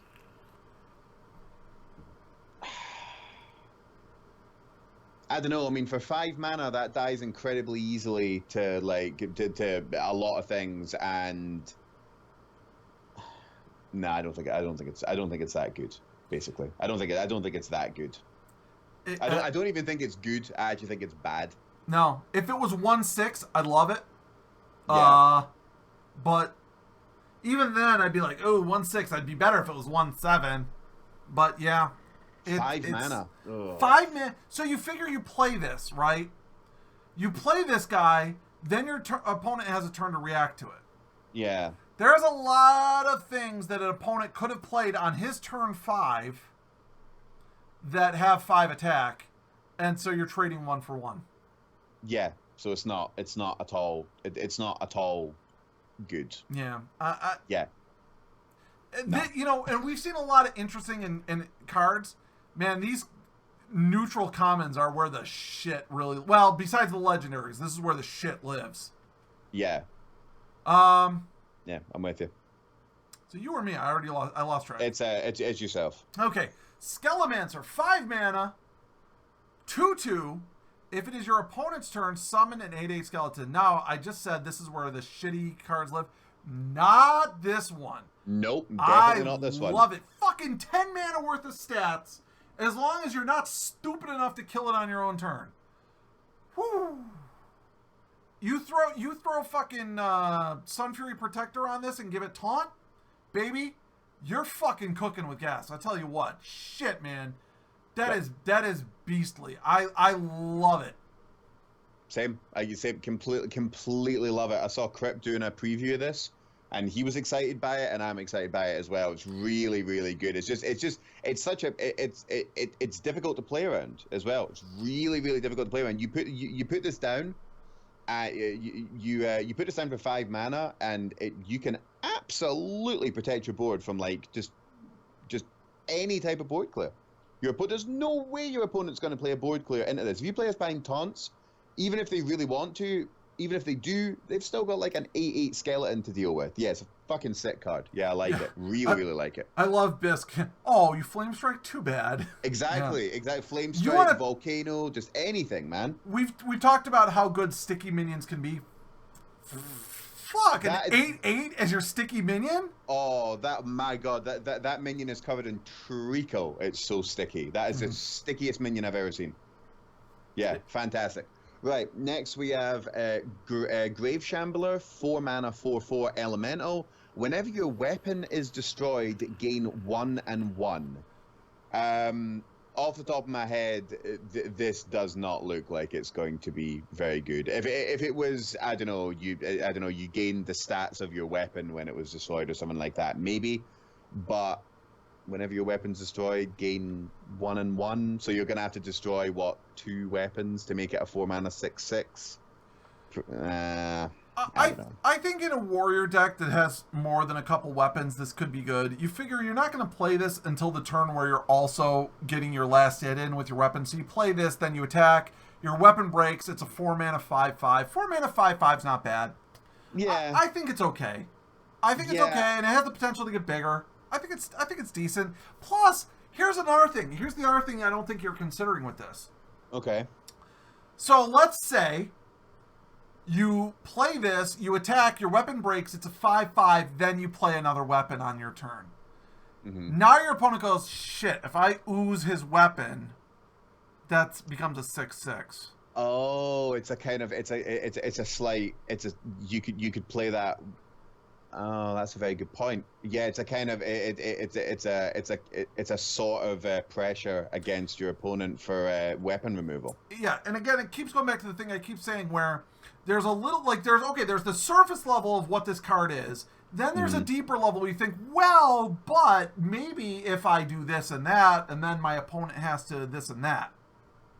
Yeah, so you play this and I mean you could even play this and then just play a weapon on the same turn because it's only 4. Yeah. And then your opponent, Yeah.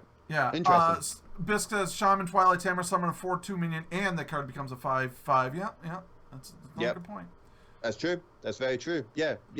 No, interesting. Yeah, interesting. Tainted Zealot, 2 mana, 1/1, Divine Shield, spell damage +1. I like it. It's not anything super great. It fits well in, mage decks. The Divine Shield is kind of nice because it gives it just a little bit of extra with it. I mean, would you play this over what's the Kobold? It's a 2/2 that has spell damage. I would say this is better than that. It is better than this. I would actually play this in this would be really useful in a Shaman deck, to be honest. Getting Maelstrom Portal up to 2 and Lightning Storm up to 3/4 instead of 2/3. Yeah, I think this might see play, possibly. I think this will see play. Yeah, I think it might. It might. It's hard to say, but yeah, it might. I think it's a pretty good card. Yeah, I think it's pretty good as well. Right, next we have Spellweaver, 6 mana, 4/4, spell damage +2. I just don't know if having spell damage +2 is worth playing a 6 mana 4/4 minion. Basically, I just don't know. I just don't know what you could do. Like, okay, so let's say you played this in a mage deck and your fireball did 8 damage. Your flame strike did what, 6 damage. I mean, the problem is that it has to. I mean, it has to survive until you can actually get anything off. I don't know. I don't know. Maybe it's just the problem is that 4 mana is really easy to kill. So if it survives and you can play something cool, but playing this and then playing something on the same turn, I don't know. I don't know. Probably not. Give me 1 second. I just gotta look up Hearthstone Kobold with +2 spell damage. Yeah. So Evolved Kobold, right? Yeah. 4 mana, 2/2 with spell damage +2, right? Yeah. So what you just said about this card were my original thoughts too. Like, 4 health, it's going to be easy. Yeah. Do you really want to spend 6 mana? Blah, blah, blah, blah, blah. But I remember before Whispers of the Old Gods came out, everyone looked at Evolved Kobold and they're like, 4 mana for a 2/2 sucks. And what? Only, +2 spell. But Evolved Kobold has led to some amazing plays and amazing synergies and amazing strategies. And I feel like this might potentially be the other thing. The only difference is 6 mana is more than 4 mana. Yeah. So I don't know. My initial thoughts are much the same as you, but I want to caveat with, I don't know. +2 spell damage is much better than having 2 minions with 1 spell damage. No, it's true. It's just it's just in a vacuum it might be good, but finding a space for it in a deck, basically, I don't know. Maybe it could work in some kind of like big spell mage type thing, possibly. Okay, I'm gonna take my glasses off before we move on to the next card here, because I just got to do this. Yeah. Why, Blizzard? Why? Why do they do this to us? Cal. Yes. Cal. Why? Yes. I don't really know. Is it? I think this is your card to read out, or do you want me to do it? And That's my response. Why with the overpowered 1-drops? This card is so good as a 1-drop. Fuck. You know, I think it is good as a 1-drop. I mean, I think the biggest issue with this card comes if you can start buffing it and stuff like that. I think that's pretty devastating. I think by itself it's okay, but if you start, you could get in a lot of damage with this, like a lot of damage. Like you only need it to survive. Like so this can potentially do 4 damage by itself if it survives, if it attacks twice. I mean, that's for a 1-drop, that's quite that's quite heavy. My way of looking at 1-drops is this. Let's say you're going second against a mage. If you can play a 1-drop on your first turn that forces your opponent to use his hero power to kill your 1-drop, then you're way ahead, because he just committed 2 mana to kill your 1 mana card. Yeah. Does that make sense? Yeah, it makes sense. Yeah. No mage in their right mind would leave this alive. Now, admittedly, he could have played Mana Worm and then he does whatever with his turn 2 and trades in. But the power level that this represents is it's too dangerous to leave alive, because you don't have to hit his face. You could run this into his 1-drop, and it kills his 1-drop and does 2 damage to his face. Yeah. Yeah, I'm with you. It does. It seems. I'm gonna definitely do some experimenting with this card for sure when because this is anything that's common. I'll definitely be crafting. But yeah, anything that's common you'll probably have. You're gonna buy 50 packs, and I assume you've got gold saved up to buy a couple more. Yeah. I think I've got about 60 packs to open or something like that. So you'll probably have at least one of them. Yeah, that's true. That's very, very true. Is it me now or is it you? It's you. It's me. Yeah, right, I'll be back in 2 seconds. Go ahead. Yeah, cool. Okay, so we got a Wicked Skeleton, 4 mana, 1/1 battle cry, gain +1/+1 for each minion that died this turn. Just realized it's getting really, really dark in here. Just realized how dark it was. Yeah.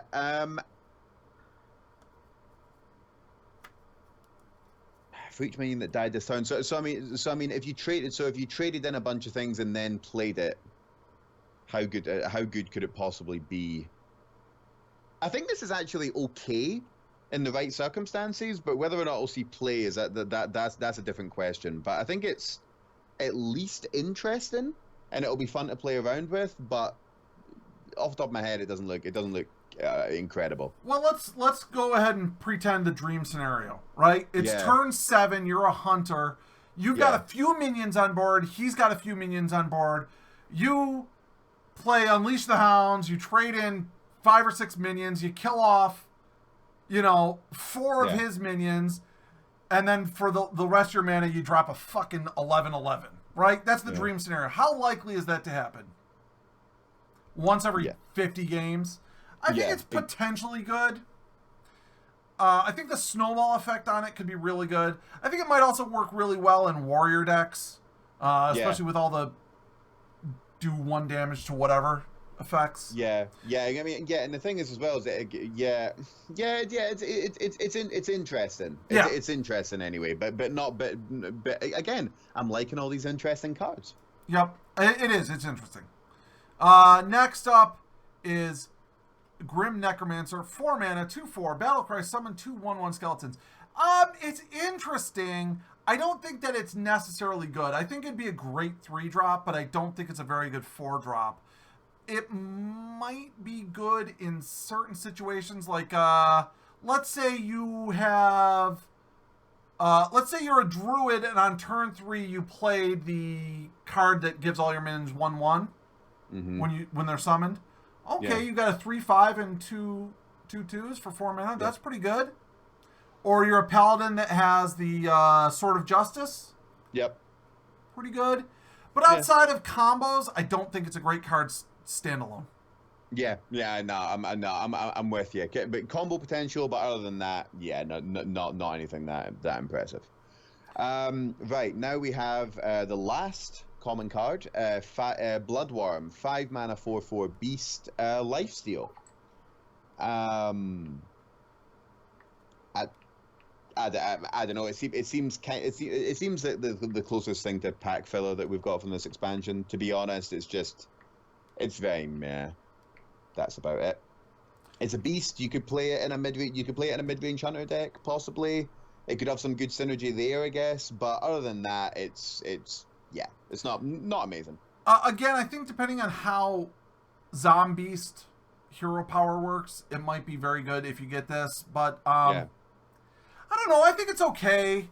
Yeah. I think by turn 5, you've probably taken a couple points of damage. So a 4-point heal might not be good. Why is my wife calling me? Hang on a second. I cannot talk. I am streaming. I will probably be streaming when you get home, okay? She knows not to call me. See, here's the thing. I usually end my stream at 4, so she knows it's usually safe to call me after 4. Right. But her phone is acting up. She needs to get a new phone. Like, we're probably going to go to the store this week and get her a new phone. Right. But that's why I've been texting her, and I've been like, hey, I'm going to be streaming when you get home. I'm still streaming. So anyways, whatever. So that is it for neutral common cards. So give me a second here. I don't know. Yeah, I don't think that one's terrible. And so we're up to neutral rares. Getting through it. Getting towards the end here. Getting towards the end, guys. I think it was me. Right? Shallow Gravedigger. Yes. This was one of the very first cards revealed, and it sucks as much now as it did then. Fuck this card. It blows. End of story. That's all I've got to say about it. Yeah, I mean, a random death rattle. I mean, it's one of those just you could potentially get a really good death rattle minion. You could also get something that's shit, and you've got to play a 3 mana 3/1. Yeah. This might be playable if it was 2 mana. At 3 mana, it blows. Yeah, I'm with you. Next up, we have Ticking Abomination, 4 mana, 5/6. Death Rattle, deal 5 damage to your minions. So I guess if you want to damage your own minions, this card is really, really good. If there's a situation that pops up with that, then it's really great. But otherwise, the 4 mana 5/6 is not oversized enough to. I can see exactly 2 scenarios where I would play this. One, I'm playing it onto an empty board. Yeah, well, empty board is good. Yeah. 2, I'm playing a Warlock, I attack with it, it doesn't die, and then I treachery it over to my opponent. Other than that, I don't like this card at all. Disguised Toast loves it, though. Yeah, well, of course Disguised Toast likes it, yeah. Next up, we have Mindbreaker. 3 mana, 2/5. Hero powers are disabled. Love it! Again, I love the manipulation of game state. The card itself, I don't know. I don't know how I would use it. I don't know when I'd use it, but I just love it. I love it. It's great. Yeah, I love it as well. I think it would be really, really good to use after someone's done a Death Knight thing. That's when you would want to use it, basically. Actually, you would want to just use it. I mean, if you just use that, then hero powers are disabled for the whole game, including if you play a Death Knight. I don't think it... They're only disabled while this card's alive. Oh. Well, I love it then, but I don't know. I don't know where you would use it, but it's interesting. Yeah, it's interesting. I'll give you that. Yeah. I think it's very interesting. Yeah. Right. Next, we have Phantom Freebooter, 4 mana, 3/3 pirate. Battlecry gains stats equal to your weapon. So this is like there's a pirate that already does this. It's 2 mana, isn't it? That Pirate Warrior uses. Can't remember what it's called now. Well, there's South Sea Freebooter is 3 mana, and as long as you have another pirate, it gives your weapon 1/1. Yeah. And then there's the 4 mana one that I can't think of that's 5/4 that just gives your weapon +1 attack. Yeah, I think gain stats equal to your weapons. Yeah, I think that's really good. That's really, really good in Pirate Warrior, basically. That's very, very good in Pirate Warrior, actually. If you've got I mean, even if you've just got a Fiery War Axe, which is what, 3/2, that's a 4 mana 6/5. Yeah. That's good. Well, even if you've just got the upgrade weapon, like you just play an upgrade naked on the board, you've got a 1/3. This becomes 4 mana. It becomes a 4/6. Yeah. 4/6 for 4 mana. That's good. Yeah. Yeah. I think this card might actually potentially be a little bit OP. Actually, to be honest, I think this is going to increase the power level of Pirate Warrior a lot. I'm not so sure about that because almost every Pirate Warrior is exactly the same. Yes. If you have all of the cards, like if you have all the cards in the library, you are running the exact same Pirate Warrior as everyone else. There's very little variation in Pirate Warrior. And the variation that does happen in Pirate Warrior is, well, I don't have a Leroy Jenkins. Or, oh, well, I don't have 2 whatever, right? Yeah. So the only downside to this is, okay, what card am I cutting from Pirate Warrior? Am I cutting the Kolkaron or Elite? That hurts to lose a 4/3 charge. True. Well, you can't cut South Sea Captain. You need that to buff your other warriors. Yep. Yeah. I mean, it's true. Yeah. But I think it's a good card. Yeah, I think it's a good card as well. I think it's a pretty good card. I think Pirate Warriors. This is them throwing a bone to Pirate Warriors because Pirate Warriors are getting kind of fucked by the much slower pace of a lot of the cards in this. So they're like, all right, here's something that you can use that you aggro early, and this can be a big late game minion if you're smart. Yeah, totally. And since it's not legendary, you can have 2 of them. Yeah. So next we've got Corpse Razor. 5 mana 3/3. Battlecry, give a friendly minion Death Rattle, resummon this minion. It's okay. I don't have a lot of strong thoughts about it. I think 3/3 really sucks. Yeah. But, I mean, you're not really playing it for... Okay, like, here's the thing, right? So, if this was a 3-mana, 3/3 with no stats, you'd say it sucked, right? So, Yes. like, would you play a vanilla 3-mana... Or would you play a vanilla 2-mana 3/3? Yeah, that would be fine, right? So you're basically saying that effect, its Battlecry effect, is worth 3 mana? I don't think so. I actually think this might help some Death Rattle deck archetypes actually shine through. To be honest, I think this might be the card that possibly tips it over. I think you could definitely run this in some kind of Death Rattle. Yeah, any kind of Death Rattle deck. I think you could probably put this in, and I think it would. I think it's okay. Basically, well, here's a question. Let's say you're playing a N'Zoth deck, right? Yeah. And you use this to give Death Rattle to a minion that doesn't normally have it. Will N'Zoth then later remember that card had Death Rattle at one point and summon it? Yeah, I would say so. I would say so. I would hope so anyway. If not, that's pretty unfair. Yeah, I don't know. I don't know. I would like it to, and also as well. I mean, you could give this to something that, or like you could keep the effect going, so to speak. You know what I mean? So if you gave it to something that Death Rattle, like, you know, summons a, you know, gives you a card or summons something else, you could give, you know, so on and so forth. You could do it. Makes sense. Twice. Yeah. All right. So let's move on. Yeah, you could do it like that. Yeah. I don't know. All right. So I think you're up here. Yes. Saronite Chain Gang, 4 mana, 2/3, taunt, Battlecry, summon a copy of this minion. So you're basically getting, so for 4 mana you're getting 2/3 minions with taunt. Yeah, I would say that's pretty good. I would too. I think it's a natural fit into an Evolved Shaman deck. Evolved Shaman for sure, yeah. Or hand buffed Paladin. I think it's good. I don't think you definitely want to play this situationally. You wouldn't just fucking throw that in any deck. It's good. But I mean, 2 taunts for 1 card is good. You know, and then any other counterplay around it. Yeah, I like it. Yeah, I like it as well. I like it as well. Yeah, definitely. I'll be evolving it, that's for sure. Now, I love this card. This card is not necessarily the most powerful, but it's one of my favorite cards in the set.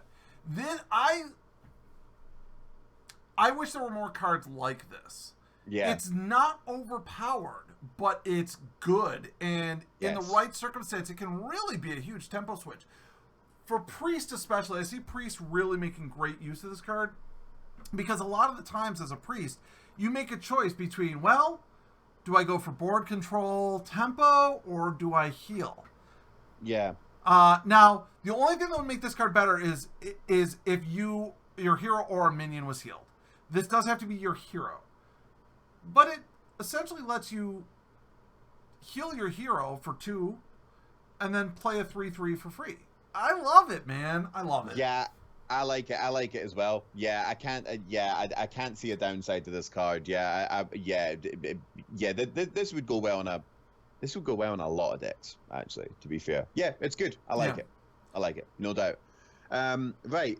Keening Banshee. 4 mana. Real quick. I just want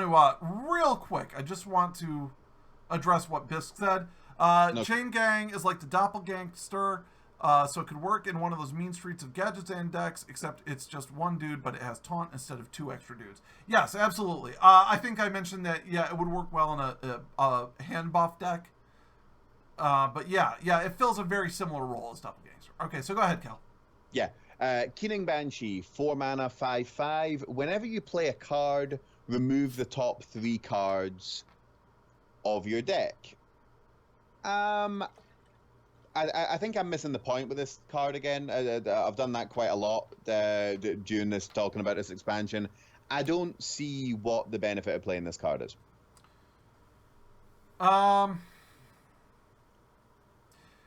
I mean, you can play around the effect. It's not like the Fel Reaver was, where it's when your opponent plays a card, right? So you can play this and then not play cards. But 5/5. If this was a 7/7, it would almost be a meme because it's like 4 mana 7/7. You know. Yeah. But why? But 4 mana 5/5. I don't understand what. I don't get it. I mean, could you use that Warlock spell and give it to your opponent? Yeah. Yeah. But I mean, that is meme-tastic right there. Yeah. It's not a great card. No, it's really not. It's really not that good at all. Yeah. And then there's Bone Drake again, which we already went over. It was also we already in the done comments. Bone Drake, so give me a second. We'll get up to epics. Bloop, bloop, bloop, bloop, bloop, bloop, bloop.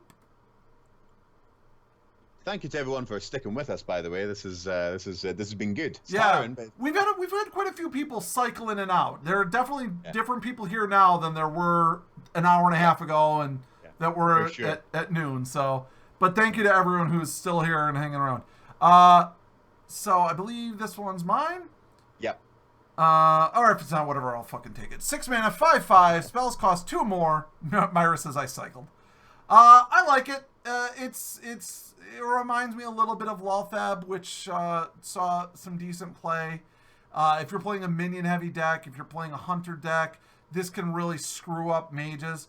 I don't think it's necessarily the greatest card, but I think it's pretty decent. Yeah, I think it's okay.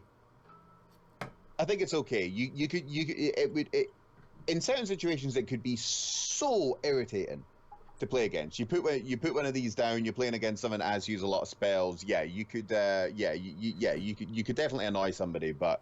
Yeah, it's only okay. It's funny, I'm just getting all these messages and everything now because like everyone knows, don't message me between noon and 4. Yeah. So now I'm getting all these like messages are coming in like crazy, like oh blah blah blah blah blah blah blah. And I'm like, just respond later. Right. Bisk says I really like Thing costs X more cards because it gives you a lot of indirect control of messing up their tempo. Yeah. That's pretty much what I meant. Basically, you can really screw up their turn, but we'll see. It's interesting anyway.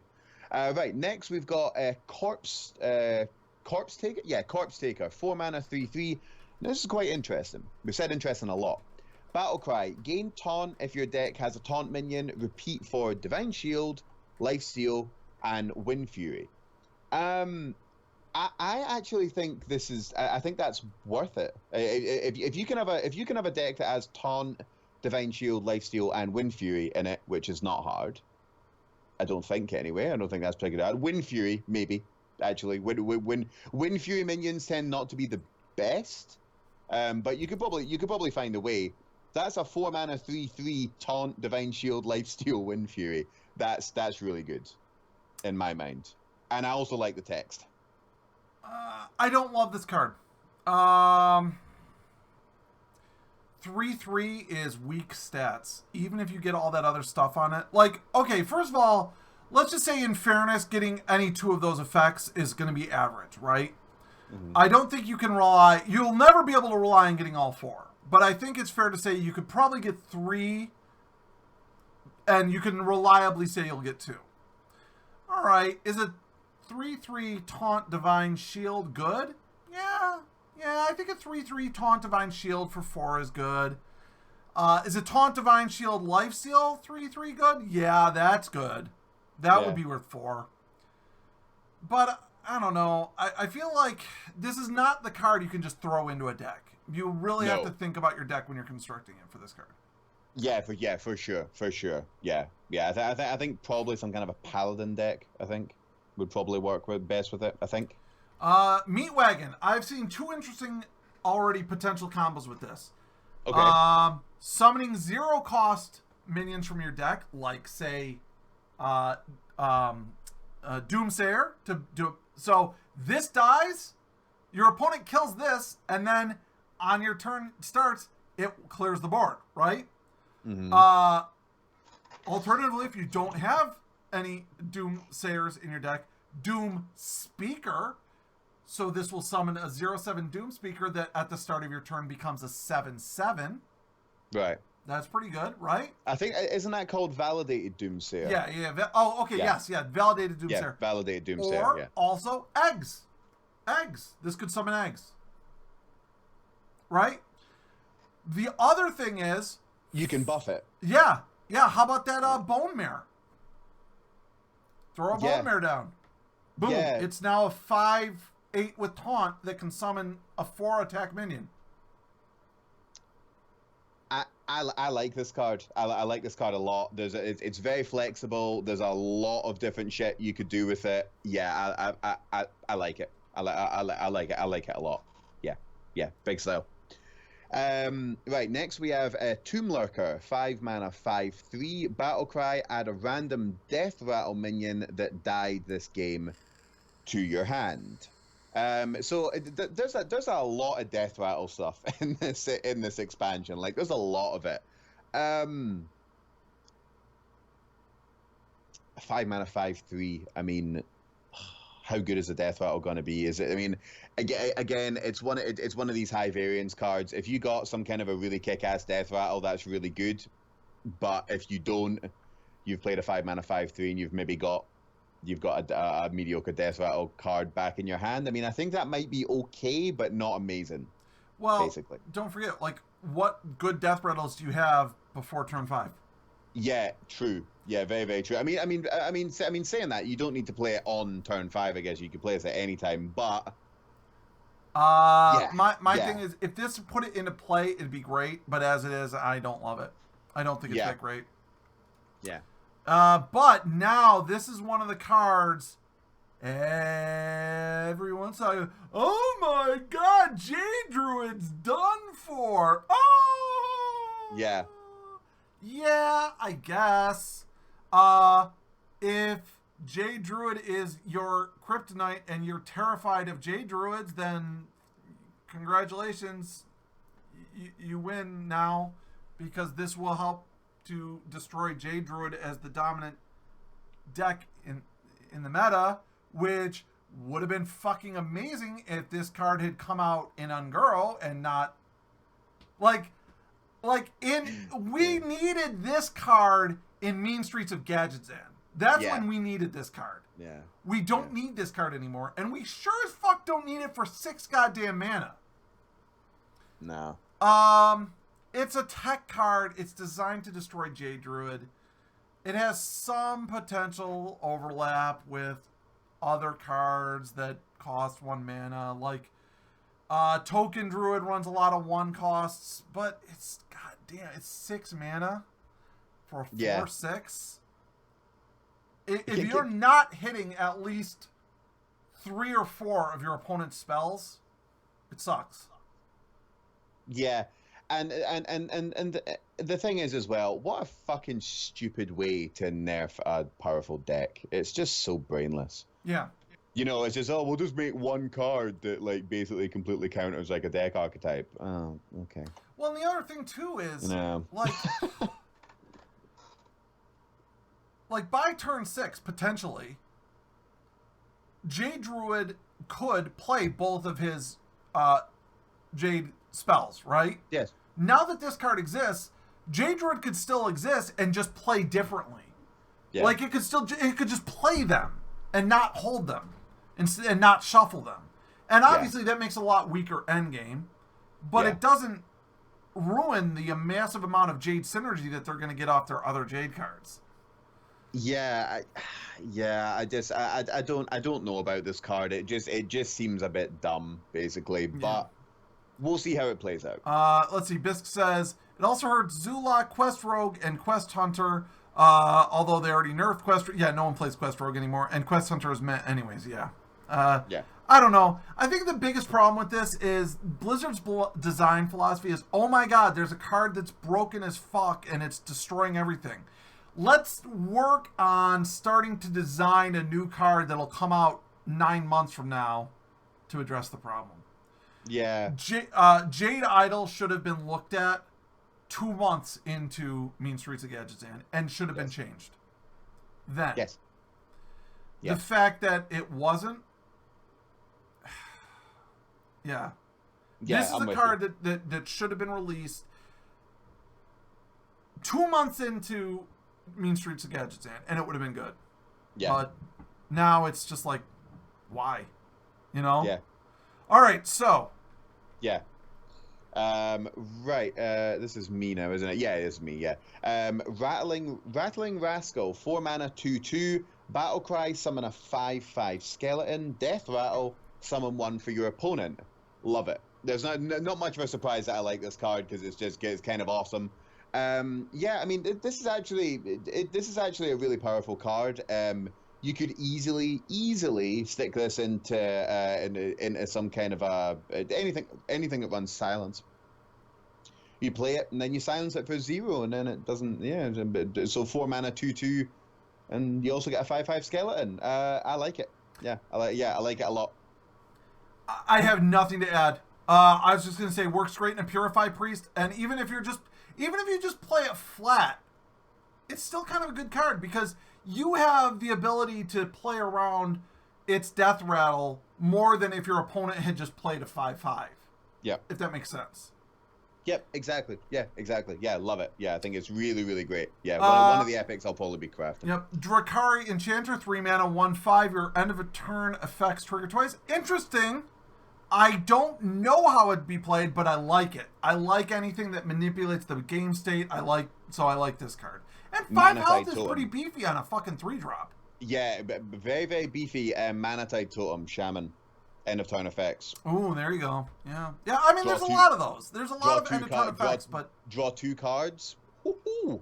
That's pretty good. And the thing is, as well, there's nothing your opponent can do about that. As well, you're gonna do if you have 6 mana, you play both of them. End of the turn, you're gonna draw 2 cards. I mean, the most obvious one that came to my mind when I was seeing this, I didn't think of Manatide Totem, was those cards that say at the end of your turn, give a random minion +1/+1. Yep, that's one. Makes them twice as good. I mean, it's neat. Yeah. I like it. I like this card a lot. Yeah, me too. Yeah. Oh, yeah, awesome card. Yeah, awesome card. Right, now we have Furnace Fire Colossus. This is a very interesting card. 6 mana, 6/6. Battlecry, discard all weapons from your hand and gain their stats. Yeah, holy shit, that could get pretty insane. If you combine, so I guess this is basically it's a neutral epic, but this is basically a warrior card because you would combine this with whatever that card was where you draw 2 weapons from your hand. The only problem here is that putting all your eggs into one basket rather than having a weapon that you can hit things with and you can use it for board control and use it for upgrade and all that type of shit. I don't know. I don't know. I don't think it's worth it. For as big, the memes are going to be great. For as big as you could make this minion, Hex is still a thing. Silence is still a thing. Devolve is still a thing. Polymorph is still a card. Polymorph is still a thing, so on and so forth. I mean, it's the memes are going to be great, but I just don't think it's worth it. I think you're better to just play your fucking weapons. Play your weapons, kids. Don't put them into the furnace. Yeah. I like it. I like the idea behind it. Again, when I was talking about warriors, I was saying one of the worst things in the world is when you're a warrior and you need a minion and you've got 2 or 3 weapons. Like you've got 1 in play and 2 in your hand. That sucks. Yeah. Yeah, I mean, silences and polymorphs are things. But if they don't have that in hand, this could be a fucking beast. I don't think it's the greatest card ever, but I like it. Oh, it could be ridiculous. Even to just do the math yourself. Do the math at home, guys. But I mean that could be monstrous. Yeah. Really, really monstrous. Yeah. Death Axe Punisher. 4 mana, 3/3, so the stat line sucks, but its effect is Battlecry, give a random lifesteal minion in your hand +2/+2. I think it's not the greatest card in the world, but I think if you build the right deck, it's a very good addition. Just hand buffing is always good. I think you'll see this in Paladin hand buff decks. It's just a good card. Yeah, it's good. Yeah, solid card. Yeah, all right, we're almost done. We just got to do the legendaries. Yep, neutral legendaries and then the special Death Knight cards as well. Yep. All right.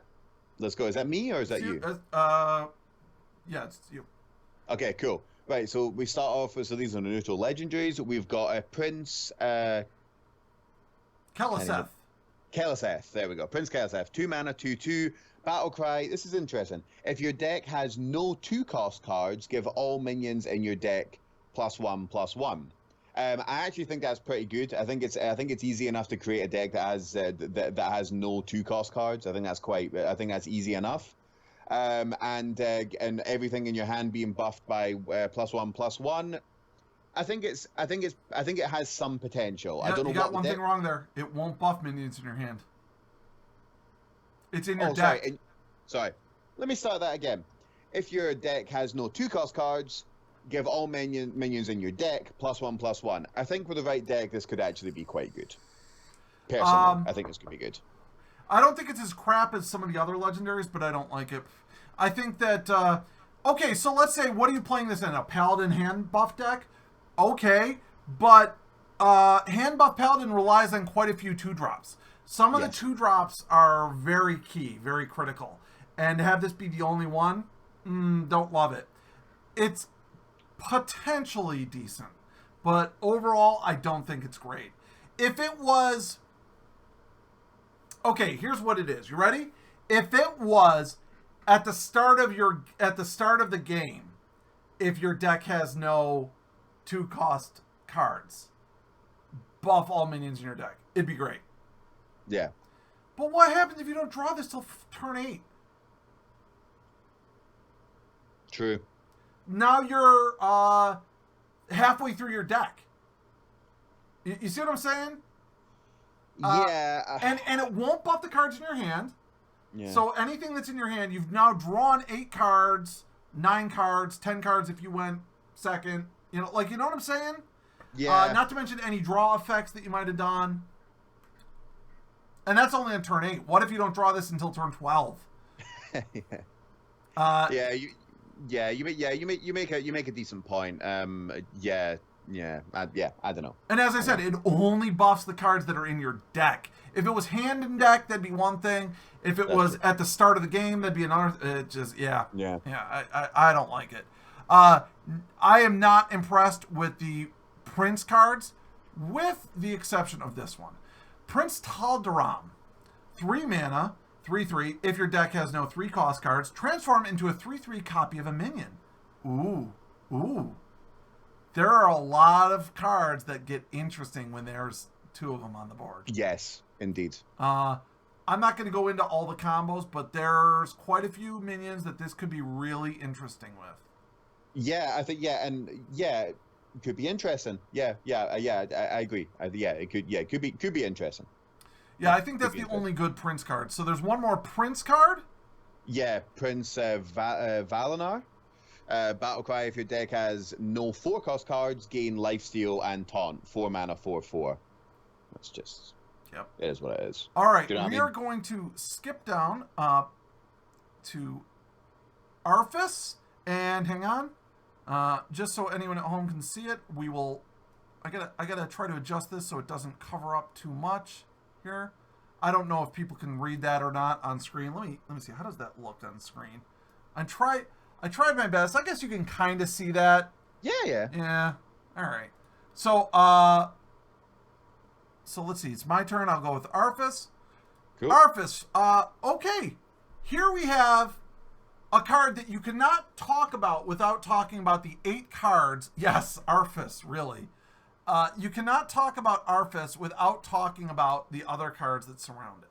Yes. So it's 4 mana, 2/2 Death Rattle, and a random Death Knight card to your hand. Now, unfortunately, what this means is we have to talk about the Death Knight cards, right? Yes. Like, we can't just, in a vacuum, talk about Arphis. So We may as well mention the Lich King as well, because that does the same thing. yes, but I was going to let you have that one, and that's going to be the last card of the day. So Right. okay. So let's look at the Death Knight cards. Now, there's 8 Death Knight cards. You get 1 at random. You don't know which of the 8. I'm going to say, looking at these, all right, let's go through it. Anti-Magic Shell, give your minions +2/+2, can't be targeted by spells or hero powers. I don't know. I think that one's okay. What do you think? Okay. Okay, not amazing, but yeah, not bad. Army of the Dead. Remove the top 5 cards of your deck. Summon any minions removed. I think that one sucks, especially for 6 mana. Yeah. Memes, but nothing more than that. Death Grip. 2 mana. Steal a minion from your opponent's deck and add it to your hand. It's okay. I mean, for 2 mana, 2 mana. There's no investment. I guess it's all right. I think the only thing that's good about this is apparently you steal it. Like, it's not copy. It goes out of their deck and into yours. Yeah. So I think that's the only thing that makes that okay. So next is Doom Pact. Destroy all minions. Remove the top card from your deck for each minion destroyed.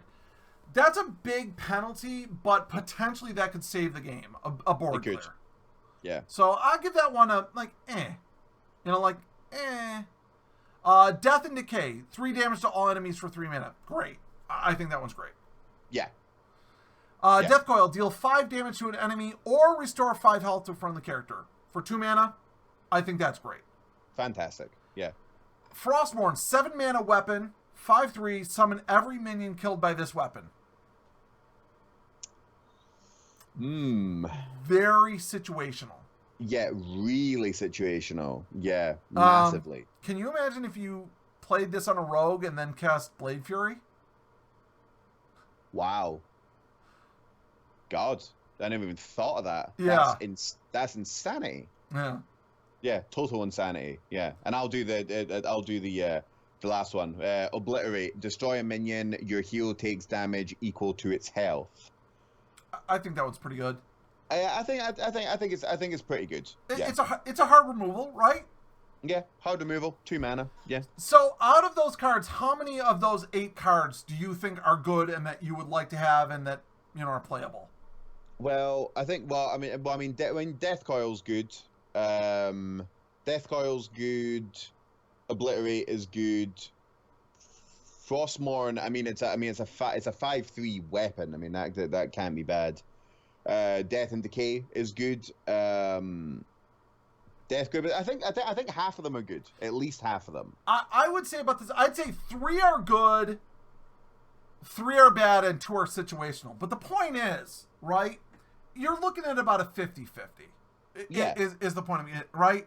So we need to take into consideration with Arthas, and I'm going to just shrink this down just a little bit so it's not covering us up quite so much. Okay. Now that we've looked at those, I think that's fine. Yeah. So now that we've looked at those, random Death Knight card, if you get the one you need, that'd be amazing. Yeah. But there's a good chance you don't get what you need. Like, you might be really hoping for the weapon. It's only a 1 in 8 chance of getting it. Yeah. So now we can look at Arthas. Yeah. Arthas. Death Rattle. 4 mana, 2/2 Beast. Death Rattle. Add a random Death Knight card to your hand. Well, one thing I'll say as an avid priest player, Potion of Madness. But it's a legendary first of all. Death Rattle. I don't know, man. I don't know. There's such high variance between all of these cards. In certain situations, Anti-Magic Shell is fantastic in some situations, but that's a fuck ton of variance, man. A lot of variance. Yeah, it is. And that's exactly where I was getting at. It is a lot of variance, and if you're hoping to get Death and Decay and you get Death Grip, what is that going to do for you? Yeah, exactly. It is. I think that it's a good card. I think Arthas is a good card. It's one of the few good legendaries in this expansion. Yeah. But it's so unreliable, man. The variance level, you can't build anything around this. No, you can. And if you can't build anything around it, my argument for this card, against this card, would be if you can't build anything around it, why are you putting it in your deck? What is the point? It's taking 1 slot. What's the point?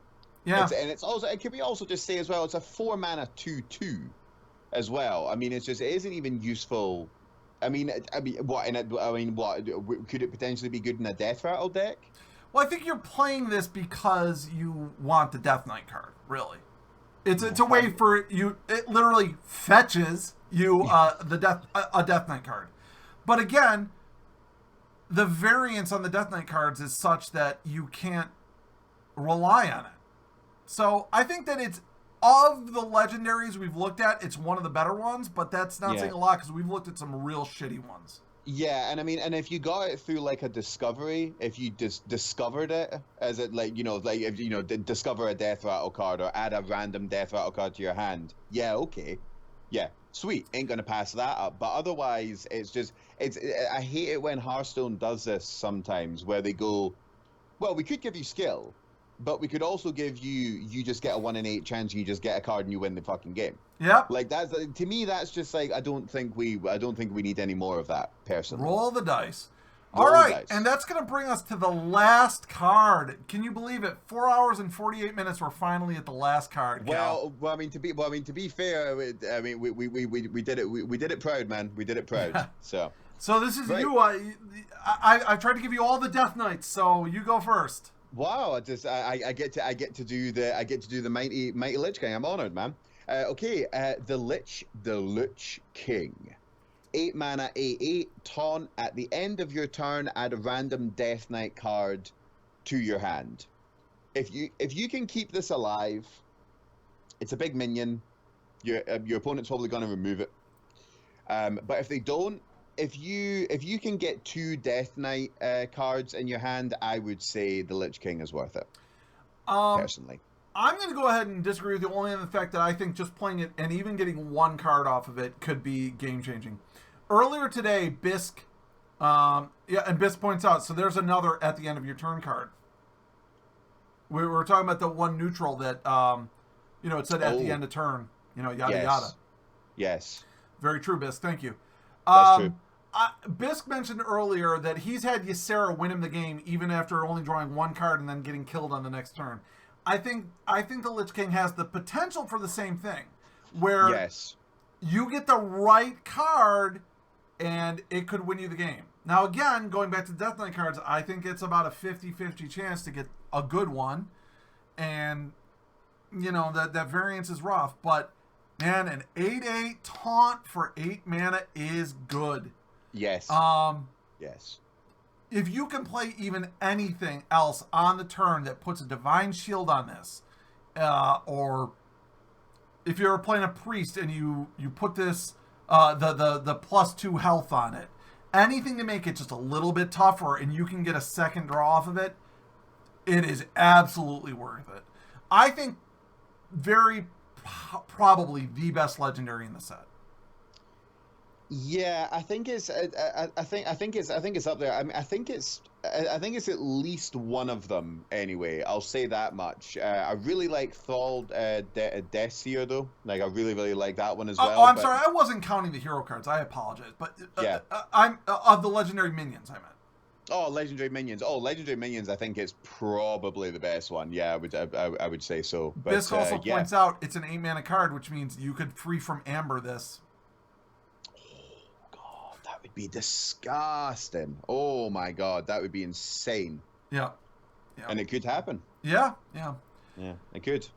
I think we did a really good 5-hour-long podcast here. Man, if you guys say something in Twitch chat if you would, Cal, just so everyone can make sure they toss you follow. If you are not following my friend Cal, he is Scottish, as you can probably tell from the accent. He streams almost exclusively Hearthstone, although he's been doing a couple other games lately, like Horizon Zero Dawn and Doom, and he sometimes plays games with his kids. Yeah. But if you like Hearthstone and you're around in the mornings EST, he's my wake up in the morning, get a cup of coffee, flop down in front of my computer, and turn on Cal and go, and he's like, "What's up, Reverend?" I'm like, I can't recommend highly enough that you fucking follow this guy. Seriously. Cal is just one of the nicest guys. He's funny. He plays music a lot when he's doing Hearthstone, and he's always happy to take song requests. Thank you, man. I appreciate that.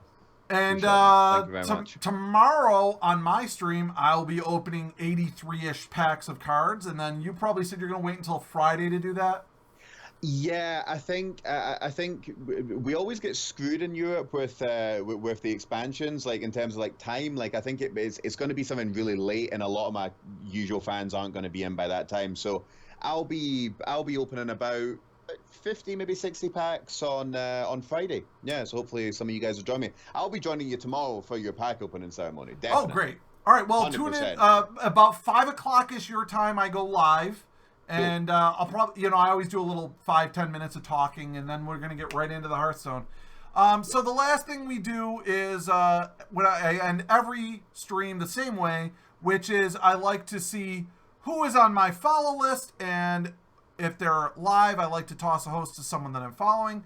I always try to make sure I give it to someone who stopped by my stream that day, if there's anyone, although there a lot of times is not.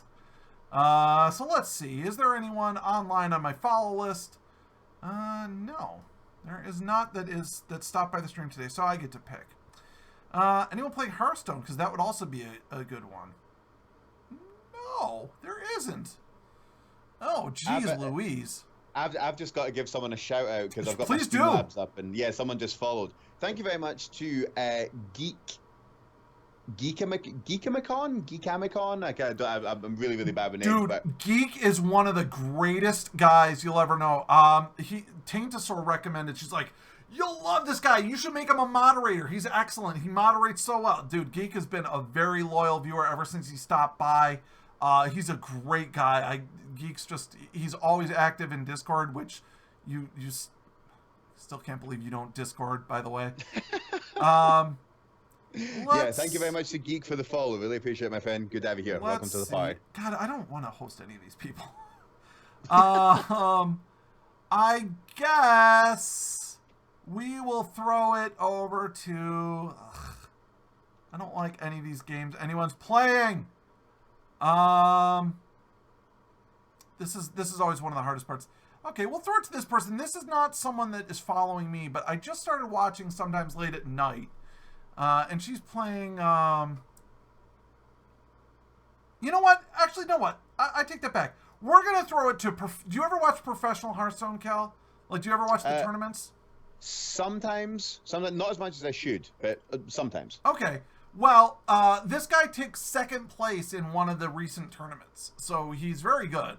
Okay. It goes by Ant. So I don't know if you I know that guy, yeah. We're going to throw it to Ant, just because we were doing Hearthstone, so we'll throw it to a Hearthstone player. Why not watch a professional Hearthstone player? Once again, thank you so much, Cal, for stopping by. Thank you, it's a pleasure, man. Everyone, please, if you're watching, please make sure you're following Cal. You can find him at twitch.tv, Winbykayo. His Twitter is Skeptic Cal Kane, I think. But go to go to his Twitch, you'll find it there. And thank you all so much, and thank you for sticking around. This, I know 5 hours was a long time. My throat is like burning now. Same. And we're gonna throw our host over to Ant, and I hope everyone has a great day. But we will be back tomorrow at noon Eastern Standard Time, 5 o'clock for you, Cal. And we're gonna do pack opening. We got like 80 some packs to open for the new expansion, so I'm excited. Hope you guys can make it back, and then we'll probably do Hearthstone the whole day, and then. Cal's doing Hearthstone in the morning, and then Friday he's doing his pack opening. So it'll be a good time. So until then, we'll see you later, everyone. Bye-bye. See you guys. No, not that. Hold on. Whoop. There we go.